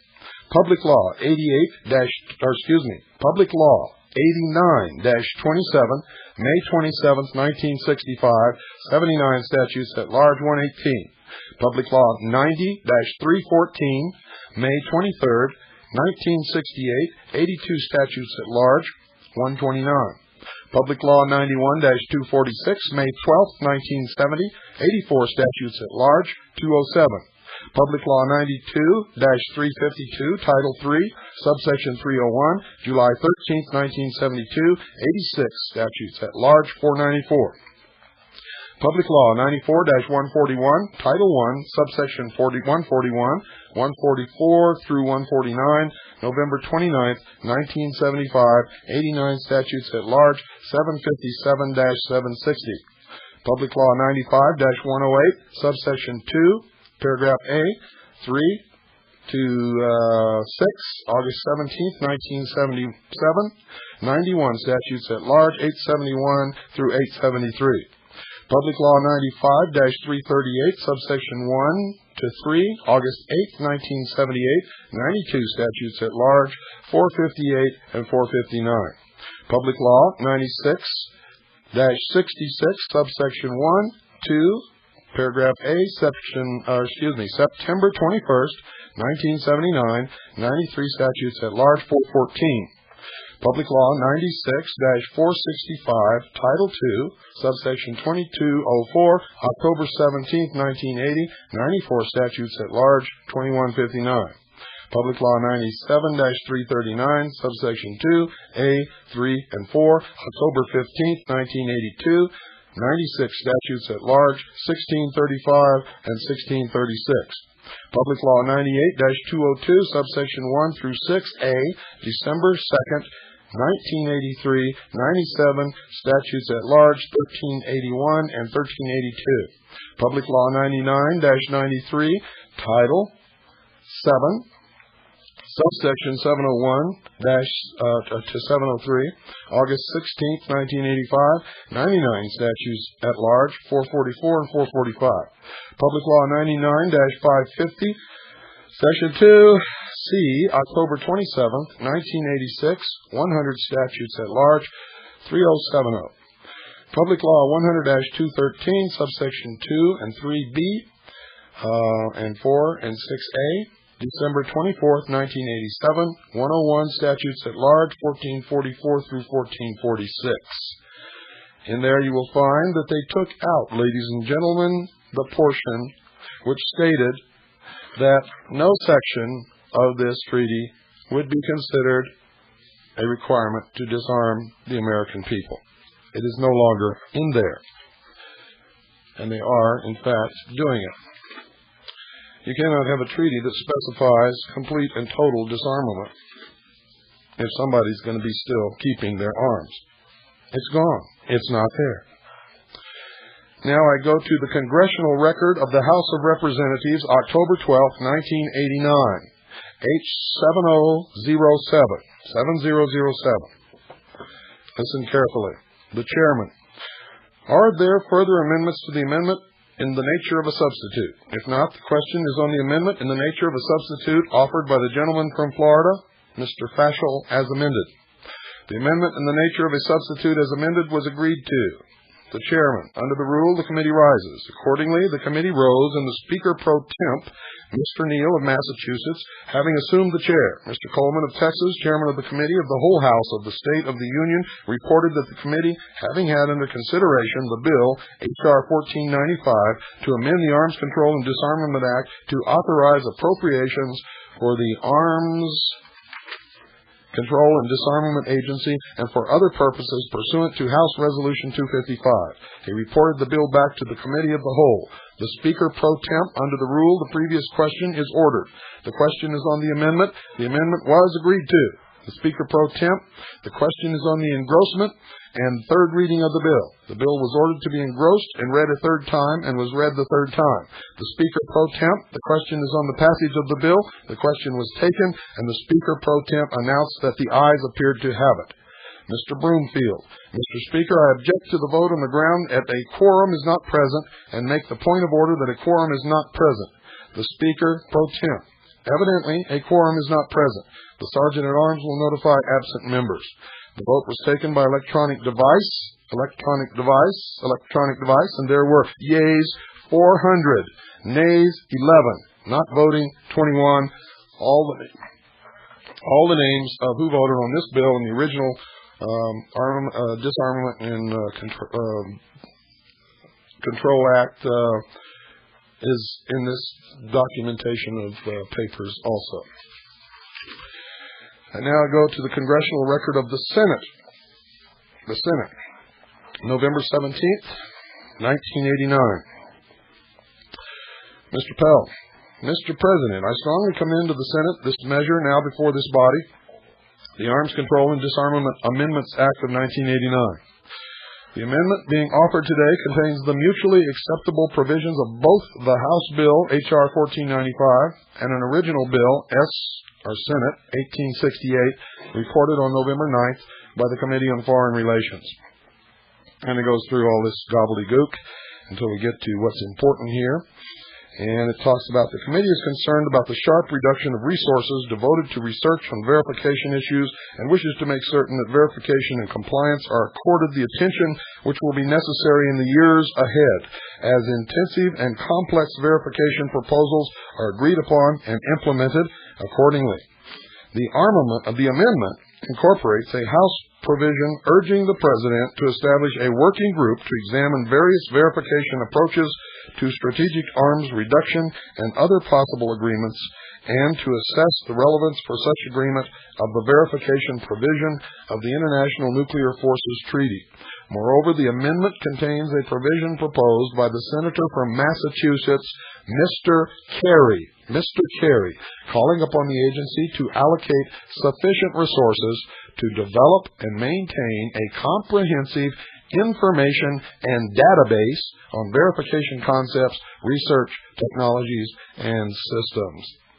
And we go down. The amendment also incorporates provisions on on-site inspection activities, and the appropriation authorized is $49,830,000 for fiscal year 1990 and $48,831,000 for fiscal year 1991 for the expenses of the on-site inspection agency in carrying out on-site inspection activities pursuant to the INF Treaty. Finally, this committee bill includes a provision completely acceptable to both sides offered by the Senator from Illinois, Mr. Simon, which calls upon the director of the agency to report to the Congress within 180 days on concrete steps which could be taken to improve prospects for conversion of significant portions of United States defense industries to non-defense related activities as opportunities are presented through the achievement of successful arms control agreements. Excuse me, folks, I gotta take a little drink here.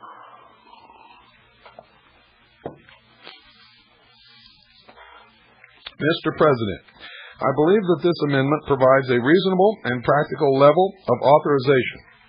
It will ensure that the agency is able to perform its expanding duties in a manner that will bring credit to the United States. Other provisions in this legislation will help ensure that ACDA focuses on the areas of greatest need and will do so with improved management and structure.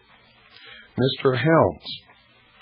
Mr. President, I have a few points to make about the fiscal year 1990 authorization bill for the Arms Agency, but before I make these points, I congratulate my distinguished colleague, the chairman, Senator Pell, for his diligence and leadership in the Foreign Relations Committee's work on this important bill. Senator Pell and I, together with our professional staffs, have cooperated on a spirit of friendship and comity on this bill. That's Jesse Helms and Senator Pell, Claiborne Pell. Mr. President, I would make 3 points at the outset. Number one, in my priority, for the first time, the bill assigns specific duties to improve security at ACDA to the Deputy Director of ACDA. The ACDA Deputy Director is now assigned specific responsibility for managing the important areas of security and administration. This provision was put in the bill in order to correct the serious security problems that were discovered during the 1983-87 period at ACDA headquarters and at the Geneva negotiations. These security problems were so serious that they required new management at ACDA and direct attention at the highest management level. Second, the bill gives the 2 special representatives for arms control and disarmament negotiations specific assignments in, quote, discrete areas, unquote. For example, one ACDA special representative is now assigned specific responsibilities for the high priority area of conventional arms negotiations. Under the heading of conventional arms, under the definitions attached to the bill, is your weapons, ladies and gentlemen.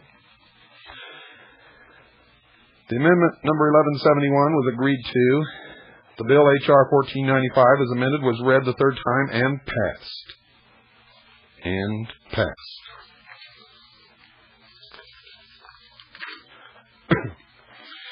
Congressional Records, Senate, March 1st. Under disarmament, Mr. Clark. Mr. President, I now desire to speak for a few minutes on the subject of disarmament, the climate toward disarmament in the Senate and in the country, and the prospects for disarmament in the coming conference at Geneva, which convenes on March 14th of this year. Mr. President, the morning newspapers carry the statement that the President is about to authorize the resumption of nuclear testing in the atmosphere. If he does this, I shall support him because I am confident that he has carefully weighed on the basis of information not available to me or to most of my colleagues the basic facts involved in that fateful decision. I am also confident he would not and will not take this tragic step unless he is convinced it is the only wise way to maintain our national security and our freedom. If atmospheric nuclear testing is to be resumed, obviously there is merit to making the decision before the disarmament conference meets. When it is the darkest, it is frequently just before the dawn. When it is the darkest, it is frequently just before the dawn. In business, in the law, and in other instances, when men came together to negotiate, frequently the break or the agreement comes at a time when things seem most hopeless, at a time when both sides are of the view that no progress is possible, but each is determined to make one more effort to achieve a mutually desired result. Mr. President, I suggest that we should look forward to the disarmament conference in the hope that something meaningful can come out of it. In considering that conference, we must give some thought to what is the position of the government of the United States. I think that position has been substantially misunderstood both in the country and in the Congress.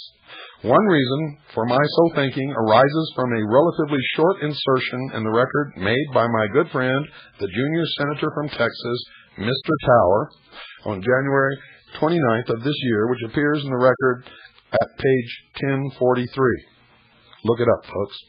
I ask unanimous consent, Mr. President, that my colleague's comments and a column which he introduced into the record at that point, written by a man named Ken Thompson, published in a Dallas newspaper, entitled, quote, 1, 2, 3, surrender, unquote, may be printed in the record at this point in my remarks. There being no objection, the excerpt was ordered to be printed in the records and as follows. the surrender of American rights and sovereignty. Mr. Tower, Mr. President, will the senator yield? Mr. Mansfield, I yield. Mr. Tower, every day more and more people share a growing concern for the preoccupation of the State Department and some people in high places with the issue of disarmament. I think we all look forward to the day when men will beat their swords into plowshares and their spears into pruning hooks. But at a time when Western civilization is confronted by an extreme militaristic threat looking toward world conquest, I think it is naive and unrealistic to be preoccupied with the question of disarmament. We know that the communist conspiracy has no intention of coexisting with us. We know that they are bent on domination of the whole world. I think we show weakness in the eyes of all of the nations at this time in talking of disarmament. In this connection, I ask to have printed in the record a very fine editorial entitled, quote, 1, 2, 3, Surrender, unquote, by Ken Thompson, editorial staff writer, published in the Dallas Morning News of January 23, 1962. There being no objection, the editorial was ordered to be printed in the record as follows. 1, 2, 3, Surrender, by Ken Thompson.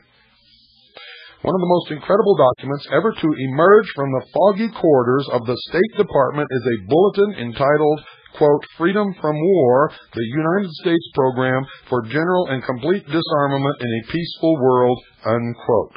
Those of you who thought that William Cooper made this all up, now you know I didn't. In fact, all of these will be made available to you. We are in the process of making arrangements to publish everything.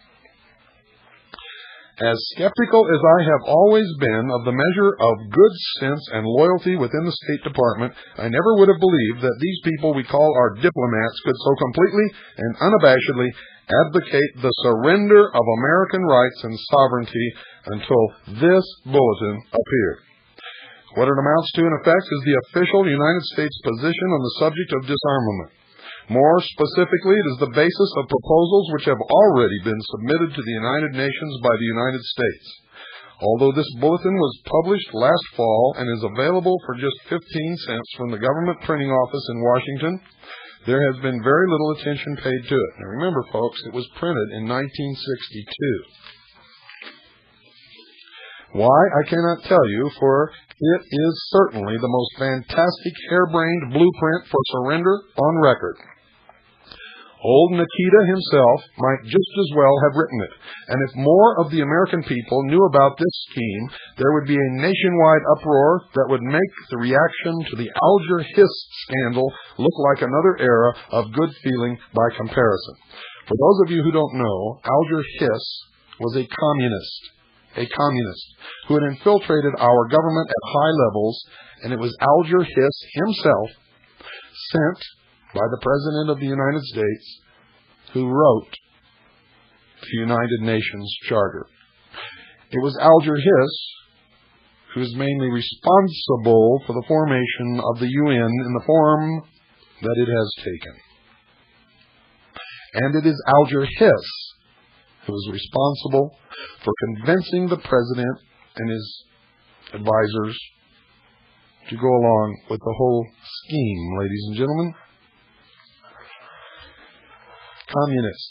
Now, if you've been reading the liberal press, now that the socialists and communists are in charge, you know that there is a move afoot to exonerate Alger Hiss. To exonerate him. I continue. Last September, President Kennedy addressed the United Nations and spoke of the desire of the United States to reach an agreement on disarmament. His stand has been echoed by Adlai Stevenson, our chief delegate and ambassador to the United Nations. Where Kennedy and Stevenson spoke in general terms, the State Department bulletin deals in specifics. It supplies the term for those vague goals the administration hopes to gain through the United Nations. What are these terms? The State Department document summarizes the proposals as a new program which provides for the progressive reduction of war-making capabilities of nations and the simultaneous strengthening of international institutions to settle disputes and maintain the peace. This program is broken down into 3 phases or parts. In the first phase, all nuclear weapons tests by nations would be prohibited, production of fissionable materials stopped, strategic delivery systems reduced, and conventional arms and armed forces would be cut. In the second phase, present stocks of nuclear weapons would be reduced, further cuts would be made in armed forces, armaments and delivery systems, and military bases and facilities would be dismantled. At the same time, a peace force would be established for the United Nations. In the third and final phase, all nations would possess only those forces, non-nuclear armaments, and establishments required for the purpose of maintaining internal order. They would also support and provide agreed manpower for the United Nations Peace Force. This force would be fully functioning and would be sufficiently strong to overpower any individual nation or combination of nations resisting its will. Now I'm going to read that again for all you silly, stupid people out there who think that this is funny. This force would be fully functioning and would be sufficiently strong to overcome any individual nation or combination of nations resisting its will. There you have it, ladies and gentlemen. 1, 2, 3, bingo! The United Nations rules the world. Good night. Make sure that you do not miss the hour of the time later at 9 p.m. Pacific, 10 Mountain, 11 Central, and midnight Eastern Standard Time. God bless you all.